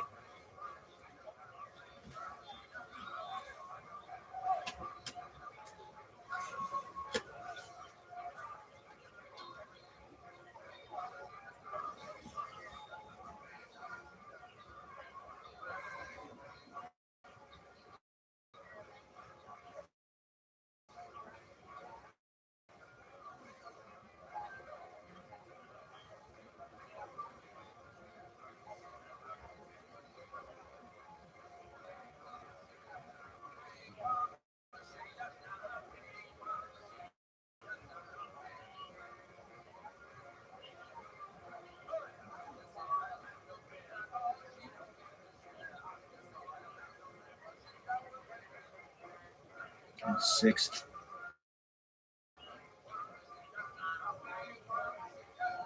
It's on your classes, kid.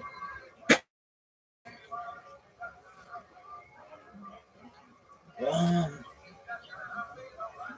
little bit of blowback. Oh, there's a lot of blowback or something. Anyway.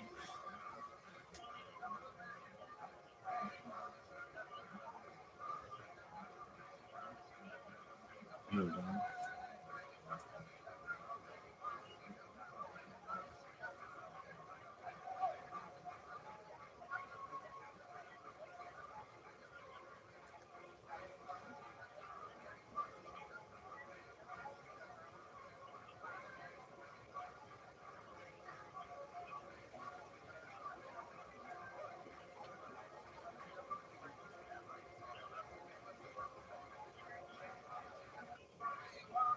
All right, sounds good.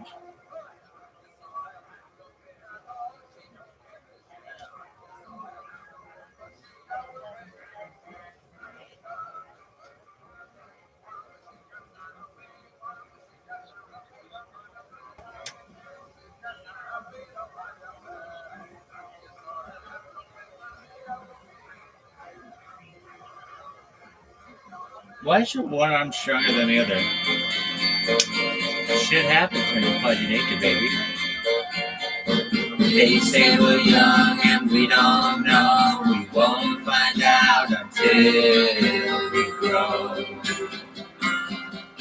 Well, I don't know if all that's true. 'Cause you got me and baby, I got you. Babe, I got you, babe. I got you, babe.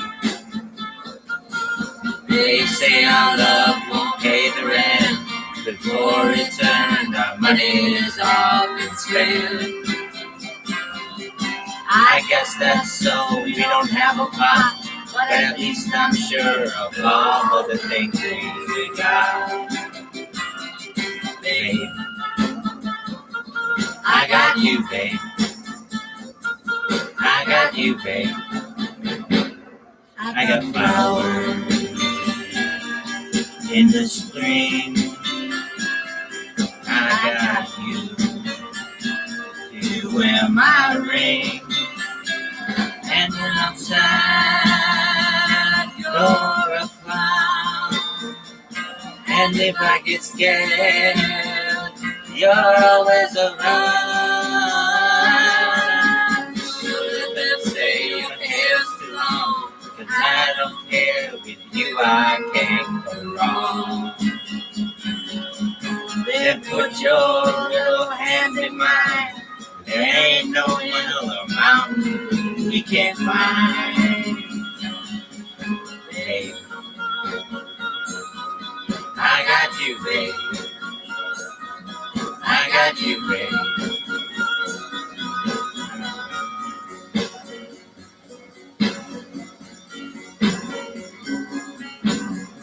I got you to hold my hand. I got you to understand. I got you walk with me. I got you to talk with me. I got you to kiss night. I got you to hold me tight. I got you, I won't let go. I got you to love you so.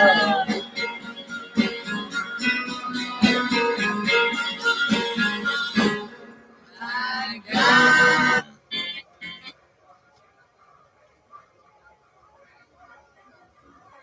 You gonna cry again, you little bitch? Ugly cry, you slut. Oh man, I'm about to rip off my whole toenail. Big toe girls. Why? I don't know. I don't have a clipper. I used to have like 1,000 of them. But yeah, I can't find any all. Why? Oh, that's a long story. I don't want to get into it. Shit happens when you party naked.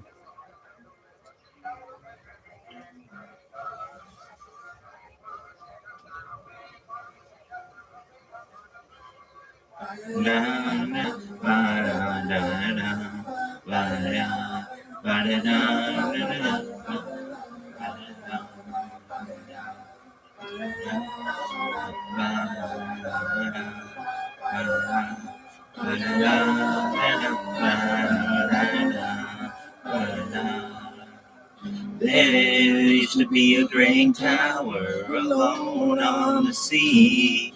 You became the light on the dark side of me. Love remains a drug that's the high, not the pill. But did you know that when it snows, my eyes become large and the light that you shine can't be seen?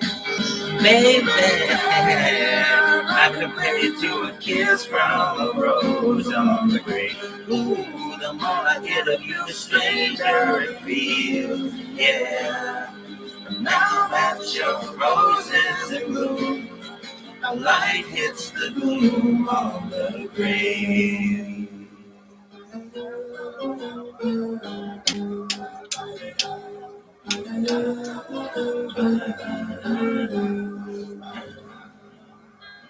There is so much a man can tell you, so much he can say. You remain my power, my pleasure, my pain, baby. Like a million addiction that I can't deny. Would you tell me is that nothing, baby? Or did you know that when it snows, my eyes become large and the light that you shine can't be seen? Baby, I compare you to a kiss from a rose on the grave. Ooh, the more I get of you, the stranger it feels. Yeah. Now that your rose is in bloom, a light hits the gloom on the grave.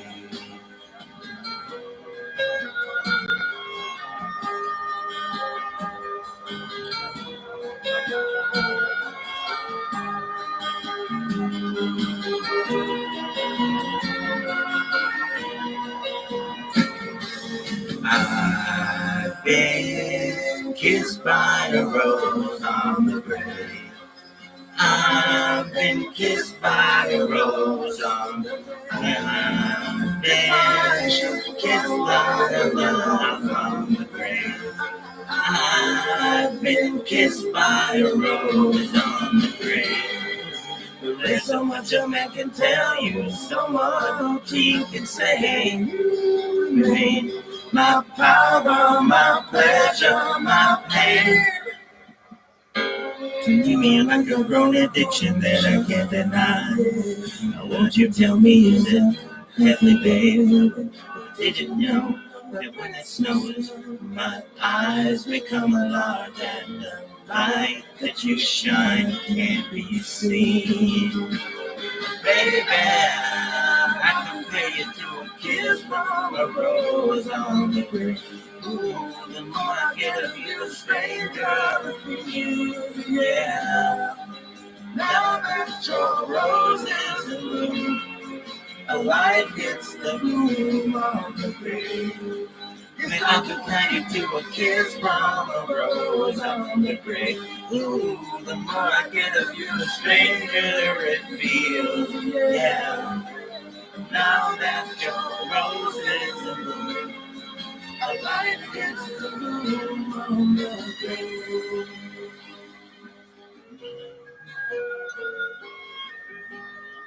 Baby, baby, I love that part.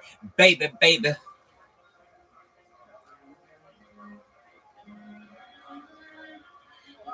You gonna cry like a little bitch?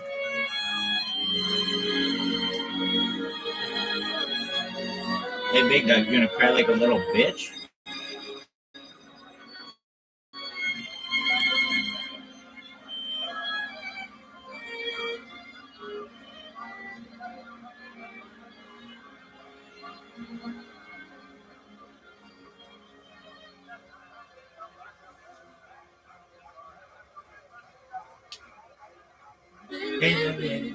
This part sucks.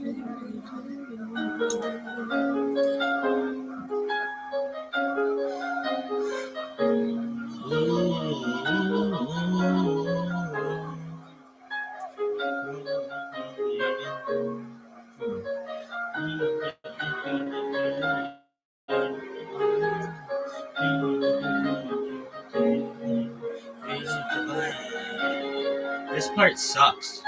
Do the baby, baby, love that part. I would never find another lover sweeter than you, sweeter than you. And I will never find another lover more precious than you, more precious than you. Girl, you're close to me, you're like my mother. Close to me, you're like my father. Close to me, you're like my sister. Close to me, you're like my brother.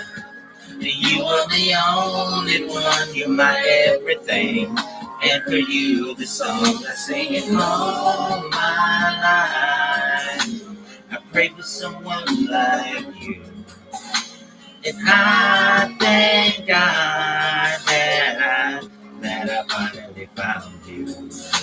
In all my life, I pray for someone like you. And I know that you do the way too. Yes, I pray that you do love me too. That's all that I'm thinking of.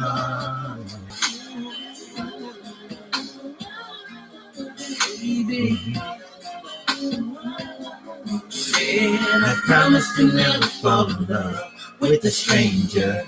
You're all I'm thinking of. I praise the Lord above for sending me your love. I cherish every hug. I really love you with all my life. Baby, baby, pray for someone like you. And I thank God that I finally found you in all my life. Yeah, I pray for someone like you, and I hope that you feel the same way too. Yes, I pray that you do love me. You're all that I ever know. When you smile on my face and my tears aglow, you turn my life around. You picked me up when I was down. You're all that I ever know. When you smile, my face grows. You picked me up when I was down. Yeah, you're all that I ever know. When you smile, my face grows. You picked me up when I was down. And I hope that you feel the same way too. Yes, I pray that you do love me too. All my life, I pray for someone like you. And I thank God that I finally found you. All my life, I pray for someone like you. Yes, I pray that you you love me too? Oh, I pray for someone like you, and I thank God that I finally found you in all my life. I pray for someone like you. Yes, I pray that you do love me too in all my life. Pray for someone like you, and I thank God that I finally found you. Yeah,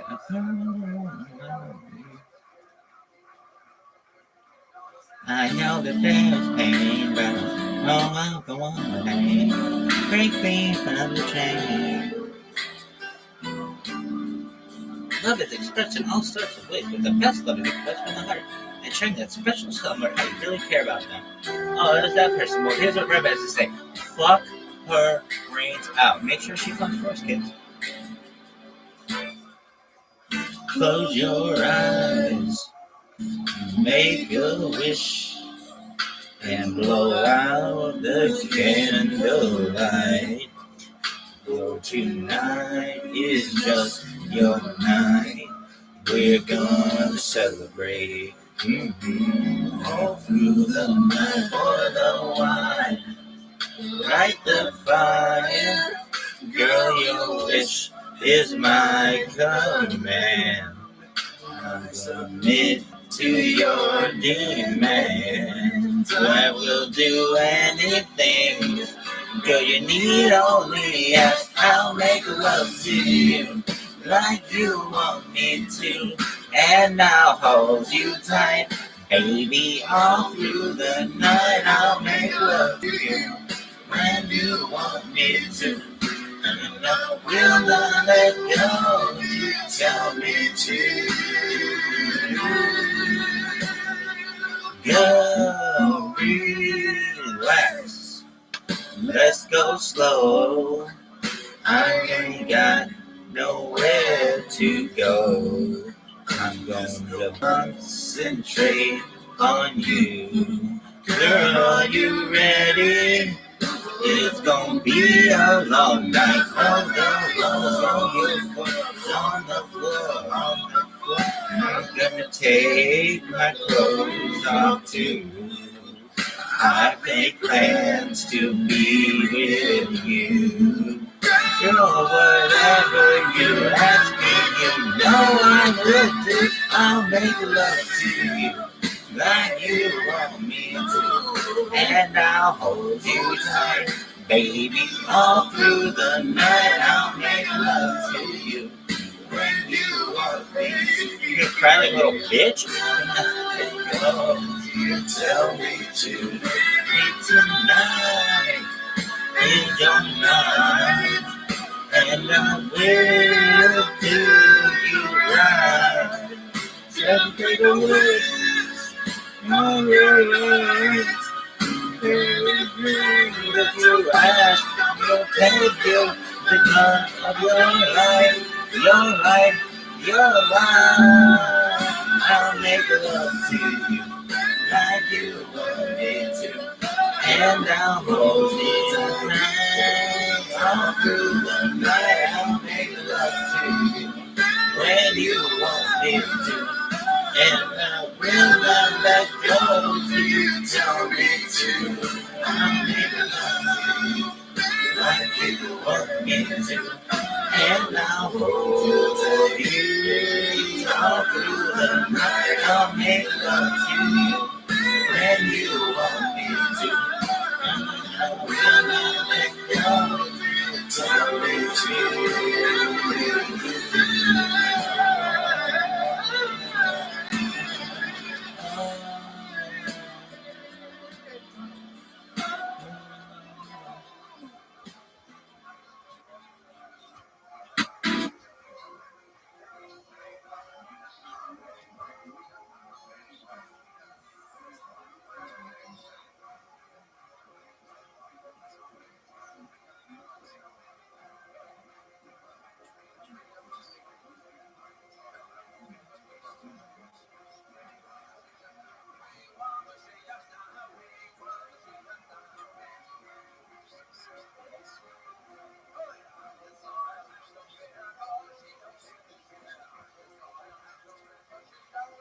Okay. Who is it? Sea Monster. What's his name? I can't think of it. But it's like you got the one with the chin. You go to water go like this. You got the little whiny one, baby or something. And then you got the normal one. Really? He says something like that. What's his name? He was hilarious. What was his name? I don't know. He was in Chappelle's show. He was in The Office. But what's his name? They call him Sea Monster. Excuse me, Sea Monster. Don't you weigh like 1,000 pounds? Excuse me, Sea Monster. Don't you weigh like 1,000 pounds? What the fuck is his name? No one knows. I forget. He was hilarious though. You got Way with the little whiny one. Got the one talk like this. You got the one with the gum. You're gonna get that caught on the tripwire.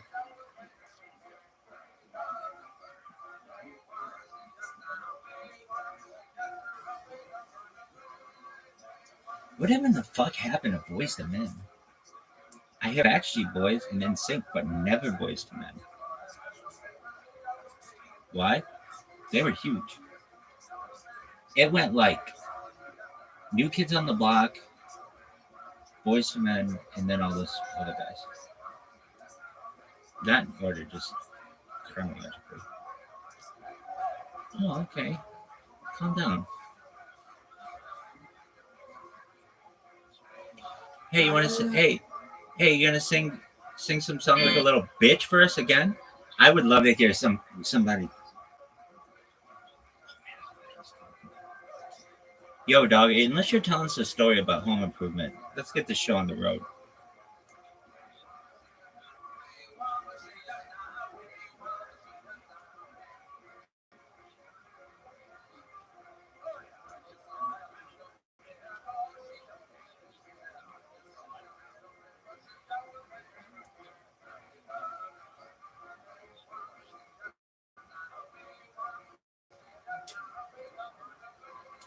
Damn, bitch. Who are you? Is that you?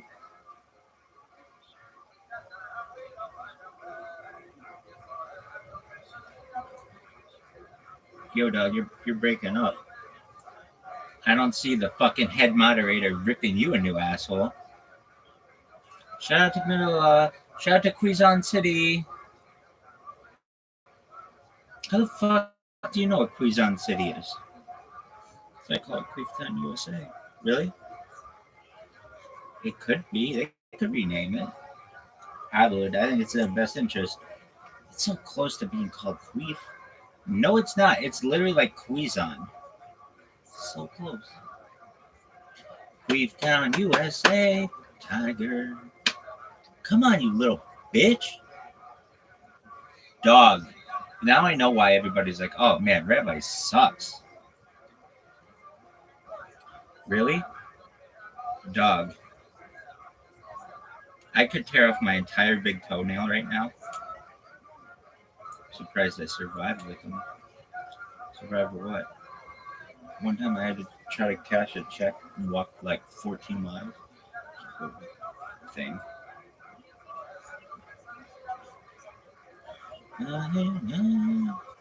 Dude, this motherfucker cut out.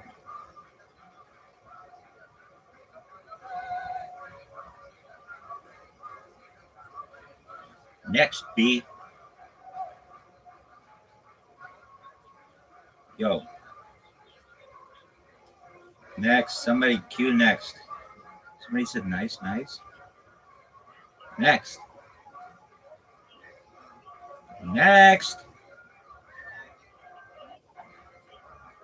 Yo, dog. Is it my turn?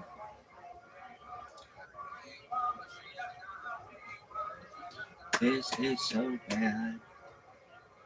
Cue next, B. Cue the next fucking song. Did I cut out or something? Because these people are talking. Oh, you're the best. Yo.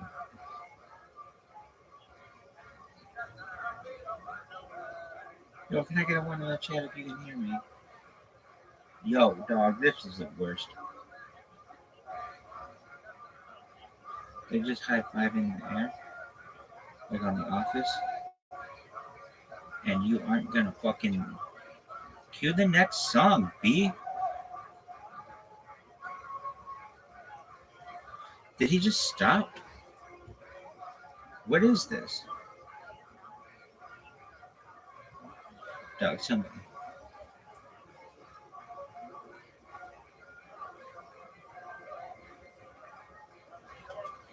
All right, I see that I am the next person. Can somebody cue the next so that we're accurate? All right, this is Sonny and Cher, I Got You, Babe. Before I sing it, just very quickly, the first time I ever saw karaoke on American television, to my knowledge, it was in an episode of Home Improvement with Tim Allen and Patricia Richardson, and they sang this song. So shout out to karaoke everywhere.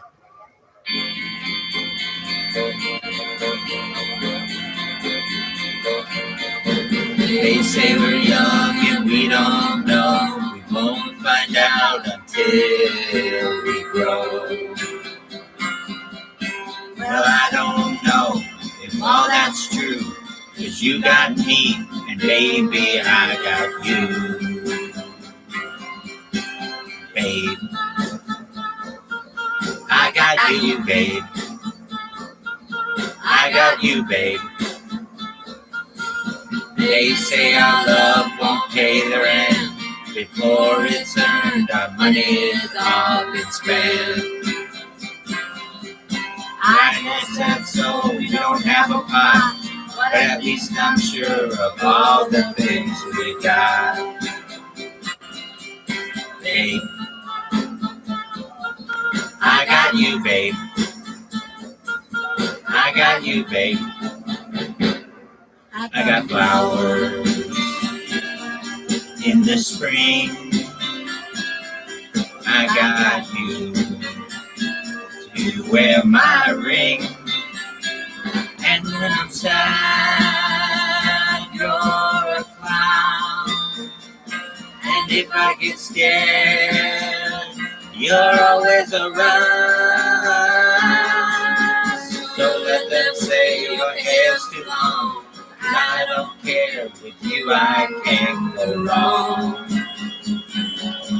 Then put your little hand in mine. There ain't no hill or mountain we can't climb. Babe, I got you, babe. I got you, babe. Shout out to everybody in the camp karaoke. You're all lovely people, very polite. I got you to hold my hand. I got you to understand. I got you to walk with me. I got you to talk with me. I got you to kiss goodnight. I got you to hold me tight. I got you, I won't let go. I got you to love me so.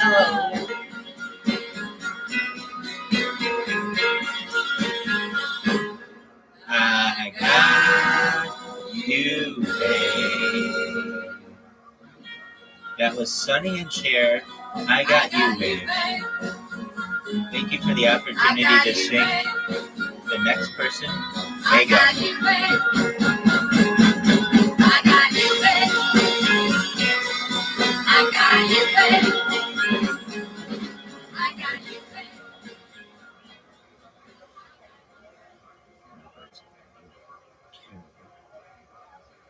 I'm looking for it.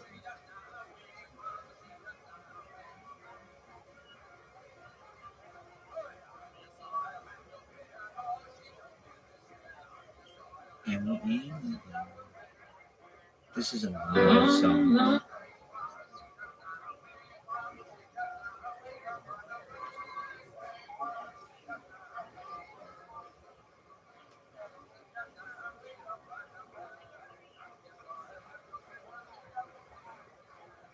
Everybody sings this fucking song.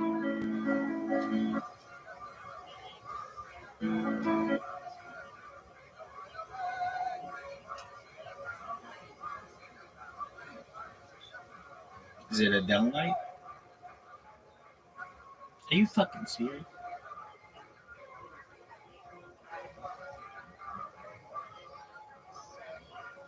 Thanks for that little ditty you told us before the fucking song started. Do you remember the episode? Yeah, it was, I think they had to go to some kind of tool convention or something, and he took whatever the fuck her name was on that show. What was it? I don't know. Did I say Patricia Richards? Yeah. Shout out to Patricia Heaton, though. I've always thought you're hot as fuck. Patricia Richardson good too. Anyway. And they're like at a Japanese restaurant or some shit. Anyway. They're like, hey, they have this thing called karaoke. It's literally like the most American shit.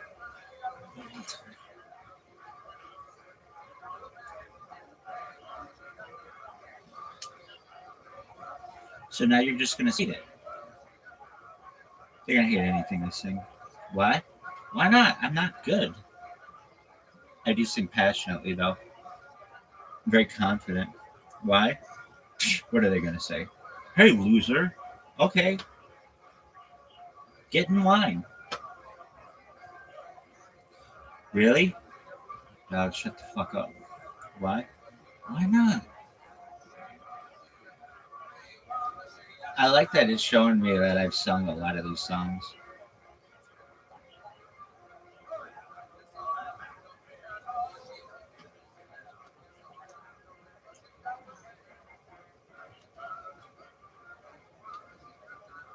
All you can hear is Joe Rogan. Caitlin Harris. Why is it just feet here? Lady, I'm just sitting in my bed. It would look the same if you were doing that. Why? Why can't I only hear Joe? Why is it that conversation is the perfect summary of this fucking stream? Why is it just feet here? Why can't I only hear Joe Rogan? Oh, that is fucking hilarious. Why? Because that's what any normal person would say. What in the fuck is this? And I'd be like, oh, dog. I could chew off this fucking nail on my tongue. Really?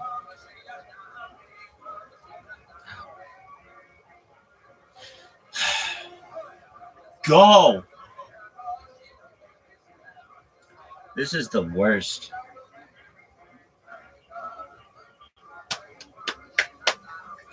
The worst. The worst thing ever? Yo, to all my friends in the karaoke Discord, get ready. Do you all speak English? Do you know where that fucking island is with Nutmeg? Gotta get to that island.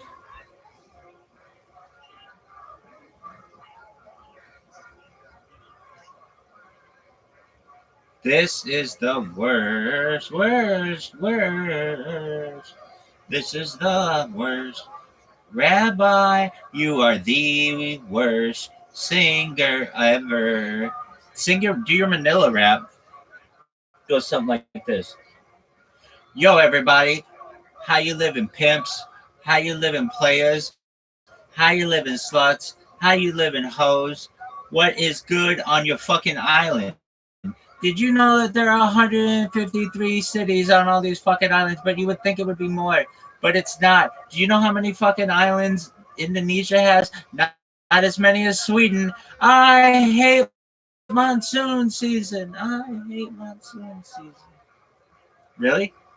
Yeah. Does anybody here know where Quezon City is? Rabbi calls it Queeftown, USA. Why? Tiger. What is that? Oh, it's on the Bandcamp. It's a long thing. Sometimes I can go like that. It's like a rabbitson, you know, no smell.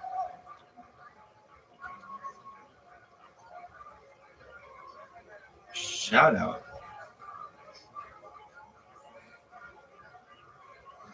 All right, who's up?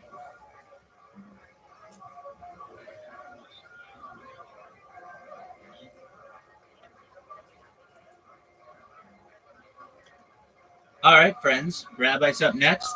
This is Adele, Someone Like You.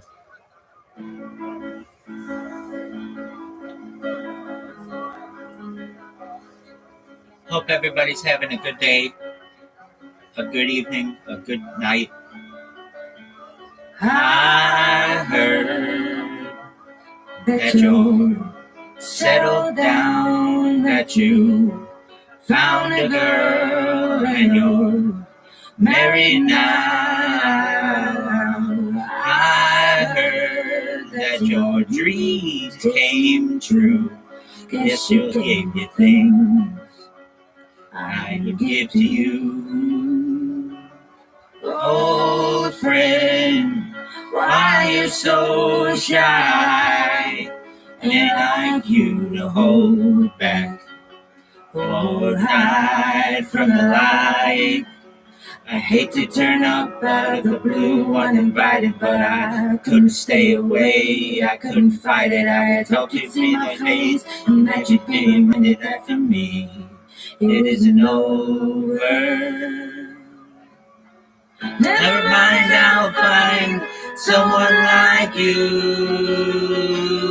I wish nothing but the best of you too. Don't forget me. I remember you say sometimes it laughs in love, but sometimes it hurts instead. Sometimes it laughs in love, but sometimes it hurts instead.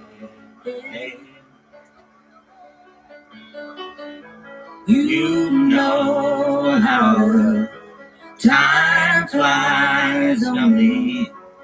Yesterday was a time of our lives. We were born and raised in the summer haze, bound by peace supplies of our glory days. I hate to turn up out of the blue uninvited, but I couldn't stay away. I couldn't fight it. I had hoped you'd see my face and that you'd be reminded that for me it isn't over. Never mind, I'll find someone like you. I wish nothing but the best for you too. Don't forget me. I remember you say sometimes it lasts in love, but sometimes it hurts instead. Nothing compares, no worries or cares, regrets and mistakes, they are memories made. Who would have known how bittersweet this would taste? Never mind, I'll find someone like you. I wish nothing but the best for you. Don't forget me, I beg. I remember you say sometimes it lasts in love, but sometimes it hurts instead. Never mind, I'll find someone like you.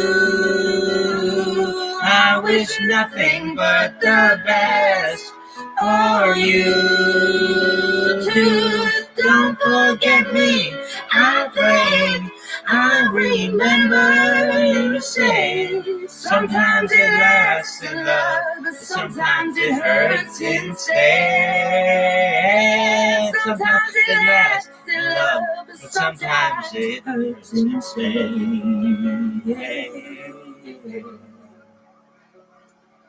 That was the very talented Adele with Someone Like You. Thank you so very much for the opportunity.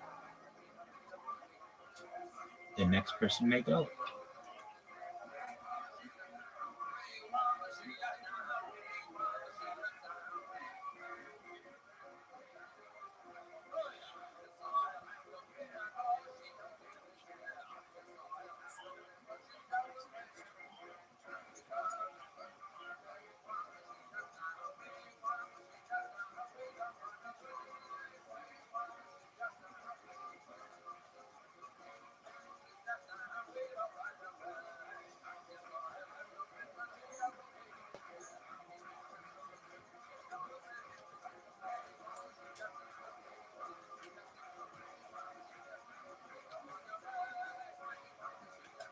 I don't see anybody else in the queue. If you'd like to sing, please feel free to join the queue.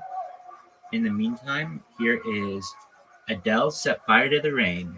If you're seeing a pattern, we're going to be singing some Adele, some of her hits. So if you like Adele, you're in the right place.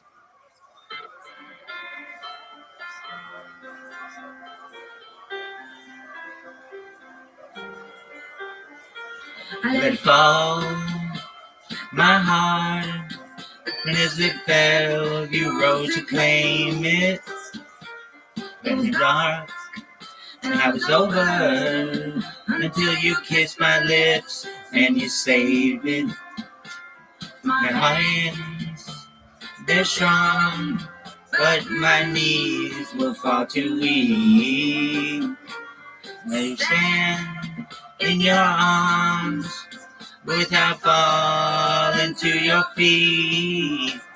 But there's a side to you that I never knew all the things you'd say they were never true all the games you'd play, you would always win. And I set fire to the brain, watch it pour as I touch your face.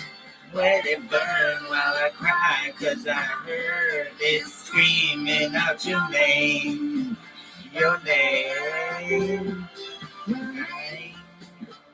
With you, I could stay there, close my eyes, leave you forever. You and me together, nothing gets better. 'Cause there's a side to you that I never knew all the things you'd say they were never true on the games you'd play, you would always win. And I set fire to the rain, watch it pour as I touch your face.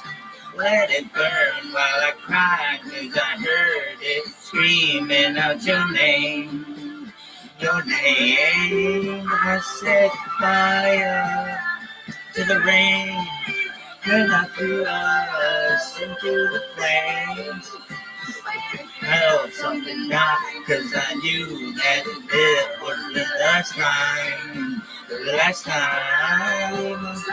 I wake up by the door, as I'm looking, waiting for you. Even now, when it's already over, I can't help myself from looking for you. I set fire to the rain, watch it pour as I touch your face. Let it burn while I cry, 'cause you heard it screaming out your name. Set fire to the rain, and threw us into the flames. Where I felt something die, 'cause I knew that was the last time.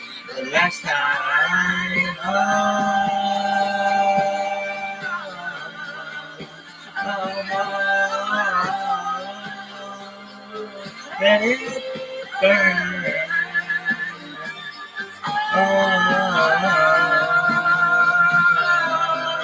Let it burn.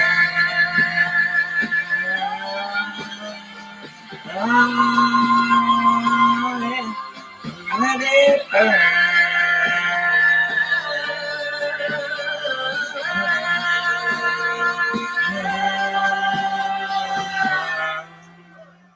That was Set Fire to the Rain by the very talented Adele. Thank you for the opportunity to sing. The next person may go.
The man's name's Patrice O'Neill, kids. Remember, Patrice O'Neill.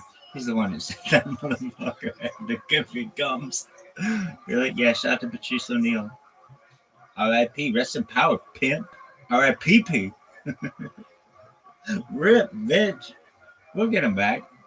Sea Monster. Excuse me, Sea Monster, you weigh like 1,000 pounds. I bet you like to take a ride with the Sea Monster. Dude, I have to fucking dive in, and I'm not happy about it. It sucks. For anyone out there who doesn't know what I mean, it's the worst. And it's even worse when you're doing it full blast. Oh, man, you gotta be there, and it's a whole fucking thing. It sucks.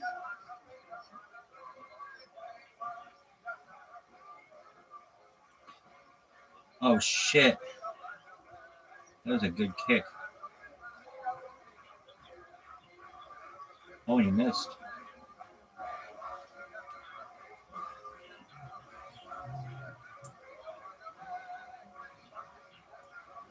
Does soccer suck? Dude, I already talked about during the Women's World Cup how it can be improved in like 1,000 ways. Bigger goal, more points. Have the clock go downwardly instead of upwardly.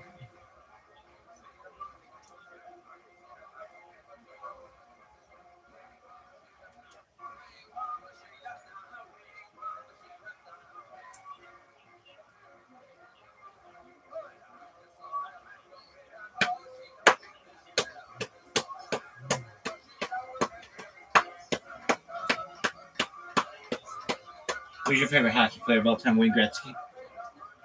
Are you sure? Yeah, or like any African American hockey player? Why? It's just about athletics. Really? No, they're usually not very good at it. They?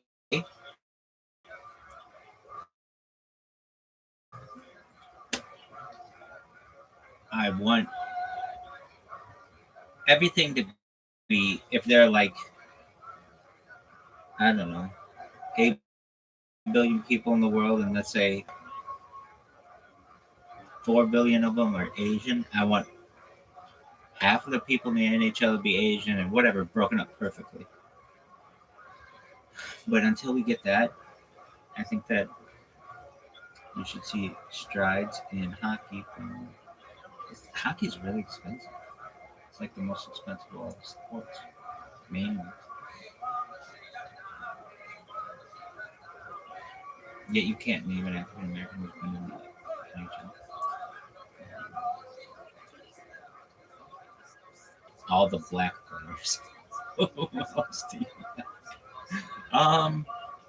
Dominic Hasek, he was amazing.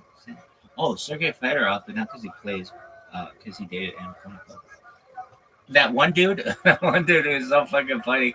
When some influencer took a picture next to him thinking that she's gonna blackmail him, and he's like, dude, I'm a single fucking millionaire. Go for it. You just dig your own grave, bitch. That guy's tight. Anybody else? Mario Lemieux, Sidney Crosby. Anybody else? Dog, I don't know. Look at my fucking Frozen Popsicles hockey team. Oh, that new guy. Wayne Gretzky and all the black players.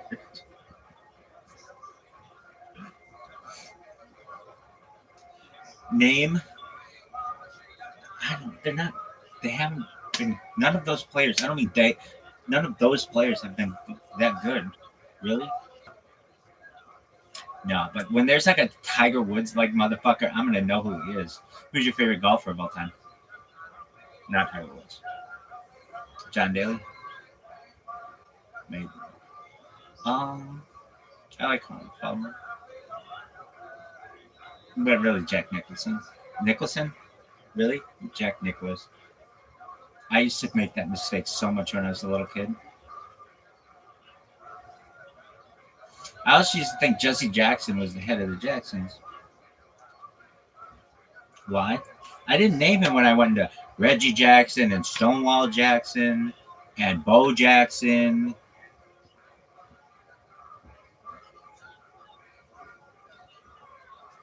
Maybe they should have like a counter to the Jackson 5. So you got Jesse Jackson, Bo Jackson, Reggie Jackson. Not Alan Jackson, that was too new. Shoeless Joe Jackson. Who would have been the head? Jesse Jackson or Shoeless Joe Jackson? That was a confusing one. And what about Stonewall Jackson? He could have been in it. How about Andrew Jackson? Yeah, same.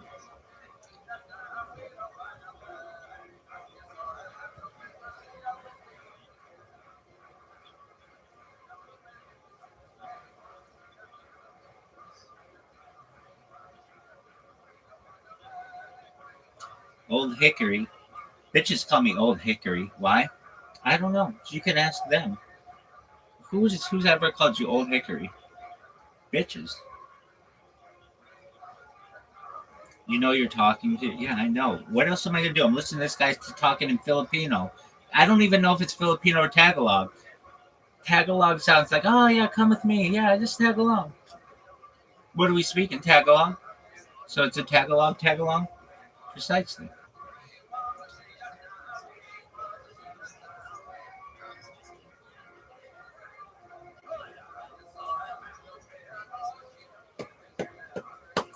I'm taking these motherfuckers at the top.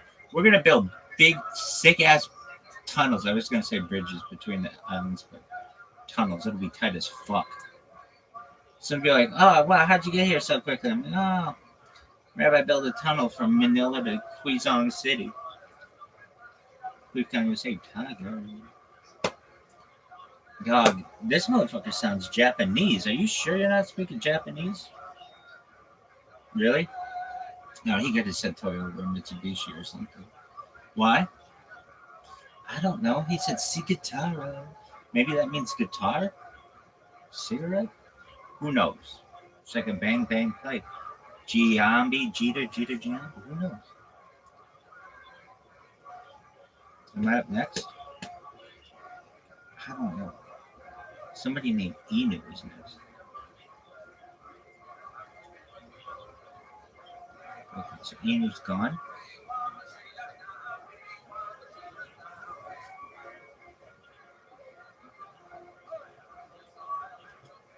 Alright, friends, I see Inu left the queue. Can someone queue the next person so I can confirm if I'm next?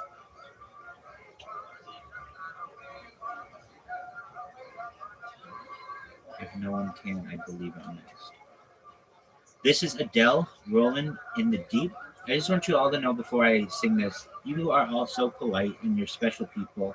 And thank you for being here and being such kind-hearted individuals.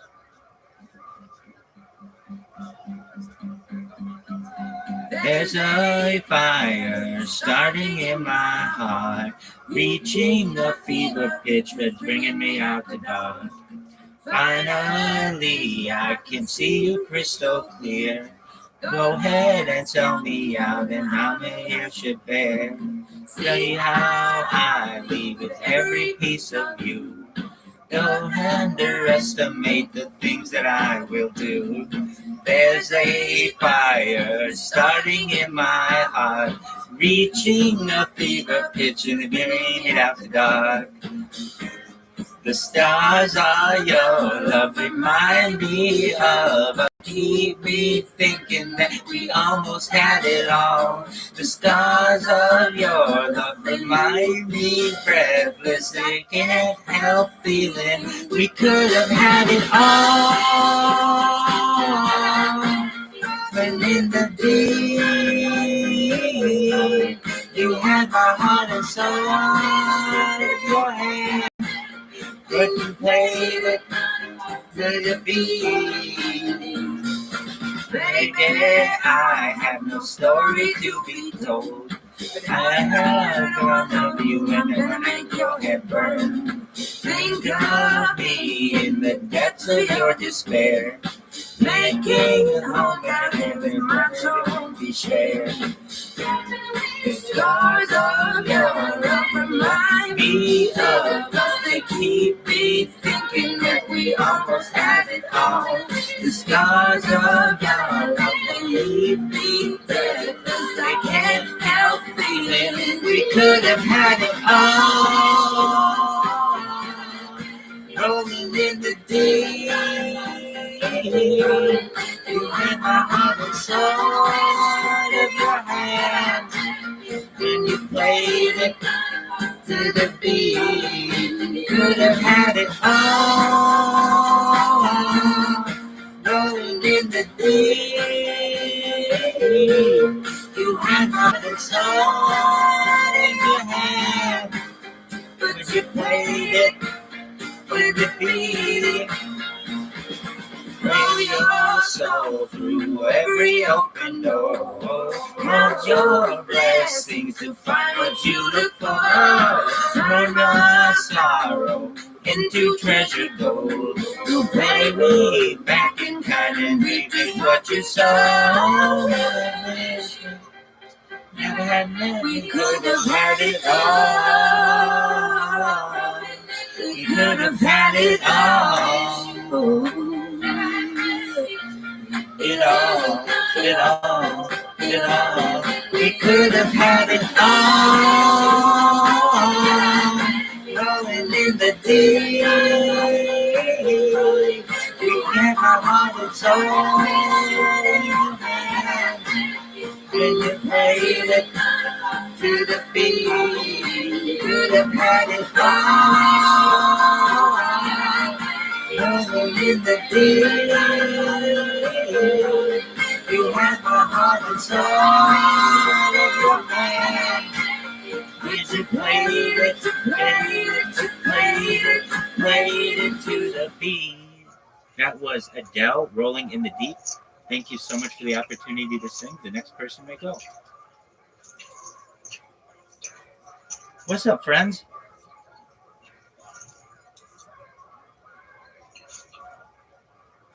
How are you?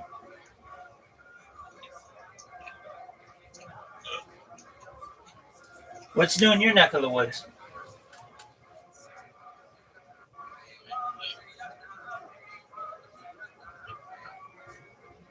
Hope you're doing well. Is that a banana?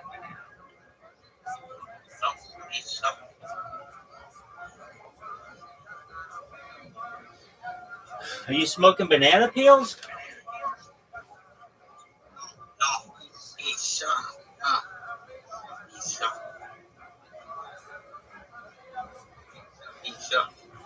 Oh, it's pizza. Yes.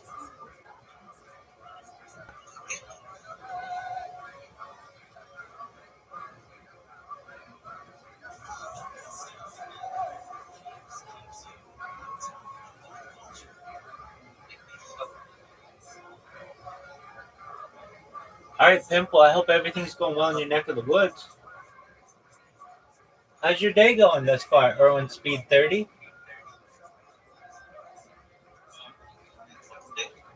All right. You like karaoke, dog?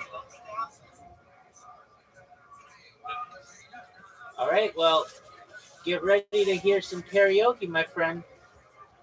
Hope you enjoy it.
There ain't no gold in this river. hands in forever. I know there is hope in these waters, but I can't bring myself to swim when I am drowning in this silence. Baby, let me in. There's no easy on me, baby. I was still a child, didn't get the chance to feel the world around me. I had no time to choose what I chose to do. So go easy on me.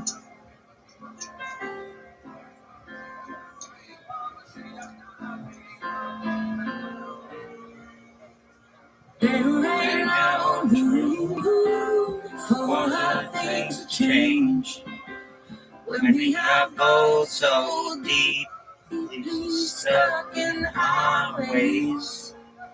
You can't deny how hard I tried. I changed who I was to push you go first, but now I give up. So easy on me, baby.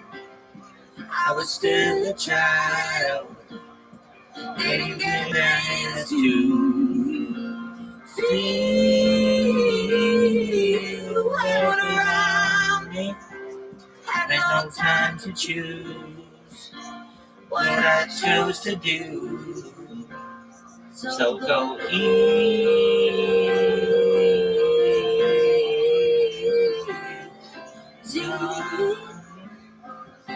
Layaway. That bitch is always in my fucking eat head.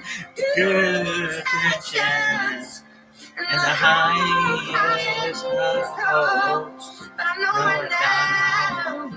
It probably doesn't even show. Go easy on me, baby. I was still a child. I didn't get the chance to feel the world around me. I had no time to choose what I chose to do. So go easy on me.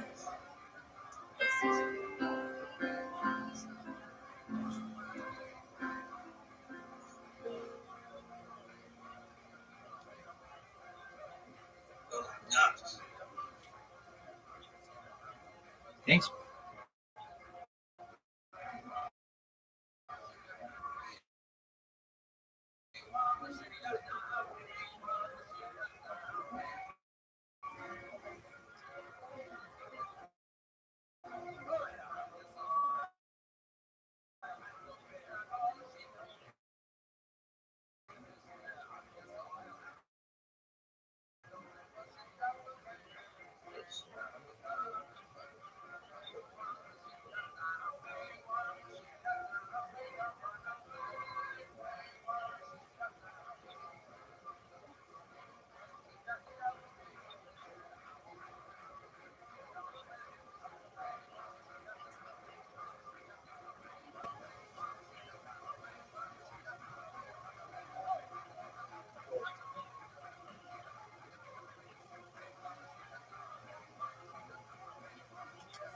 All right, friends, I see a few people have jumped out of the queue.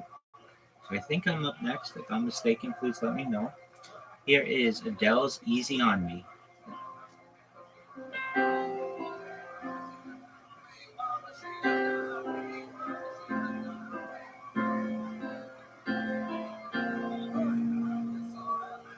There ain't no gold in this river that I've been washing my hands in forever. I know there's hope in these waters, but I can't bring myself to swim when I am drowning in this silence. Baby, let me in. Go easy on me, baby. I was still a child, didn't get the chance to feel the world around me. Had no time to choose what I chose to do. So go easy on me.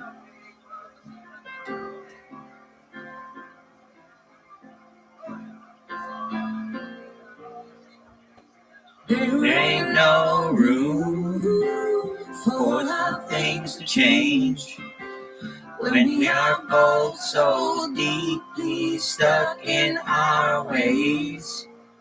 You can't deny how hard I've tried to change who I was to push you go first, but now I give up. Go easy on me, baby. I was still a child, didn't get the chance to feel the world around me. Had no time to choose what I choose to do. So go easy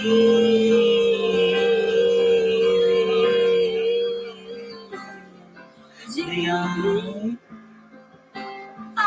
me. I had good intentions and the highest hopes, but I'm knowing now it probably didn't even show. Go easy on me, baby. I was still a child, didn't get the chance to feel the world around me. Had no time to choose what I chose to do. So go easy on me.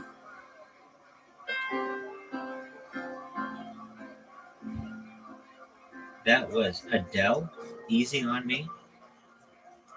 Thank you for the opportunity to sing. The next person may go.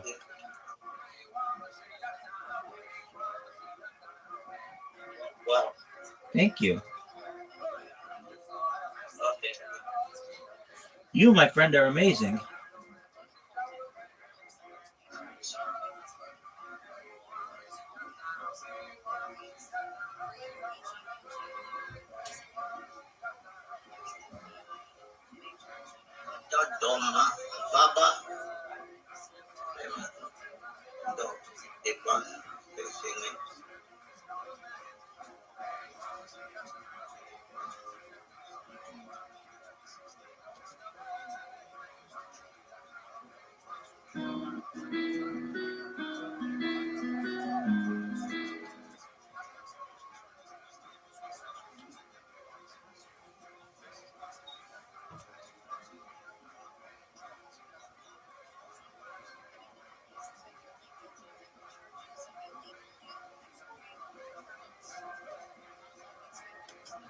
Yes, we can hear you.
If you had to learn one Asian language, what would it be? Chinese. How about two? Chinese and Japanese. How about three? Chinese, Japanese, and Korean. How about four? Tagalog might come in at four. I guess like Vietnamese probably maybe tied for it. Anything else? Laotian, if that's a language. Anything else?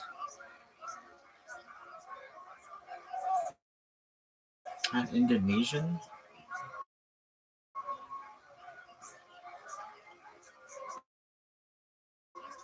Anything else? I don't know what the fuck they speak in Papua New Guinea. I want to speak New Guinean. But we already went through this. There are too many things named Guinea or Ghana or French Guiana, Old Guinea.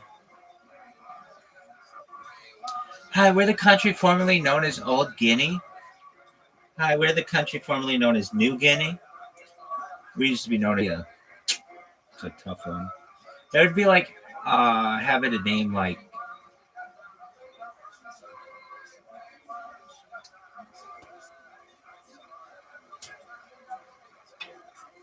you can tell I'm not around a lot of people with sexually transmitted disease.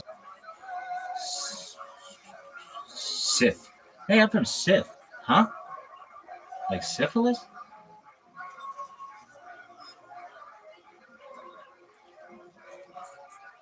Where's that for?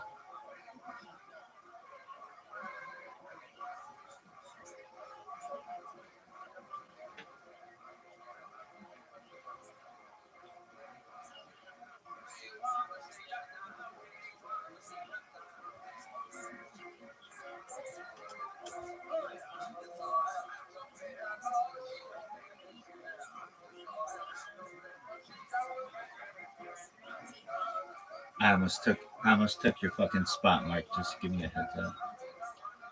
Why?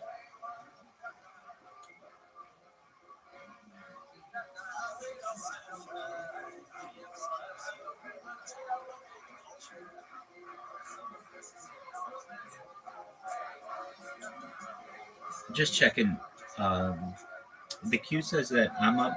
Is that true? I will assume that it is. Here we go. This is All I Ask by Adele. Again, if you're wondering, we are just singing through all the major artist catalogs, and today is Adele.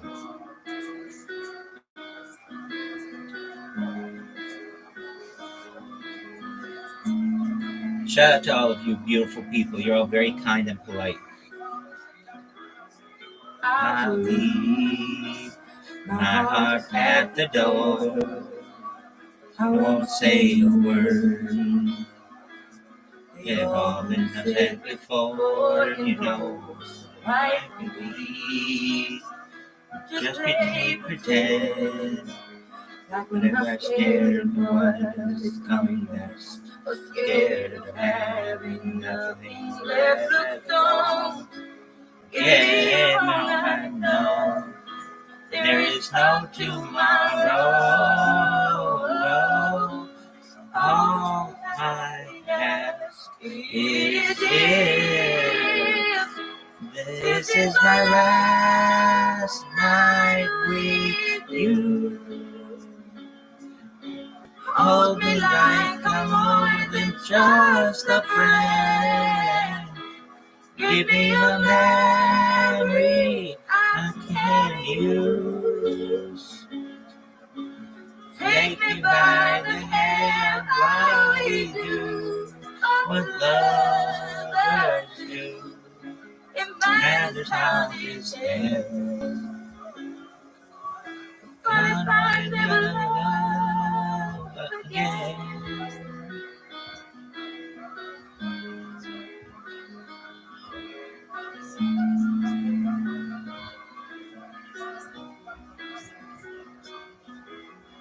I believe honesty. It's already in your eyes.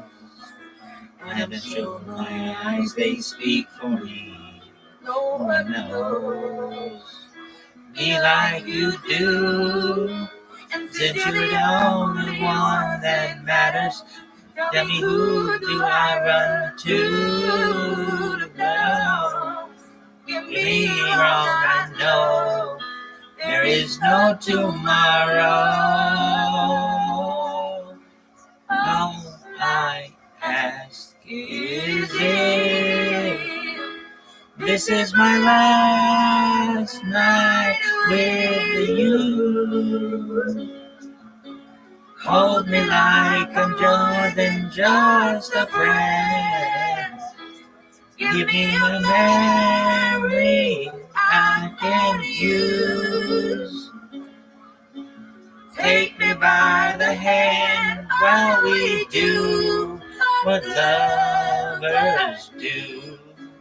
Imagine how this ends. What if I never again? Let this be my lesson in love. Let me be the way we remember us. I'd rather be cruel or vicious. And I ain't asking for forgiveness. All I ask is if this is my last night with you. Hold me like I'm more than just a friend. Give me a memory I can use. Take me by the hand while we do what lovers do. Imagine how this ends. 'Cause what if I never?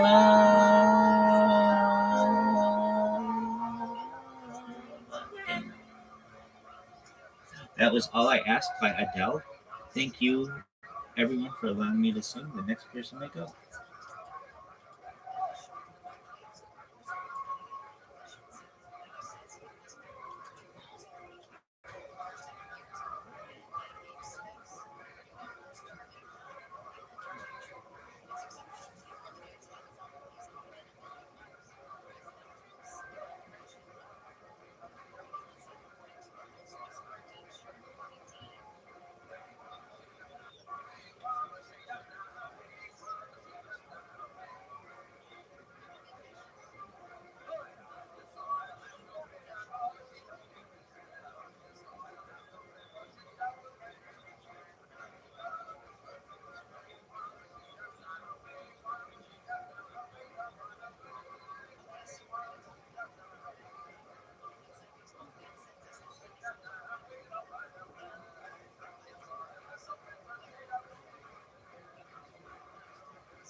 Here, Rob, why don't you play one of her songs?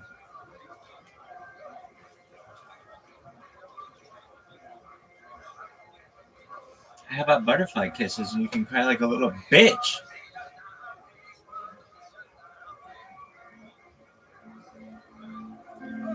Remember when this asshole fucking cried like a little bitch?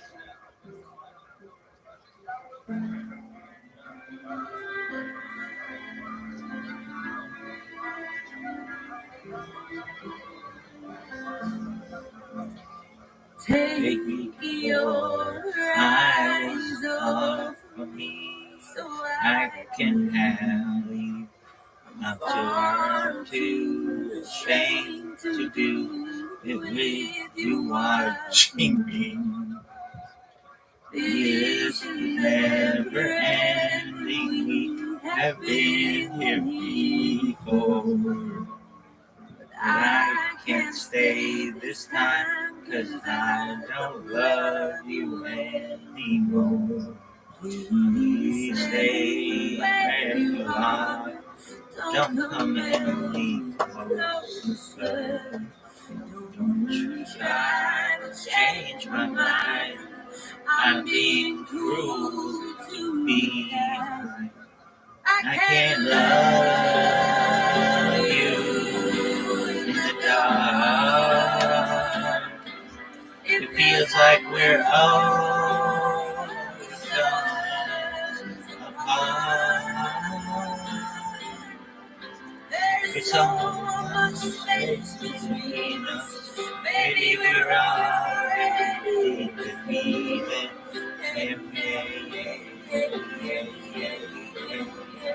Everything's changing. You have given me something that I can't live without. You must underestimate that when you are down. I don't want to carry on like everything is fine. The longer we ignore it all, the more that we will find. We don't fall apart. I can't face your breaking heart. I'm not trying to be brave. Stop asking me to stay. I can't love you in the dark. It feels like we're oceans apart.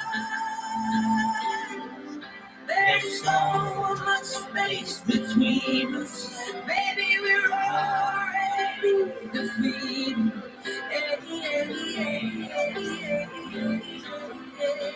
Everything's changing.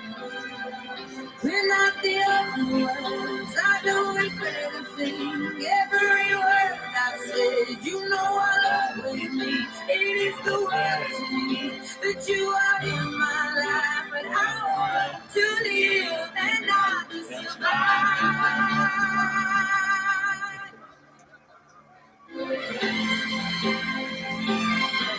My phone is my phone. I just, it's like 5 minutes terrible. I want it fucking clippers or some shit. That's why I can't love you in the dark.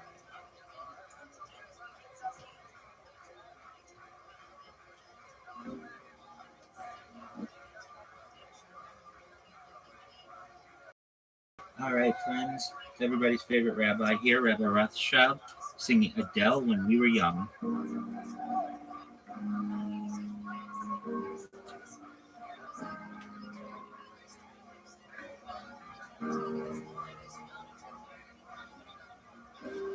Everybody loves the things you do, from the way you talk to the way you move.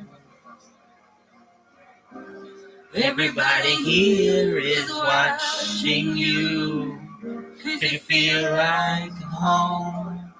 Like a dream come true. But if by chance you're here alone, can I have a moment before I go? 'Cause I've been by myself all night long, hoping you're someone I used to know. You look like a movie, you sound like a song. My God, this reminds me of when we were young. Let me photograph you in this light in case that it is the last time that we might be exactly like we were before we realized we were sad of getting old. It made us restless. It was just like a movie. It was just like a song. I was so scared to face my fears. Nobody told me that you'd be here. And I swear you'd move overseas. That's what you said when you left me. You still look like a movie. You still sound like a song. My God, this reminds me of when we were young.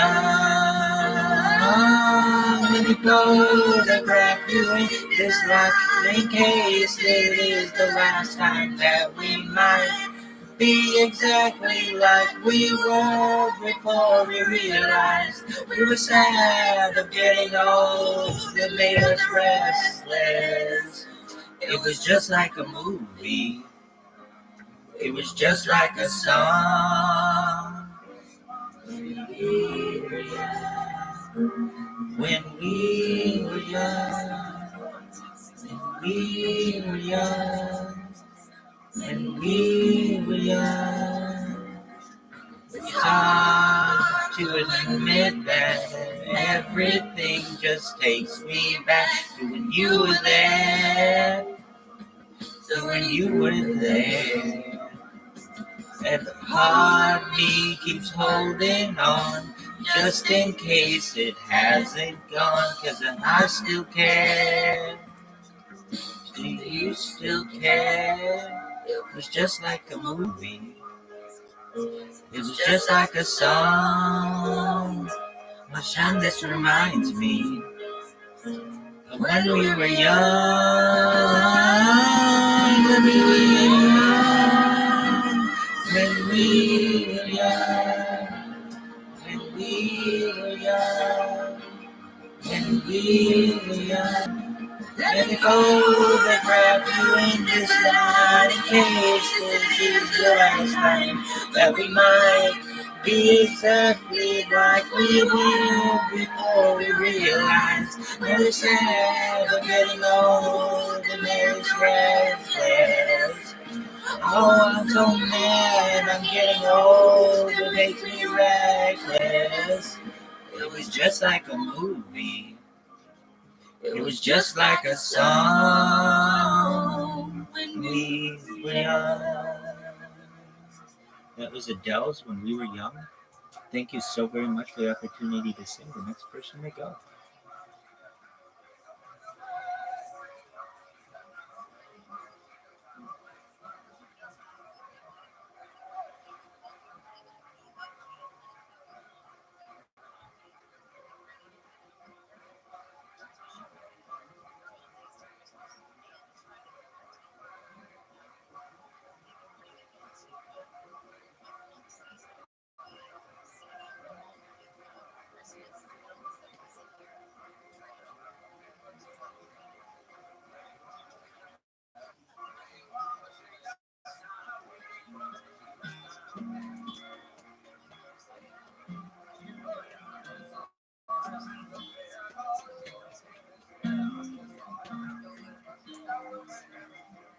When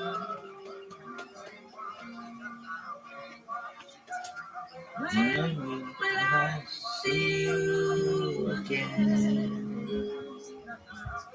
You left with no goodbye, no single word was said. No final kiss to seal any sin. I had no idea the state we were in. I know I have a fickle heart and bitterness and a wandering eye and heaviness in my head. But don't you remember?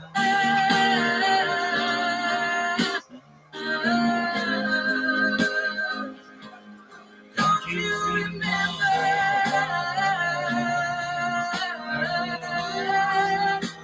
the reason you left me?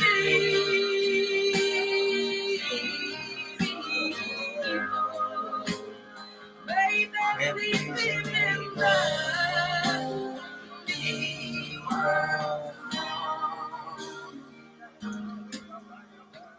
When was the last time you thought of me? Or have you completely erased me from your memory? I often think about where I went wrong. The more I know, the less I know. But I know I have a fickle heart and a bitterness and a wandering eye and heaviness in my head. But don't you remember?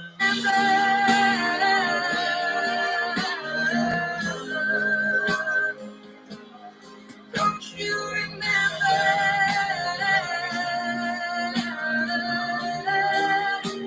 the reason you left me?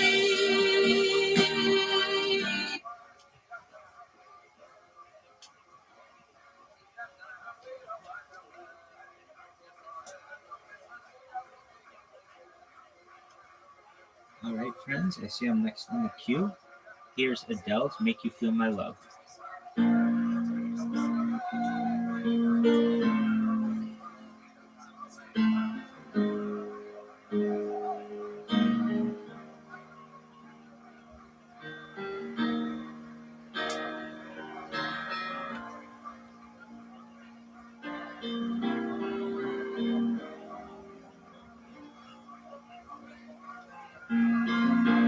When the rain is blowing in your face and the whole world is on your case, I could offer you a warm embrace to make you feel my love.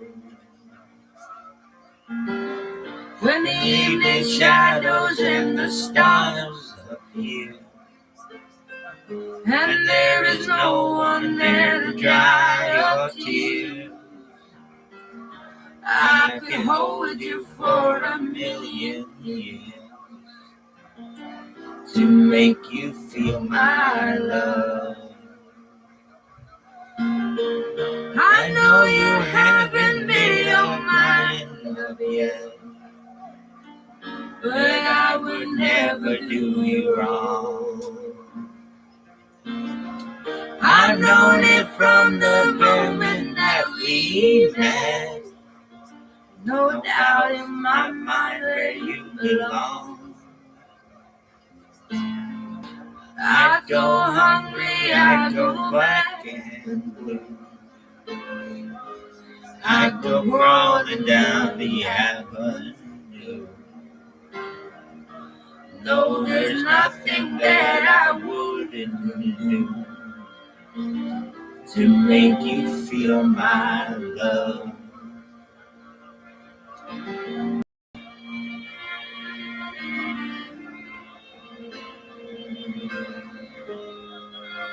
Shout out to everybody out there, wherever you are. Know that you are loved.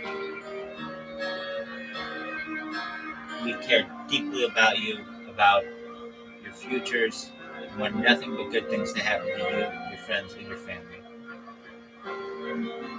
The stars are raging on the rolling sky, and on the highway of regret. The winds of change are blowing wild and free. You ain't seen nothing like me yet. I could make you happy, make your dreams come true. Nothing that I wouldn't do. Go to the ends of the earth for you, to make you feel my love, to make you feel my love.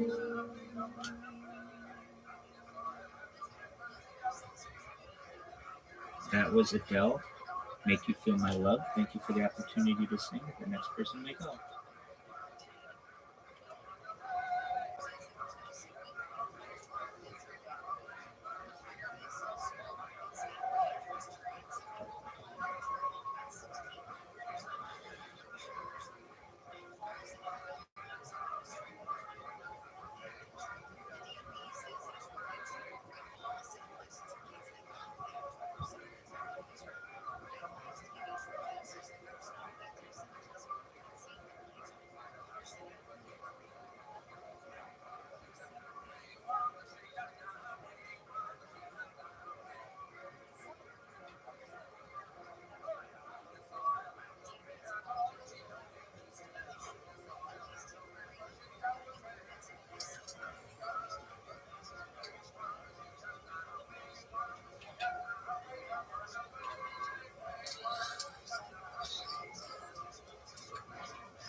I made up my mind. Don't need to think it over if I'm wrong, I am right. Don't need to look no further. This ain't life. I know this is life. If I tell the world, I'll never say enough, 'cause it was not said to you. And that's exactly what I need to do. If I end up with you, should I give up? Or should I just keep chasing payments? Even if it leads nowhere, I wouldn't be away. Even if I knew my fate, should I leave it there? Should I give up? Or should I just keep chasing payments? Even if it leads nowhere, I fill myself up and fly around in circles, waiting as my heart drops and my back begins to tingle. Finally, could this be it? Oh, should I give up? Or should I just keep chasing pain?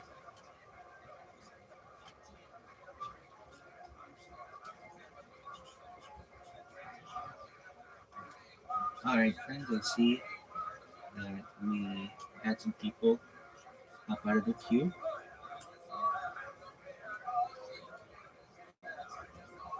Hello?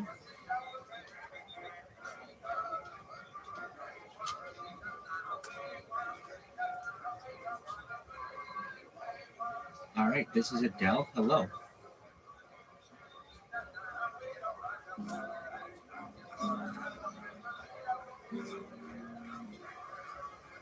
Hello. It's me. I was wondering if after all these years you'd like to meet.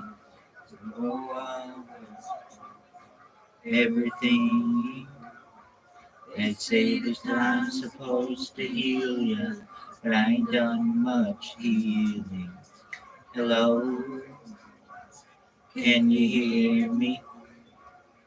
I'm in California dreaming about who we used to be when we were younger and free. I've forgotten how it felt before the world fell at our feet. It's such a difference between us and a million miles.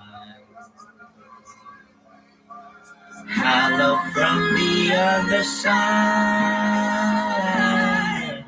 I must have called 1,000 times to tell you I'm sorry for everything that I've done. But when I call, you never seem to be home.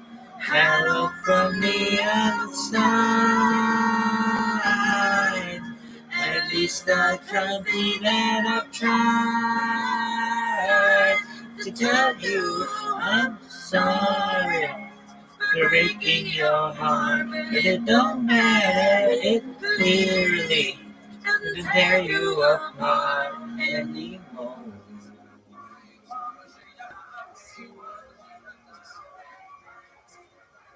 Hello, how are you?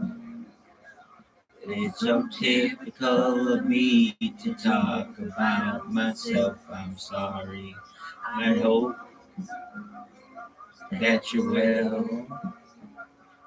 Did you ever make it out of town where nothing ever happened? It's so secret that the both of us are running out of time.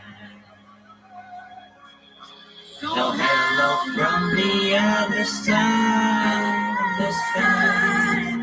I must have called 1,000 times to tell you I'm sorry for everything that I've done. But when I call, you never seem to be home.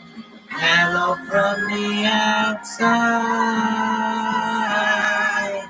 At least I can say that I've tried to tell you I'm sorry for breaking your heart. But it don't matter, it clearly doesn't tear you apart anymore.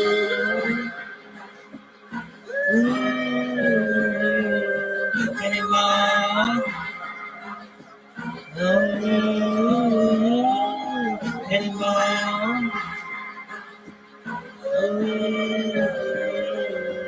Anymore.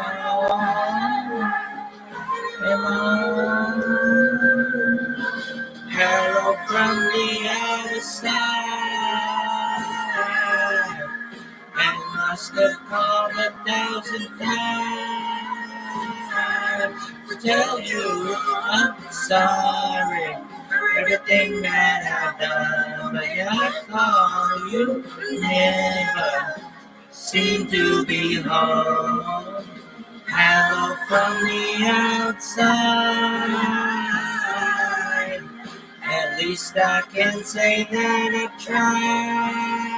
tried to tell you I'm sorry for breaking your heart. But it don't matter, it really doesn't tear you apart anymore.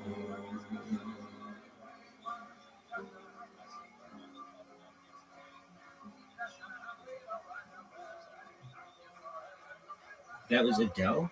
Hello. Thank you for the opportunity to sing. The next person may go.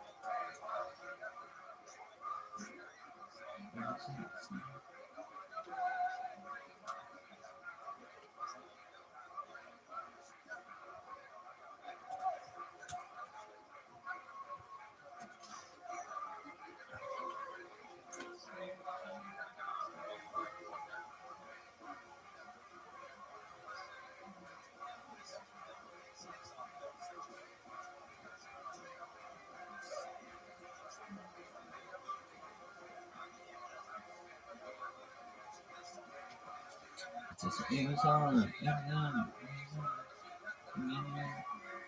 Jesse James.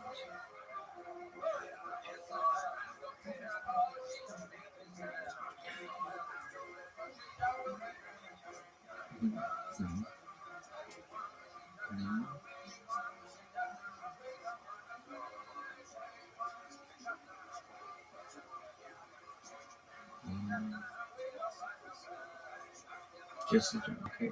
I don't know what the fuck this should do.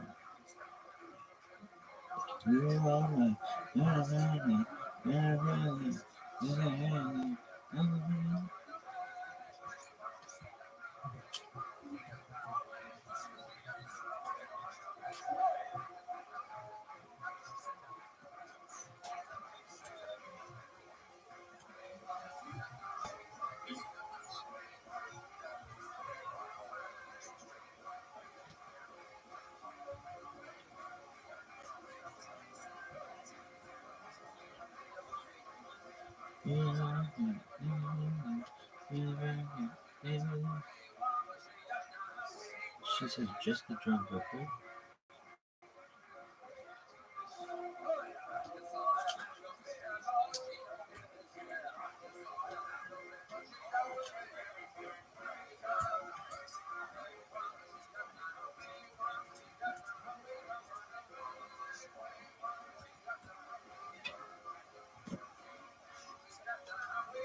All right, and see I'm up again. Just one moment as I pull up the song.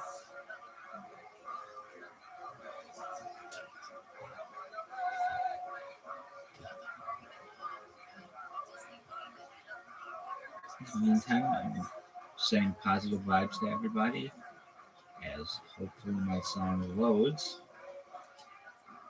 For some reason, it was a little slow. And if anything, I may have to hop out of the queue because it is so slow.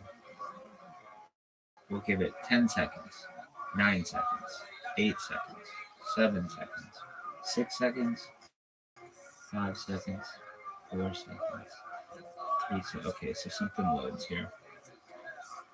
Here we are. All right, I'm gonna hop out of the queue because my computer's taking too long for some reason. Is everyone? Oh, okay. It's pulling up, but this is the same song it was, so we'll leave the queue and we'll come back when we have another opportunity. Apologies, everyone. The next person to go.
She says just the guitar.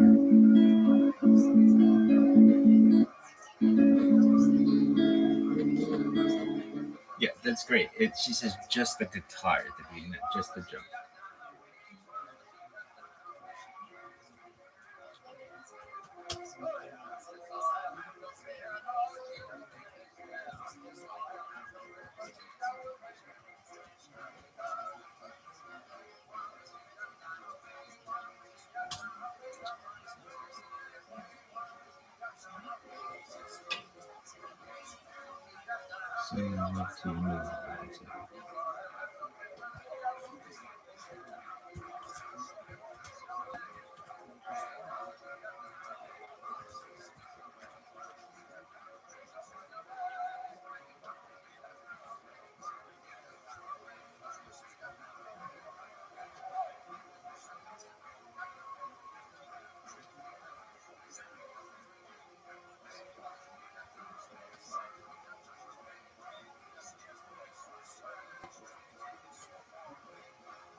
This is the worst.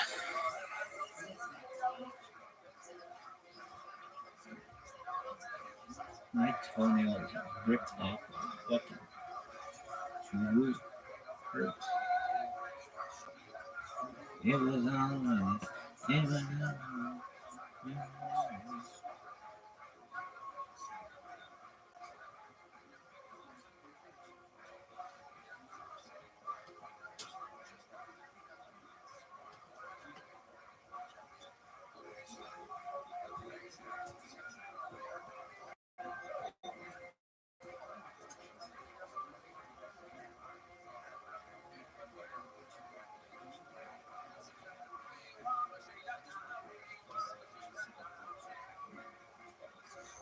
I heard this crazy ass story about the goblins. I don't even know tell it, but I don't know. I tell people about it, so I guess. So this is fucked up. I don't know. It was when Twitter was like, I don't know if it was shittier or shitty now. What is all this shit?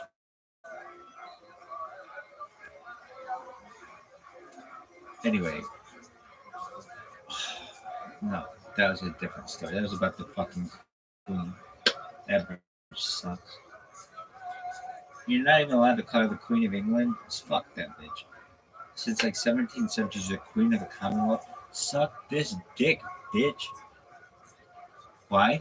Because the Commonwealth can kiss my whole fucking ass. Nobody gives a shit about you. Colonizing pricks. You burned down our fucking White House in 1812, and I'm still pissed off about it. Where are my reparations for that? I should get them. African Americans should get them for that and the other stuff. Yeah, let's start charging people for being dicks to us. All these fucking trolls, fuck you. You owe me cryptocurrency, sluts. Really? No, I forgive them.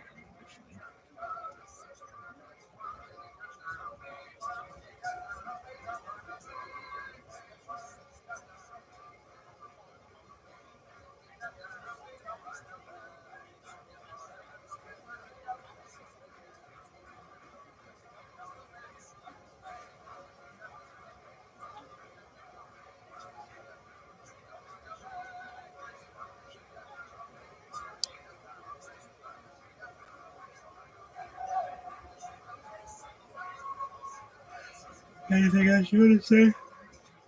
Fucking. Really? It's the worst. You like English people, don't you?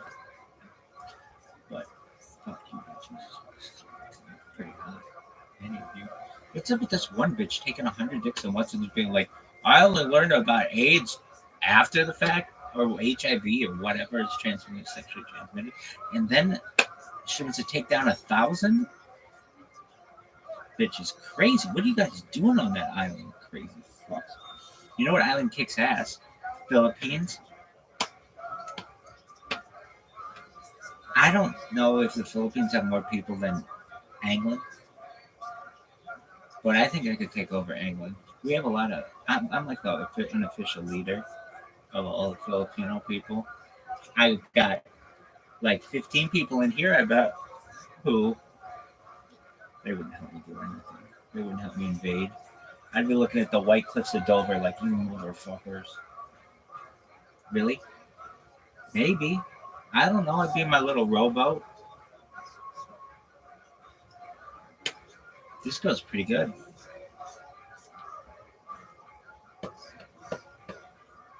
What's your absolute favorite Adele song? I don't know. All of them?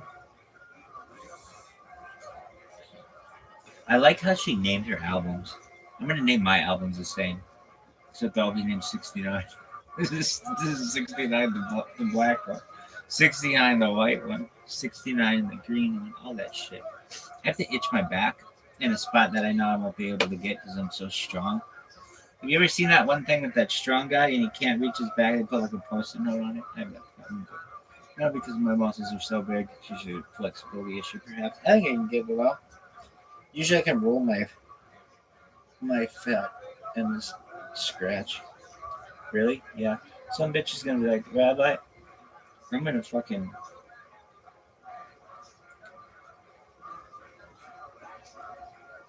Carve you like a pig, kid. Yeah, I'm gonna make bacon out of that back fat. Like, calm down, man. I'm not gonna do that.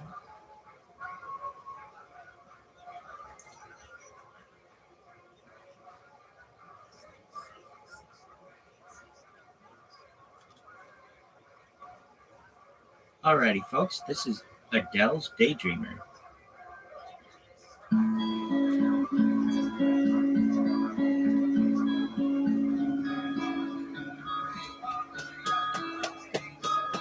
Daydreamer, sitting on the sea, soaking up the sun. He's a real lover.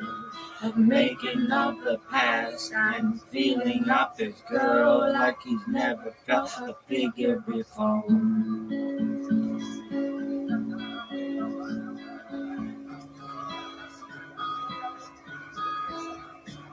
A dropper looks good when he walks. The subject of their talk, he would be hard to chase, but good to catch, and he could change the world with his hands behind his back. Oh,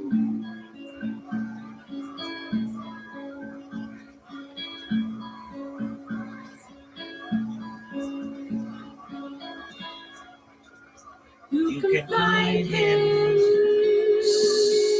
sitting on your doorstep, waiting for us to surprise. He will feel like he's been there for hours. You can tell that he'll be there for life.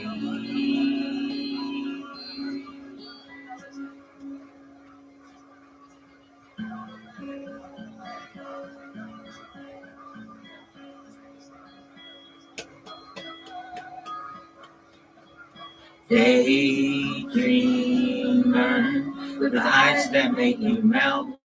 He lends his coat for shelter, plus he's there for you when he shouldn't be. but he stays all the same. Waits for you, then sees you through.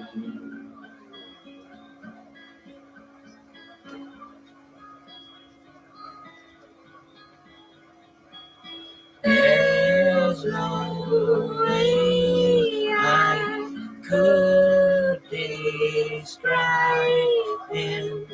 What I say is just what I'm hoping for.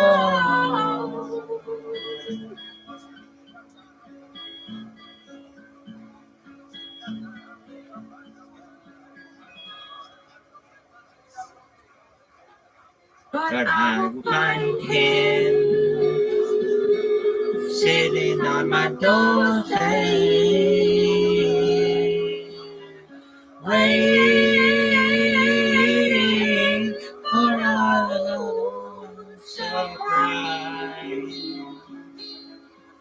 He will feel like he's been there for hours, and I can tell that he'll be there for life. And I can tell that he'll be there for life.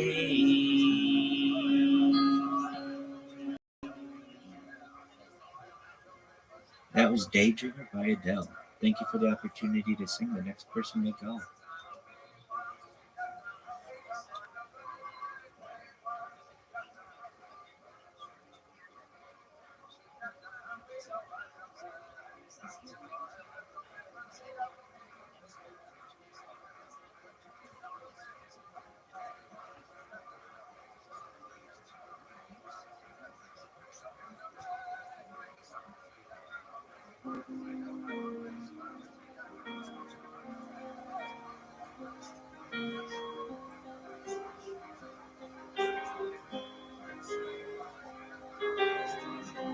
Close enough to start a war.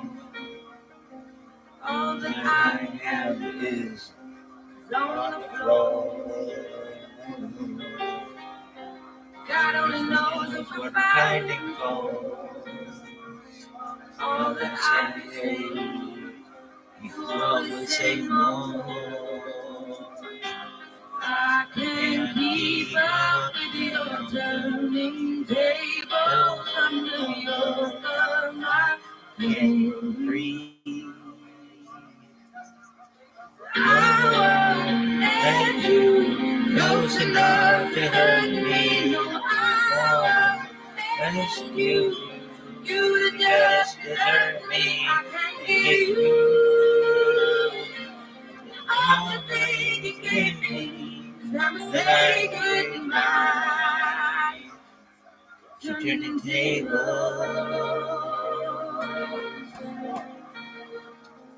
Turning tables.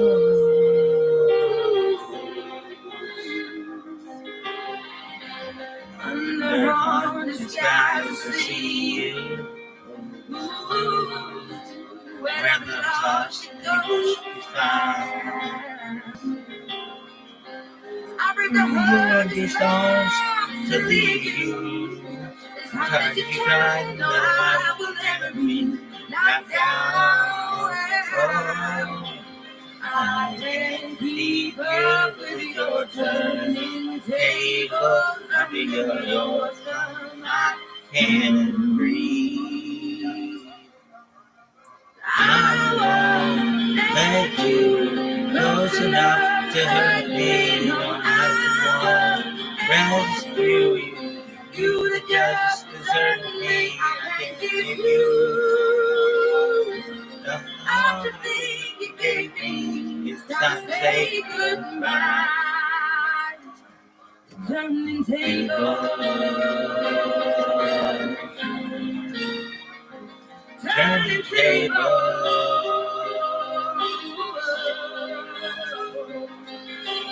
Next time I'll be braver. I'll be my own savior when the thunder comes for me.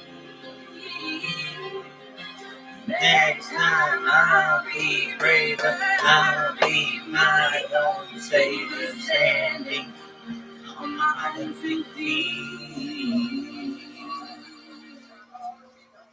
I won't let you close enough to hurt me. No, I will rescue you.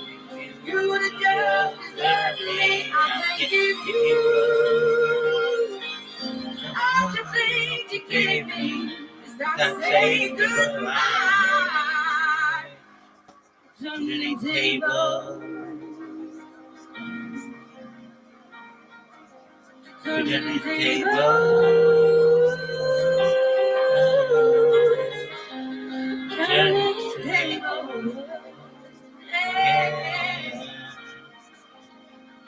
Turning.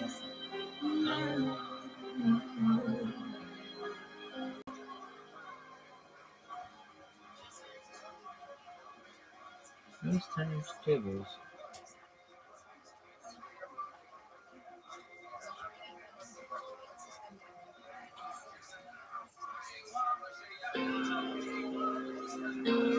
One and only, baby. You've been on my mind. I grow fonder every day. Myself in time. Just thinking of your face.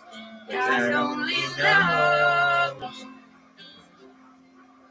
why it's taken me so long to let my doubts go. You're the only one that I want. I don't know why I'm here. I've been here before, revealing every word. I've imagined it all. You never know if you never try. Forget your past and simply be mine. Dare you to let me be yours. You're the one and only. Promise I'm worthy to hold in your hand. So come on and give me a chance to prove that I'm the one who can. What am I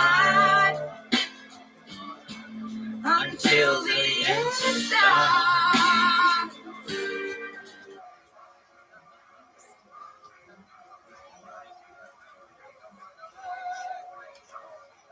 Alrighty, friends. Next song we've got is Adele, "Send My Love."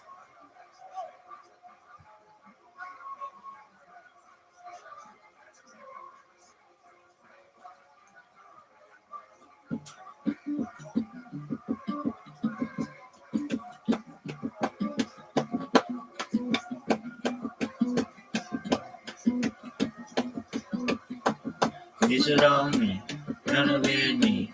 Keep your hands on my body, know me. Tell me you were ready. You're the big one for the big jump. I need last love, everlasting you. That was what you told me. Never giving you up. I'm forgiving it all. You set me free. Send my love to your new lover. Treat her better. Gotta let go of all of our goals. We both know we ain't kids no more. Send my love to your new lover. Treat her better. Gotta let go of all of our goals. We both know we ain't kids no more.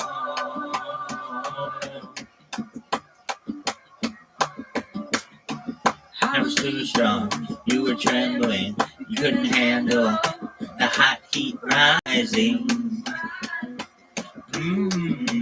Baby, I'm still rising, I was running, you were walking, you couldn't keep up, you were falling down. way down. I'm giving you up. I'm forgiving it all. You set me free. Send my love to your new lover.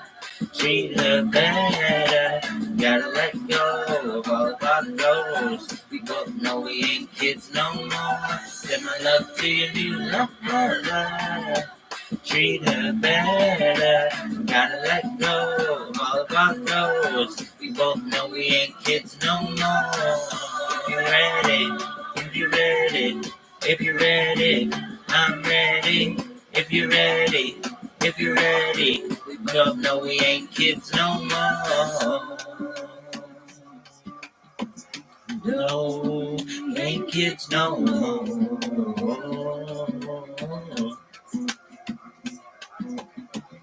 Never I'm giving you up, I'm forgiving it all.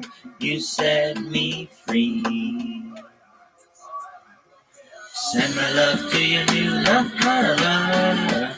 Treat her better. Gotta let go of all of our goals. We both know we ain't kids no more. Send my love to your new lover.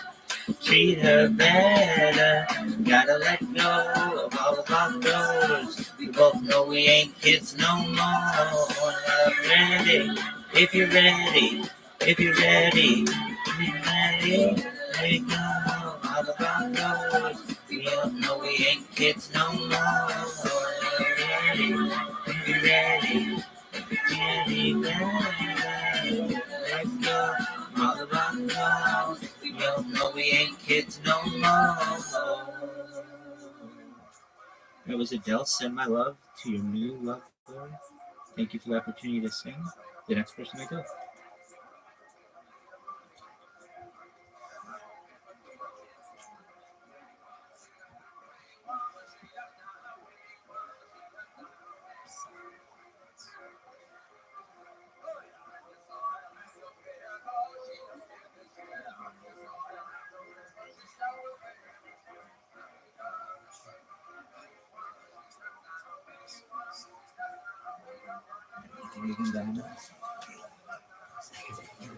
It's like a monsoon.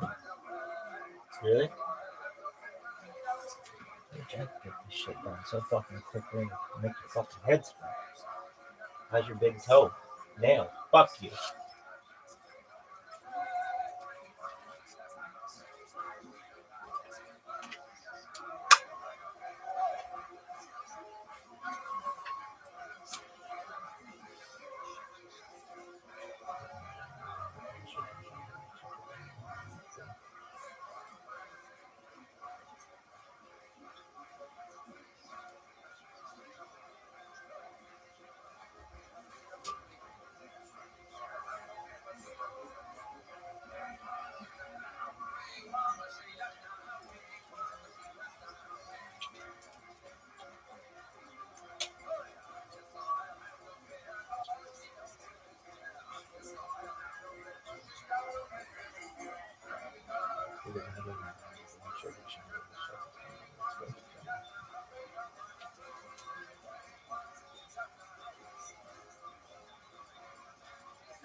hold you close. And now you tell me whichever road I choose, you'll go. I don't know why I'm staying, 'cause I've been here before. Every feeling, every word, I've been mad at it all. You never know, you never try. Young in your past and simply be mine. I have to let me be the one that loves me. Promise I'm worthy to hold in your arms. So come on, give me a chance to be like the one who can. When I'm mine until the end starts.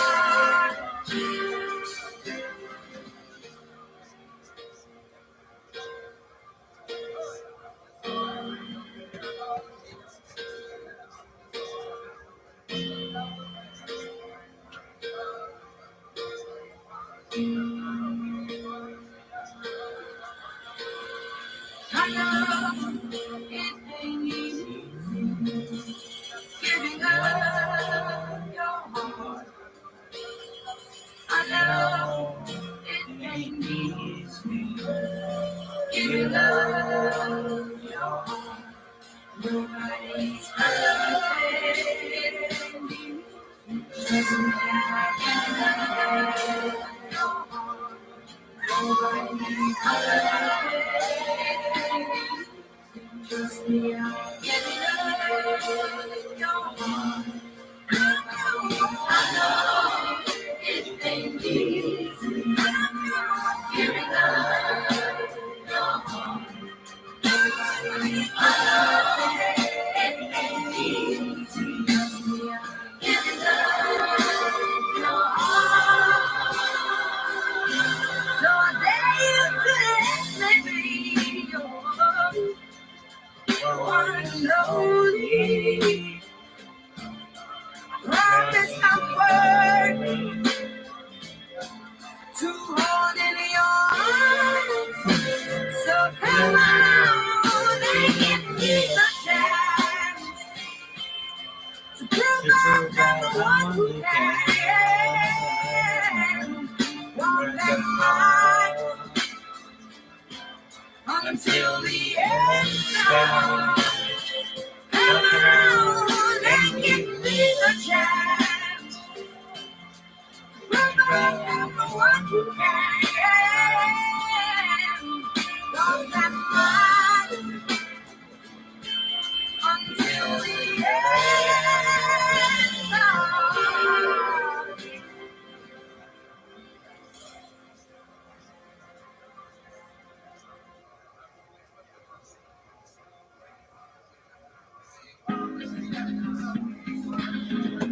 That's a big song.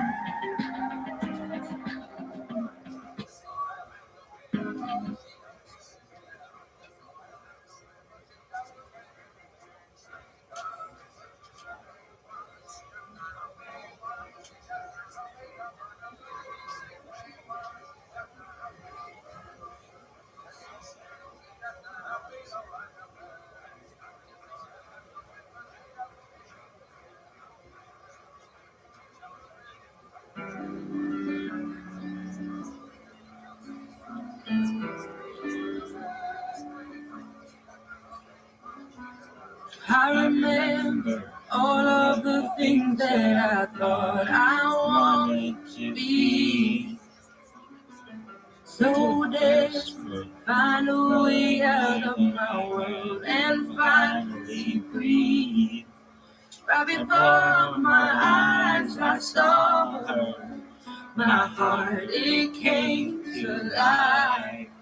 This ain't easy. It's not meant to be. Every story has its flaws. But when the pain cuts you deep, and when the night keeps you from sleeping. Just look and you will see that I will be your remedy. When the world seems so cruel and your heart makes you feel like a fool, I promise you will see that I will be the remedy.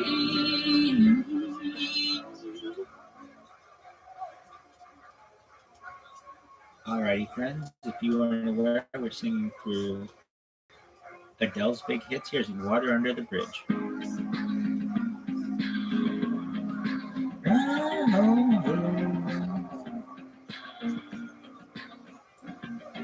If you're not the one for me, and then I'll come, I can bring you to your knees.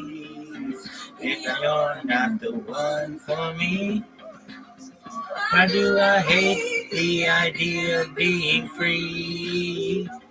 And if I'm not the one for you, you got us holding me the way you do. No, honey, if I'm not the one for you, why have we been through what we have been through? It's so cold out here in your wilderness. I want you to be my keeper, but not if you are so reckless. If you're gonna let me down gently. Don't forget that you don't want me. I've been right under the bridge. If you wanna let me down gently. Don't pretend that you don't want me. I love under the bridge. Oh. Taking our loving water under the bridge. Lord, are you waiting for? You never seem to make it through the door. And who are you hiding from? It ain't no life through the life you're on the run. Did I ever ask for much? The only thing that I want is your love. You gotta let me down gently. Don't forget that you don't want me. I'm running water under the bridge. If you're gonna let me down gently. Don't forget that you don't want me. Our love ain't water under the bridge.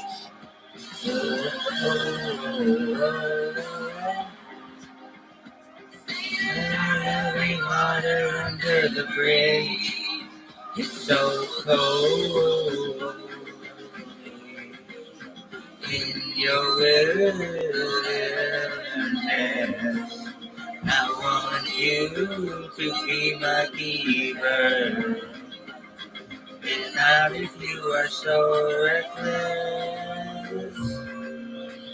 You're gonna let me down gently. Don't pretend that you don't want me. I love you water under the bridge.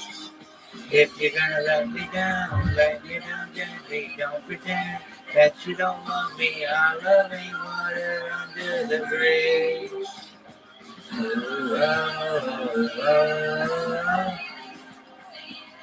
There are loving water under the bridge.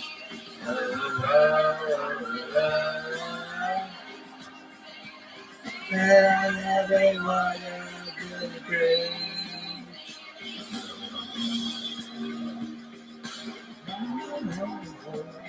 There are loving water under the bridge. That was Water Under the Bridge by Adele. The next person to go.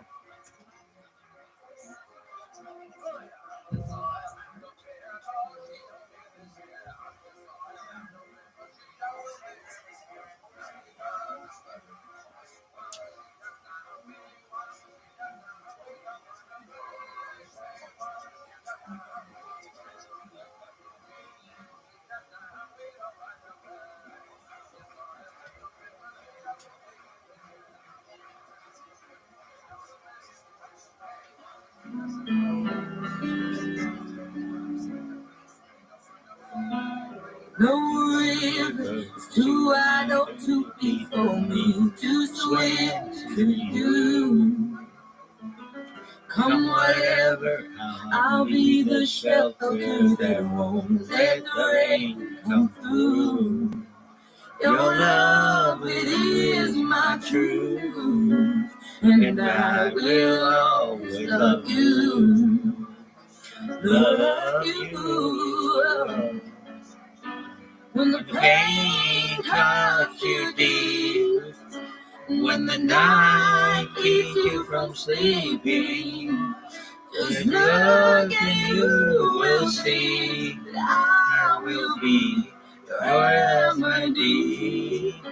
When the world seems so cruel, and in your heart you feel like a fool, I promise you will see that I will be your remedy.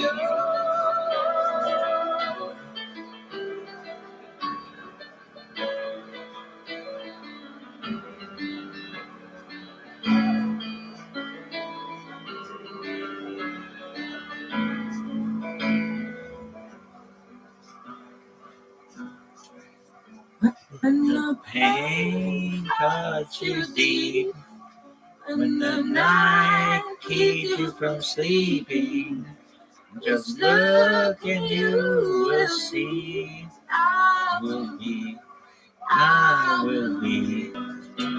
When the world seems so cruel, and in your heart you feel like a fool, I promise you will see I will be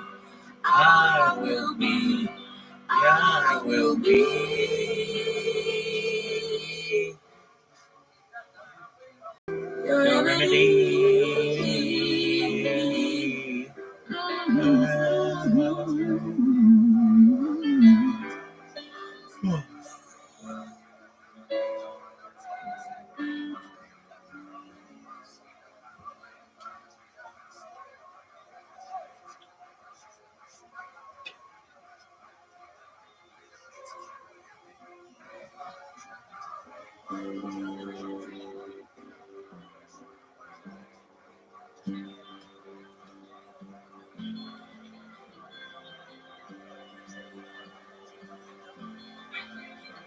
With your loving, there ain't nothing that I can't adore. With your honey, you can break every law.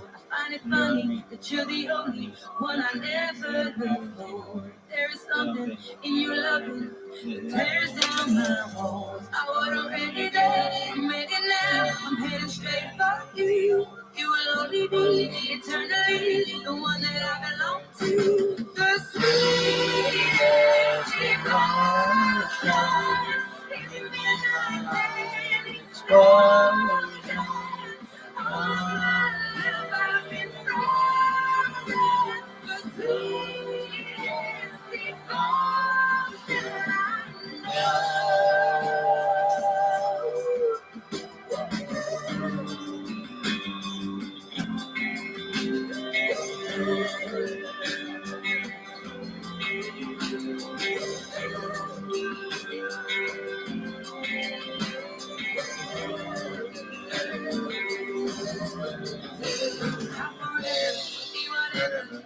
You want me to be forever and over for your clarity. When you wonder if I'm gonna lose my way home, just remember, no matter, I'll be yours all along. I wasn't ready then, ready now, I'm ready straight for you. Whatever you need, eternally, the one that I belong to. The sweetest devotion, leave me like an explosion. I'm fucking frozen. The sweetest devotion.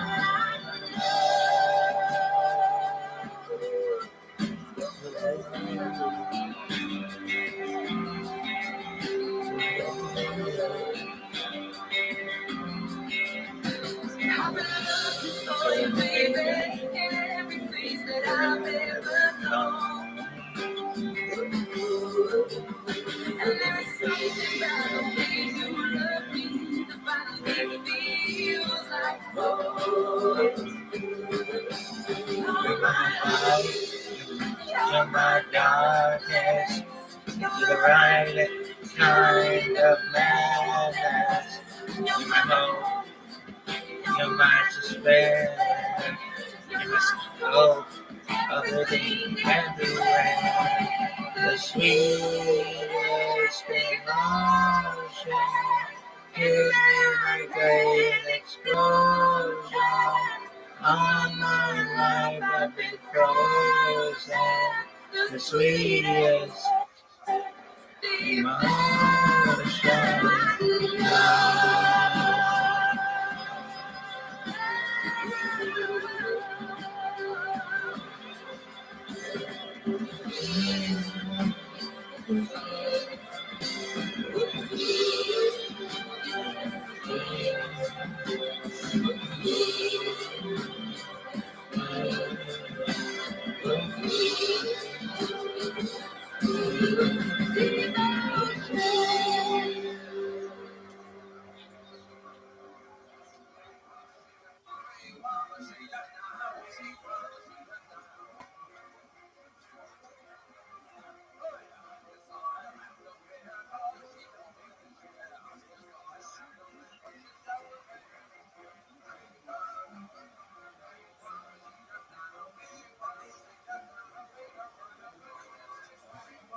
Really? She ain't bad looking kids. Really? She has really pretty hair. Really? Look, man, I've been singing Adele all night. I can fuck a cinder block at this point. Really? I want every single piece of you. I want your heaven and your ocean too. Teach me not to touch me good. I want to teach you things you never knew. Yeah. Let me fall up to my knees. Let me fall into your gravity. Kiss me back to heights to see. Your body standing over me. Baby, don't let the lights go down. Baby, don't let the lights go down. Baby, don't let the lights go down. Let's go down, let's go down, let's go down, let's go down. I miss you when the lights go out. And it's all over my back. Please, don't be tired.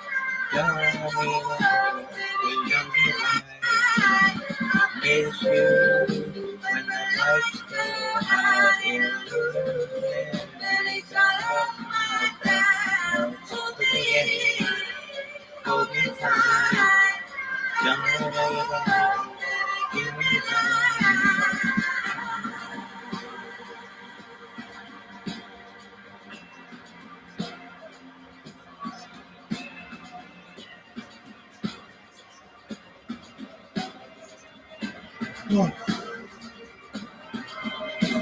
I love the way your body moves towards me from across the room, rushing past my everything.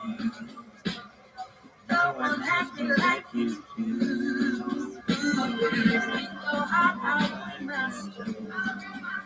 But we barely do anything equal. Step inside your great unknown. With you and me setting the tone. Baby, don't let the lights go down. Baby, don't let the lights go down. Baby, don't let the lights go down. Let's go down, let's go down, let's go down. I miss you when the lights go high.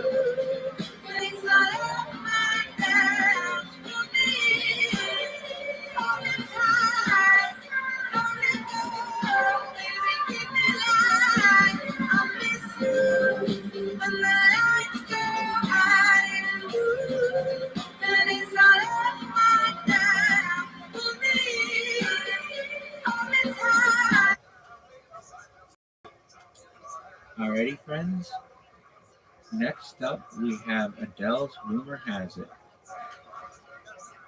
Hope everybody's having a wonderful day, a wonderful evening, a wonderful night, wherever you are. Know that you are special to me, and I really appreciate being here.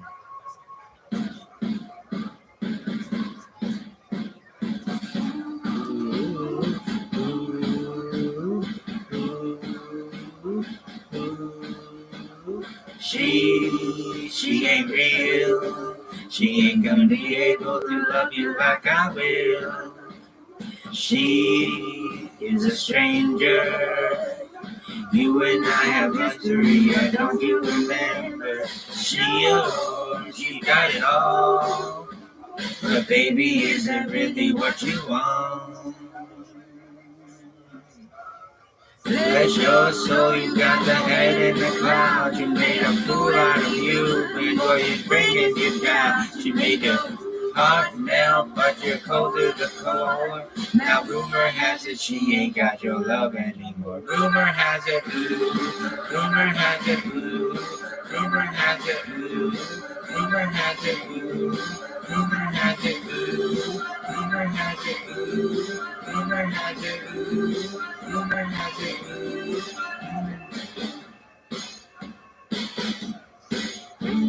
She is half your age, but I'm guessing that's the reason that you stayed. I heard you've been missing me. You've been telling people things you shouldn't be. Like when you creep you out and she ain't around. Haven't you heard the rumors? With all your soul, you got the head in the clouds. You made a fool out of me, and Lord, you're bringing me down. You made me hot melt, yet I'm cold to the core. But rumor has it I'm the one you're leaving her for. Rumor has it, ooh. Rumor has it, ooh. Rumor has it, ooh. Rumor has it, ooh. Rumor has it, ooh. Rumor has it, ooh. Rumor has it, ooh. Rumor has it, ooh.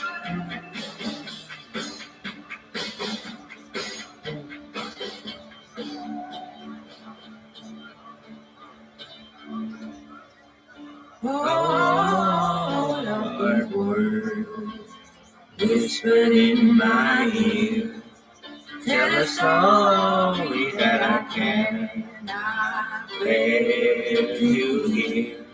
Just 'cause I said it, it doesn't mean that I meant it.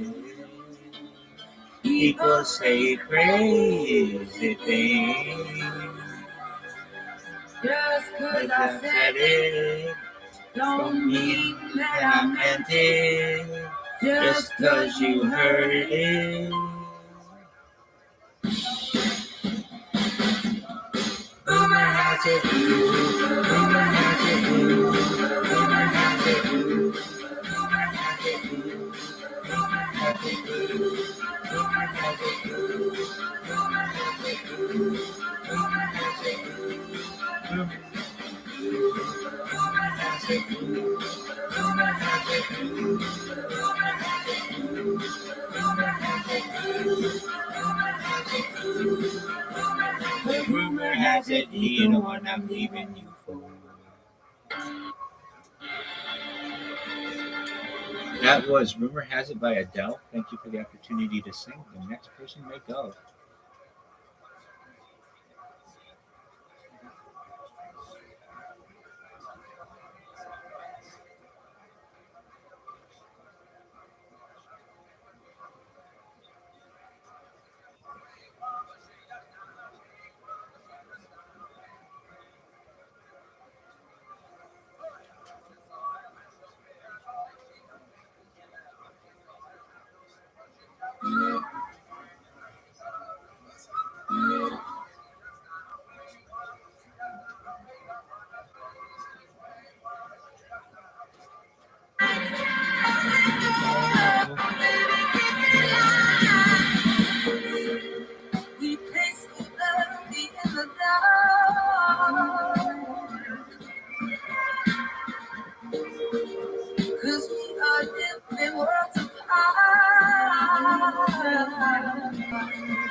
It only makes it harder, baby.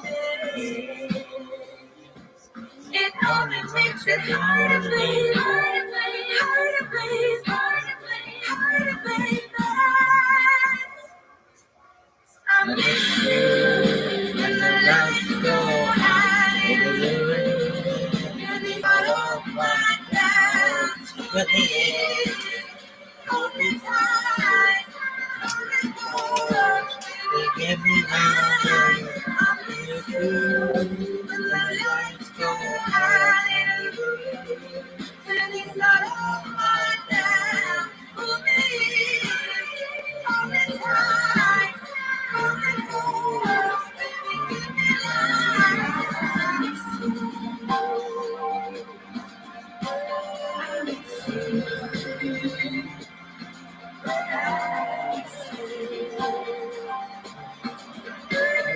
miss you.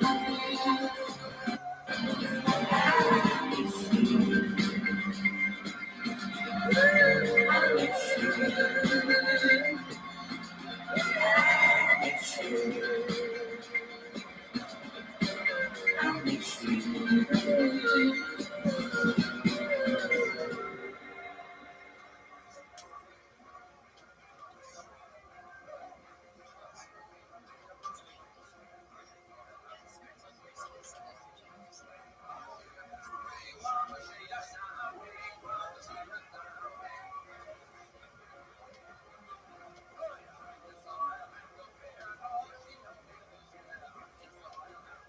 Oh my God.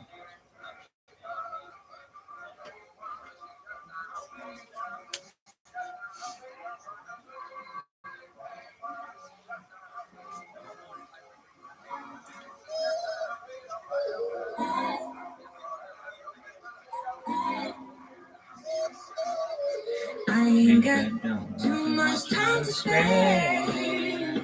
Better make time for you to show how much I care. Wish that I would let you break my walls. But there's a minute out of control from the fall. When you good love, I'm alright. Making you look even though I'm terrified. I know that it's so proud to have fun.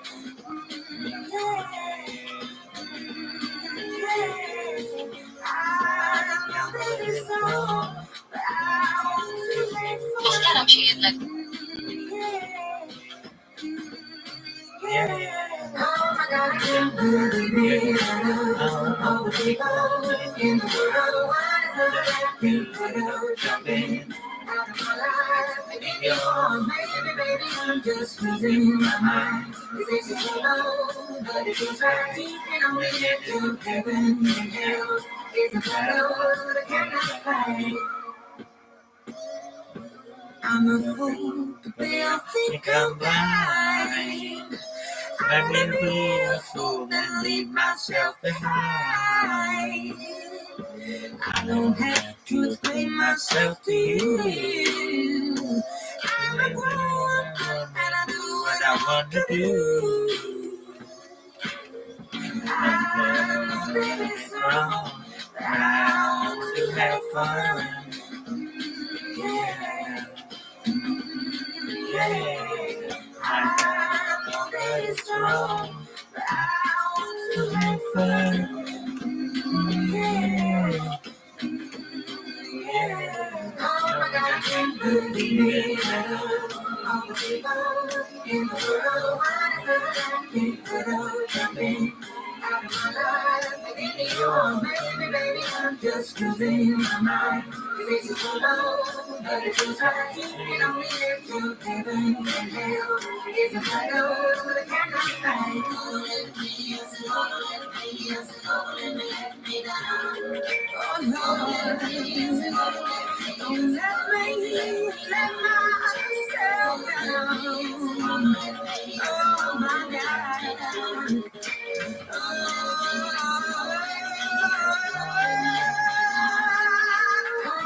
can really get all the people in the world. Keep jumping out of my life, but in the arms, baby, I'm just losing my mind. This is a trouble, but it feels like it can only take heaven and hell. But it's a trouble, but I cannot fight. I know that it's wrong.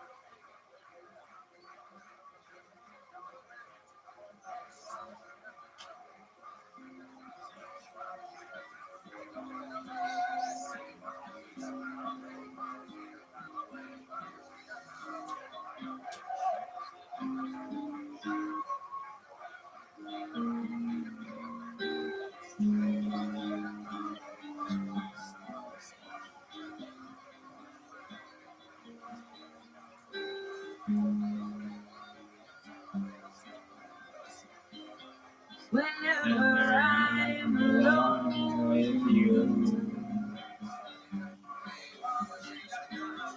you make me feel like I am home again. Whenever I'm alone with you, you make me feel like I am home again.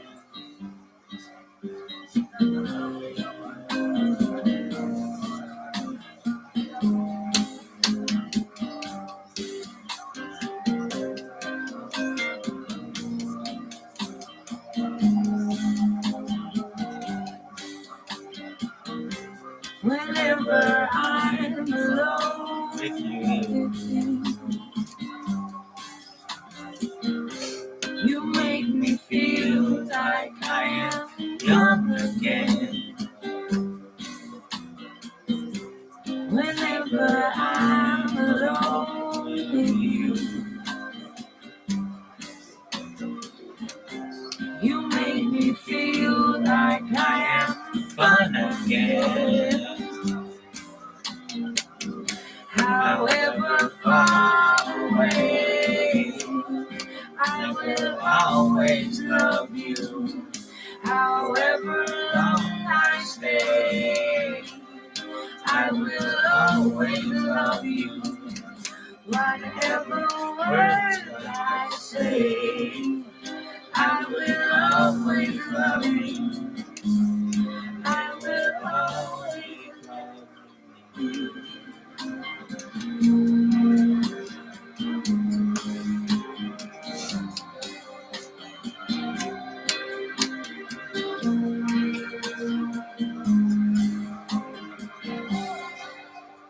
Whenever I'm alone with you,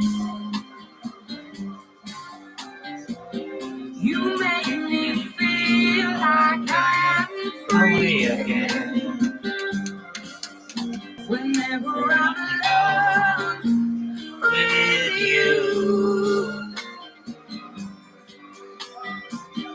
you make me feel like I am clean again.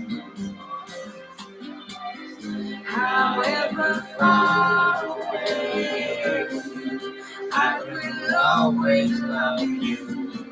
However long I stay, I will always love you. Whatever words I say, I will always love you. I will always love you.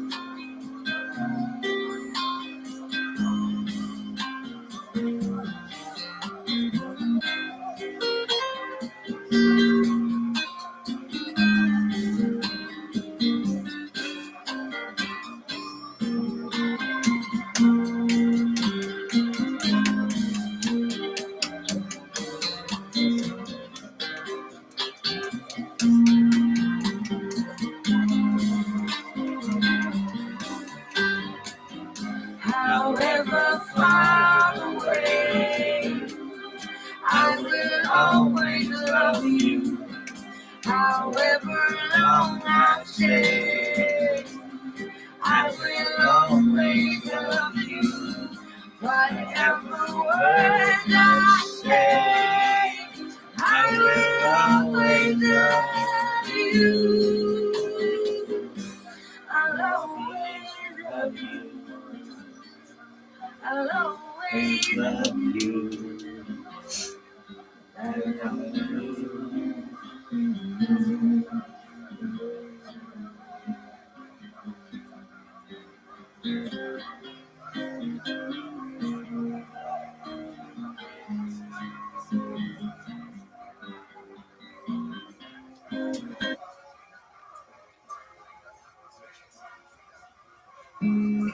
I don't get it. She's beautiful. I only wanted to have fun, learning to fly, learning to run. I let my heart decide the way when I was young. Deep down, I must have always known that this would be inevitable. To earn my stripes, I'd have to pay and bare my soul.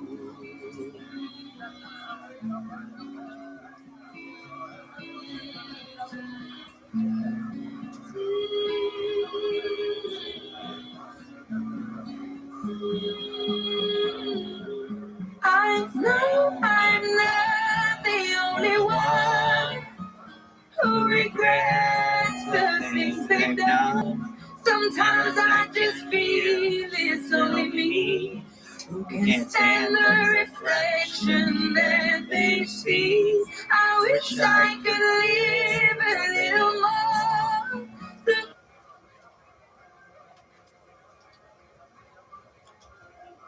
All right, friends, this is my final song for the day. Before I do so, I want to translate something. Hopefully, it translates. Thank you all for being so nice. You are just some of the most respectful and kind people I really have the opportunity with whom to interact. I hope only good things for your friends and family, and I'm sending you all positive vibes. Thank you again for the opportunity.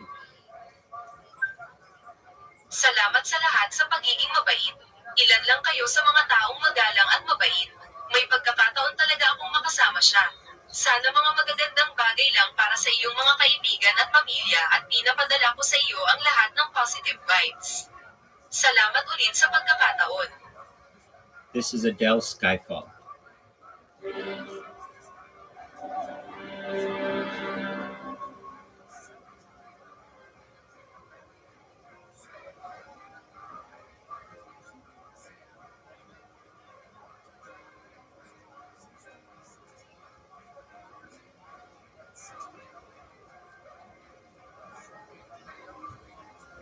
This is from a Bond film, perhaps one of the great Bond anthems of all time.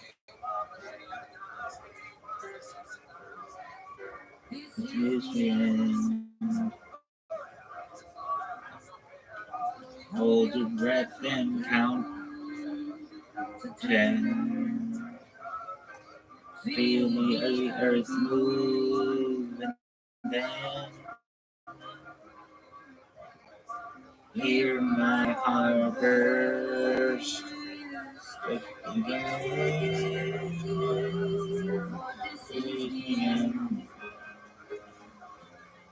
I've dreamt this moment, so overdue I know that swept away and stolen. Let the sky fall when we crumble. We will stand tall, face it on. Together, let the sky fall when it crumbles. We will stand tall, face it on. Together, as sky falls. that skyfall. Skyfall is where we start. 1,000 miles and poles apart. Where worlds collide and the days are dark. You may have my number, you can take my name, but you'll never have my heart. Let the sky fall when it crumbles. We will stand tall, face it all. Together let the sky fall. When it crumbles, we will stand tall, face it all. Together let the sky fall. When it crumbles, we will stand tall. When the sky falls, we will stand tall. Where you go, I go. What you see, I see. I know I'd never leave without the security. All your loving arms keeping me from harm. Put your hand in my hand and we'll stand. Let the sky fall. When it crumbles, we will stand tall, face it all. Together let the sky fall. When it crumbles, we will stand tall, face it all. Together let the sky fall. Let the sky fall. We will stand tall. Let the sky fall.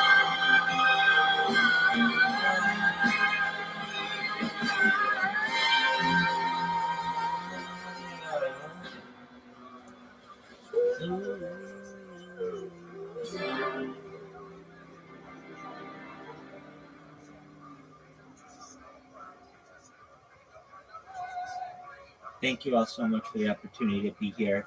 I hope you all have wonderful days, and I hope to see you again soon. Thank you again for being so nice. Take care, everyone.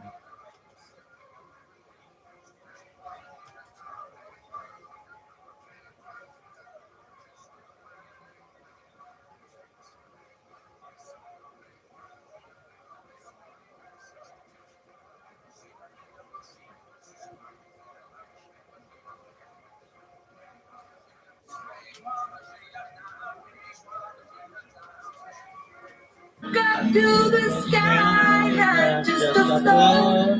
I feel like my life is crashing by, and all I can do is watch and cry. I miss the air, I miss my friends, I miss my mother, I miss it all. Life was a party to be thrown, but that was a million years ago. When I walk around all of the streets where I grew up and found my feet, they can't look me in the eye. It's like they're scared of me. I try to think of things to say, like a joke or a memory, but they don't recognize me now in the light of day.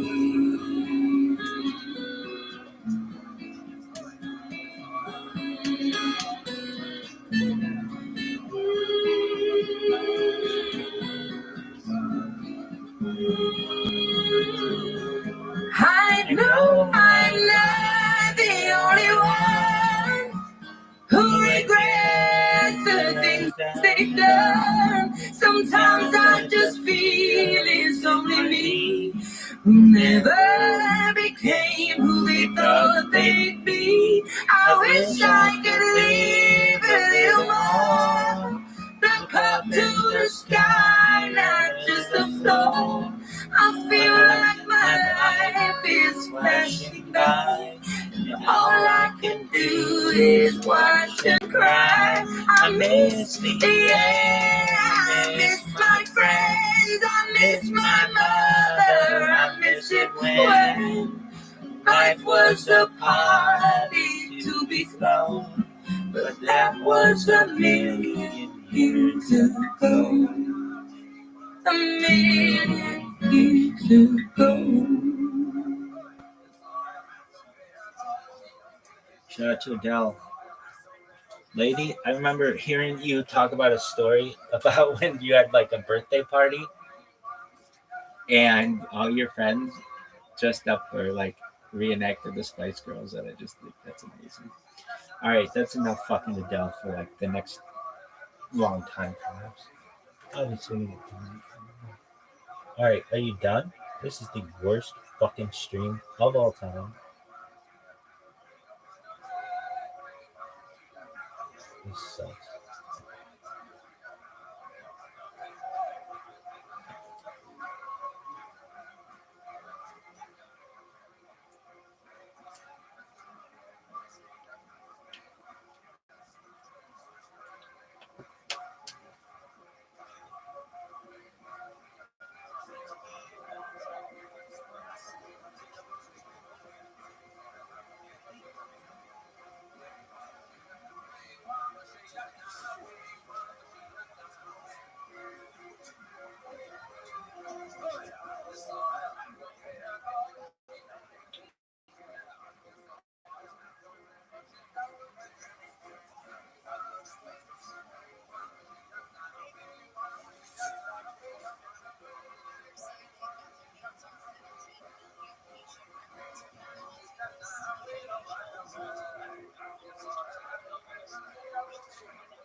How about Free Rabbi Rothschild? He's sexy as fuck. Why isn't anybody saying that?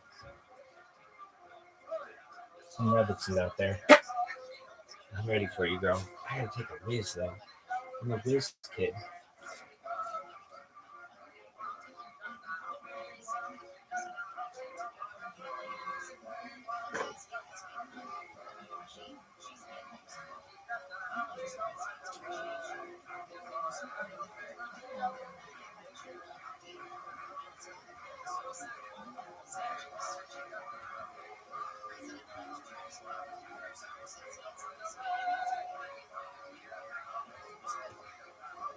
What a terrible story.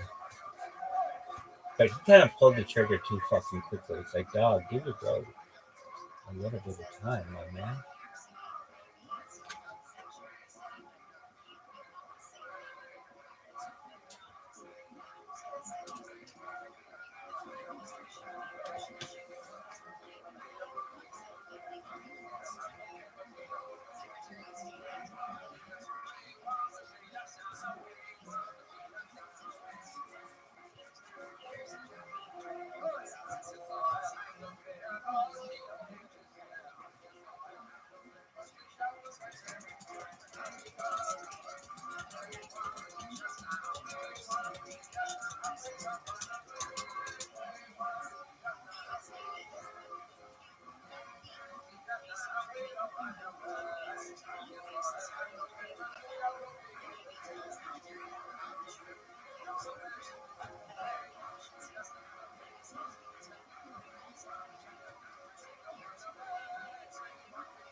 It's like a good glug.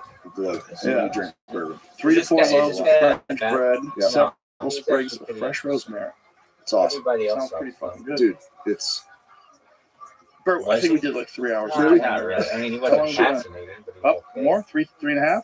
3:30. there's no Evan I would have Hafer, bought but the dude, time podcast just flew so we by. could it's do super fun. It was a lot of Joe fun, man. Thank you very much. Thanks Like, for your awesome equipment Dog, too. I've I watched tell more of your everybody shit you outfitted on my gym camera at than home. anybody else. Fucking You can be like, incredible. dog, I watch Keeps me more from going nuts. you watch my It's the stream best. I than love anybody. all Like, your oh, that's equipment. tight. It's fucking so fantastic. You why know what I the use fuck like aren't almost we every do- let's day do is that cocaine, man. Frankenhyper. You always Yeah, have people that in thing here is that are like, hey, so let's fucking versatile, smoke pot. Oh, Well, let's so great. fucking do It's such cocaine. a Come good on, let's get your device fucking because numbers you can up. do reverse hypers, Yeah. you can do back You'd be like, extensions, oh, I don't do you can that. sit-ups I'd be like, off of dog, it. You you're do so friends many with Joey different things Diaz. off You of it. brought We'll have Joey a new Diaz module into the coming. We're consciousness of relaunching like it. the So world. if you want, You mean to tell bring me your old one that here and you're I'll not put going the to new one. try? Let's call What are you Joey, gonna get do? his ass over It here. has Let's some, fucking do some coke, dog. some assisted That's and how my resisted Joe Rogan abilities. So experience you would could go. do some Really? some It'll be if 24 you're not hours. quite We're as going strong, to you're coming fucking back for snort turn to coke the play. whole So fucking there's some time. different stuff that you I can do. hope that he Oh, doesn't okay. bring Well, Tom you're Segura and very Bert innovative. Kreischer and all Your those stuff is assholes. really cool. Means a lot. I'm sure he And will. He'd be you like, oh, also come outfitted on, the whole please. I'd UFC be like, PI dog, they center. suck. You go there, it's all They're so not much shit. fucking funny. It's I'm cool. We're funny. trying, man. And Whenever I then go to like, the gym, I see well, Soren yeah, Knox, but makes me like, feel is there happy. any way that I I- bring him like I dog appreciate it. or It makes whatever? I'll be honest. It makes me feel really happy What, when I they're see you wear loser? Soren Knox shirts. Man, All right. that's dope. Like I But no appreciate one's it. My gonna pleasure, lose brother. to that. Thank All you. right, website, Anyway, what about Bappa and the other Sorenex.com. guy? Sorenex.com. There is Uh, the UFC PIs. I That's all don't really Sorenex want him equipment. there. If this bitch is going for Social media, 24 what's your- hours, what's your I'm Instagram? fucking I'm, driving Bert Soren. crazy. All right, and there's Really? the new machine, the X Right Factor, there. that we just got today Losers here too. at the studio. All right, my brother. Anyway, Thank you very much. So Thank Joe you, Rogan's Joe. the All right, non-loser? No, I'd be there, so I'd be the only non-loser. Is Joe Rogan a loser? He's one of the least losers. Why? I mean, he's pretty much a self-made and pretty close to a billionaire. And he seems to be a pretty good person.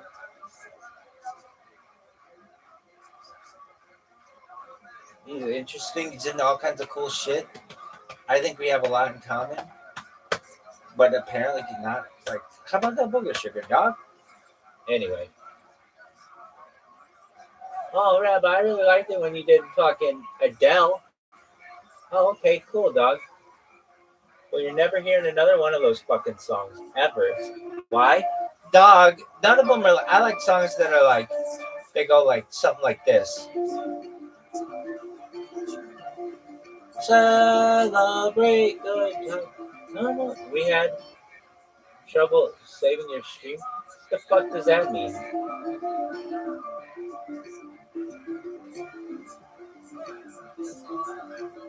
Dude, this shit is working like a mo. How about this shit? Well, this is the worst. Because right when I do this, it's like, oh, you're fucking camera. Are you fucking serious? It goes from Joe Rogan to fucking Science World?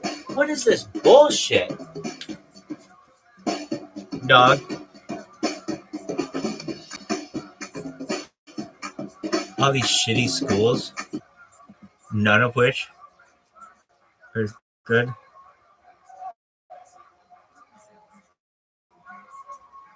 Bong James Bong. We removed your content. Why? It attacks a person? Who did I fucking attack? The guy who broke Adele's heart? Oh, I think everybody would be like, yeah, fuck that motherfucker. We removed your account. We removed your fucking content. Why? Oh, because Zuckerberg's too cheap to pay people. Good to see you now. Thank you very much for that. Well, they could see extraordinary scary piece of, stuff. Okay. equipment. Well, once you see Yeah, enough scary absolutely. stuff, it's Is best. there photos Dog. so we can show people what it looks Stop. like? Yeah, it should be on the website X Factor. And what is it called? It's called the X Factor. Oh, it's called Yeah, the X Factor. What is the website? Sorenex.com. Go to sorenex.com. Check out the X Factor. Sorry, it's actually pull it up, Jamie. Pull it up, Jim. Isn't it?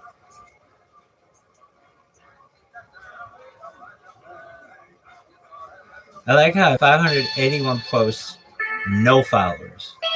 If I had followers, I'd be like, what's your problem? Dog, are we doing this shit again?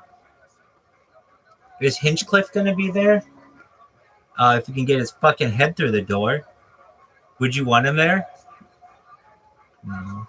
Why? I mean, I'd probably be sick of talking to Joe Rogan after like 8 minutes, but whatevs. Who else is gonna Red Band? Dude, you gotta bring Red Band back for that shit.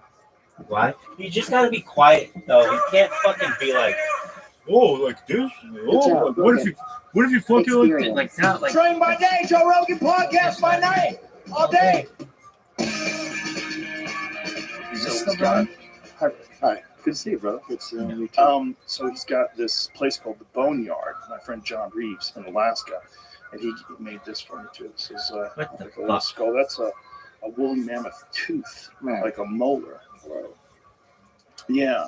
So he has this incredible place, and he was a gold miner. Is this gonna work? And still is. And they Caitlin started Harris, finding like, why are you showing your an feet? extraordinary All I can hear is amount Joe of Rogan. tusks and bones. Why and is there just feet skulls here? from animals that Lady, aren't even supposed to I have got been this there. toenail that I ripped off. Yeah, It hurts like a it's kind of motherfucker. rewriting history, but it's all in his land. Yeah. So he has complete control over it. And he has, like, see, there's John. He's this enormous dude. He's like 6'9", like a big giant man. And he has, this is just some of it. Like, show those warehouses that he has. So he had a research facility built on his property so they can study this stuff. And if you see outside in the lobby, there's actually a bison skull. It's like a 10,000 plus year old bison skull. So this area is only a few acres. This is what's really crazy. He has one area that's like, I believe it's like 4 acres, and another area that's about I feel like, 6 are you sure you don't acres. have a three-way? And there's Why are you also sending like a very Your love to my heavy layer bitch, girl. of carbon. That so it appears there was some sort of a mass fire, and he thinks that this mass extinction event that all the I bet this people shit like isn't working. Why? Graham Hancock and Randall You okay, Carlson man? talk about with the end You of the should Younger seek Dryas, help. the Younger Dryas impact. Sure. Yeah. He thinks it's You don't connected like to the this. rock He and thinks roll, you're gonna love that this site fucking might phone, have been hit, and all these animals probably I love how in the Great everybody Flood, is their so worried about carcasses everybody were else. washed into Pay this attention sort of to valley, in yourself. this one area where they were See kind of something, say trapped up something. against Dog, the shut side the of this fuck up. I see fucking shit in the mountain. sky. Nobody's So he like, hey, hoses dog, the let's mountain fucking down. figure out. It's all permafrost. So These it's all been aliens are frozen doing. forever. Psych. And they have these high pressure hoses, and they hose it till they expose like the You should tusk. seek help. And they have this is what they I do all think day. that's the dumbest shit of all time. Yeah, those hoses are How what about they you used to kiss my use fucking for pants? mining gold too. Yes, Yeah. that's why he has them. Yeah. Yeah, that's exactly why he has them. He's a gold miner. Yeah. So this is around the southeast coast. I don't know exactly what part of Alaska he's in, but it's really, really amazing stuff. Yeah. And another thing that is exposed is that it's the Smithsonian, right, in New York? No. Well, find out what Museum of Natural History. Museum of Natural History. So they had from the same property before he owned it, way back in like I think it was the 30s. UBC. Come on, don't be They a had bitch. so many bones Don't from be a this bitch. part of Alaska where the previous people had found them that they didn't have any room to store them, so they dumped them in the East River.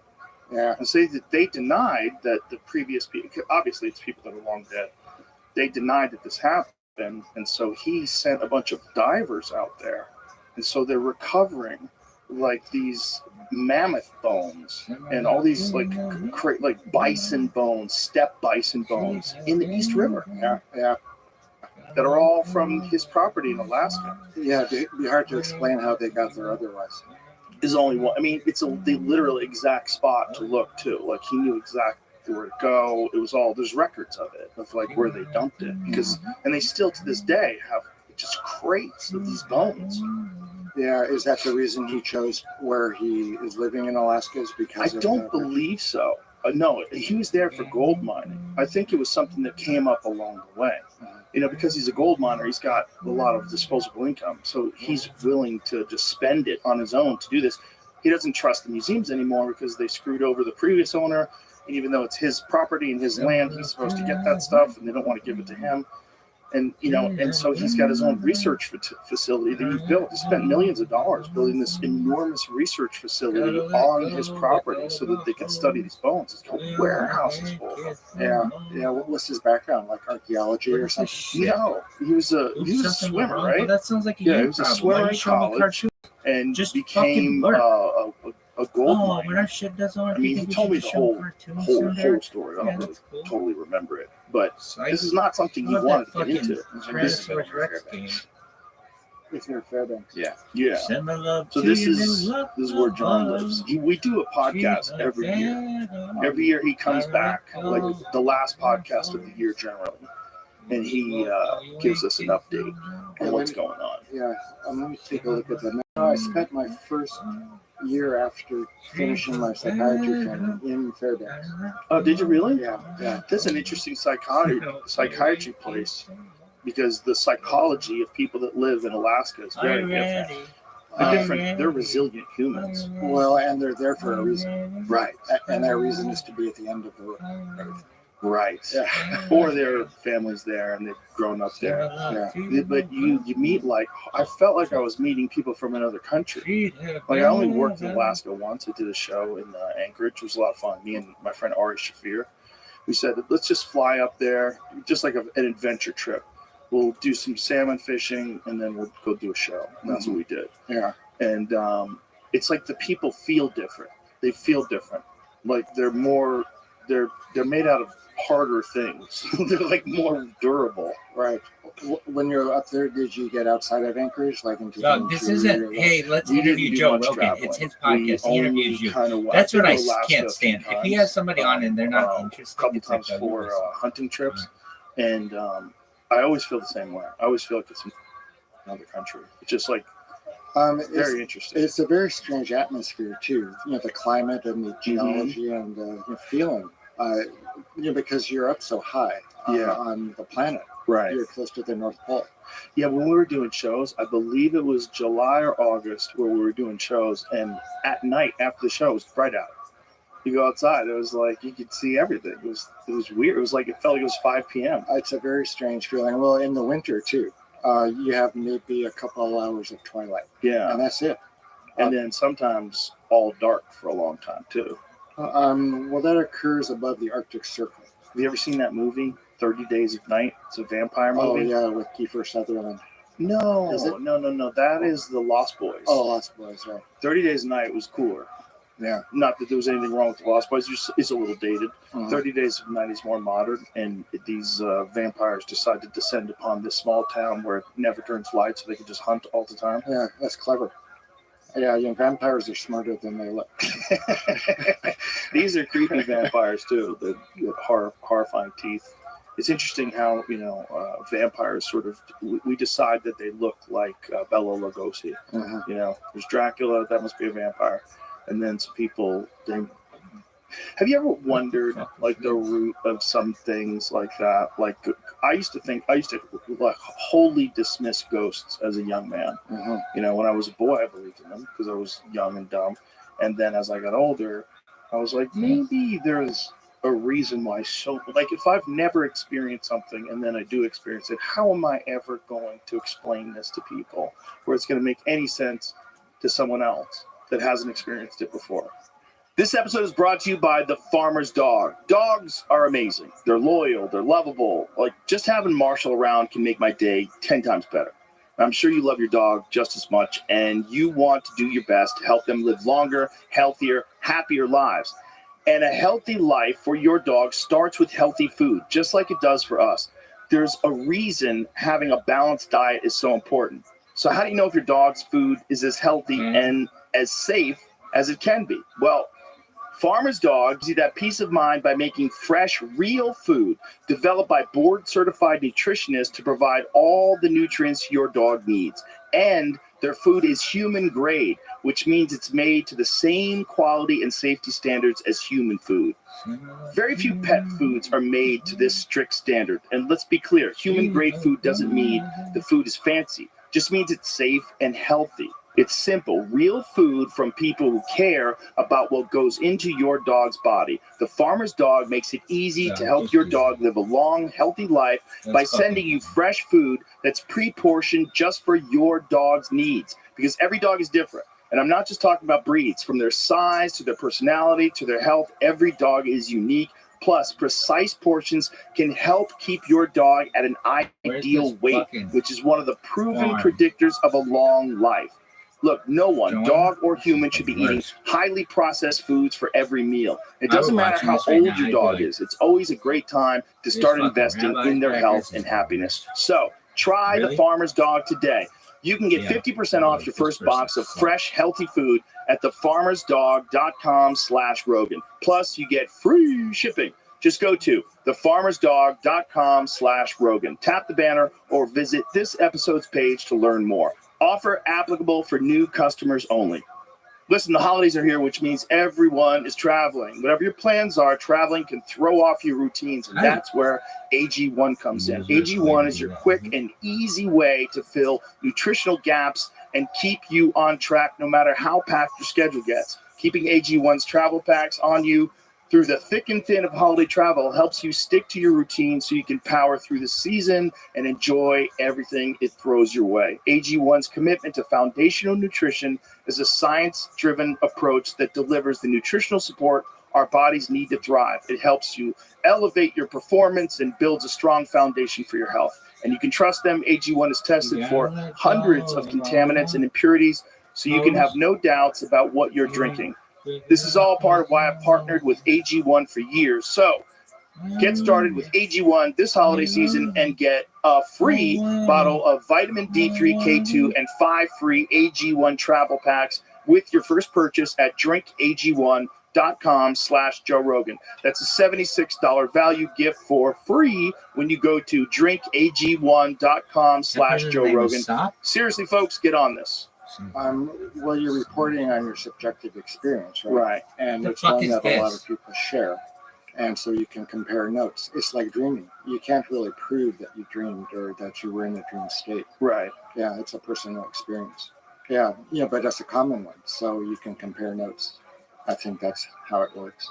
Haven't there been studies done? There's been something done where they've taken people in altered states and had them go into a room where they experienced, they weren't connected, they weren't communicating, but they experienced incredibly similar environments.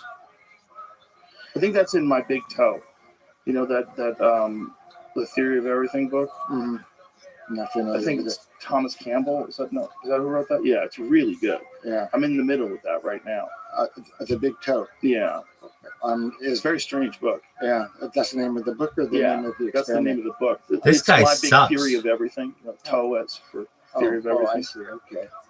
But it has a picture of a toe on the cover. Yeah. Yeah. When you were doing the DMT studies, Wait, he it's does kind of a DMT similar studies? thing, Never right? mind. Like, This if guy is you cool had as never fuck. experienced that, and someone was trying to describe it to you, it would sound completely like nonsense, just like a ghost would. Right. Or even a dream to somebody who had never dreamed. Right. Because there are people who don't dream, right? Which is very strange. Yeah. Like the people with no imagination. They can't visualize things. That's so bizarre. Yeah, and you give them psychedelics and they report that they can, but I mean, how do they know that they are? Right. That's an uncomfortable reality that some people's brains don't work the same way. Mm-hmm. Right. Yeah. You know, It's a fact, though. it has to be. Yeah. I mean, just look at like cultural choices. Just look at the different kinds of music that people enjoy, the different kinds of food that people enjoy, and the different kinds of climate that they enjoy. There's no Dude, why way we're all doesn't seeing that the fucking same stop sometimes? thing. There's no way. If food that tastes horrible to you is like a sacred delicacy to them, you know? Yeah. One of the ideas I put out in that 2014 book on the prophetic state, the soul of prophecy, I proposed that people respond ethnically or culturally differently to different endogenous psychedelics. The emphasis on the Enlightenment experience in Buddhism might be because people in that part of the world produce or are more sensitive to 5-methoxy-DMT, which gives you that wide-out experience. And with the other kind of religious experience, it's more DMT-like because it's full of angels and you speak to things, they speak to you. So there may even be some kind of differential among people as far as the way they're hardwired for spiritual experiences. It kind of makes sense too. The way they move through the world is through a specific cultural training, right? The way their culture thinks about things. And just imagine being born in an atheist, secular environment, and you're raised by those people, and then you meet someone who's born in a fundamentalist Christian, religion where it's like very strict, and then they both meet when they're 14 and compare notes. It'd be the most bizarre versions of the world, right? Well, I mean, one version is there is no God, and the other version is that there is. Right, but there's one version that God is not just a part of your life, but the only reason why anything was ever formed. It's God's plan for everything. That God has, a plan for you, and that if you follow the teachings of God, you'll ultimately go to heaven. It's like very structured. Where the other side, it's like death, life is suffering. There's, who knows what happens when you die, but probably nothing. If you feel depressed, you should probably go to the doctor and get a pill.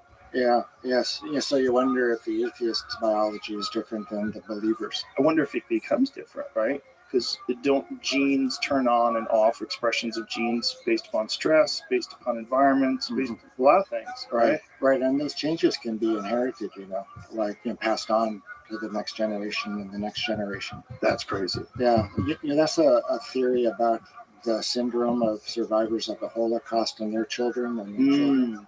That the stress of being, for example, in the camps activated certain genes, which were then in an activated state, passed on to following generations. Yeah, I was. We were just talking about that. At what point does trauma end? What point did the effects of trauma end? Right. Is in the first generation or the second?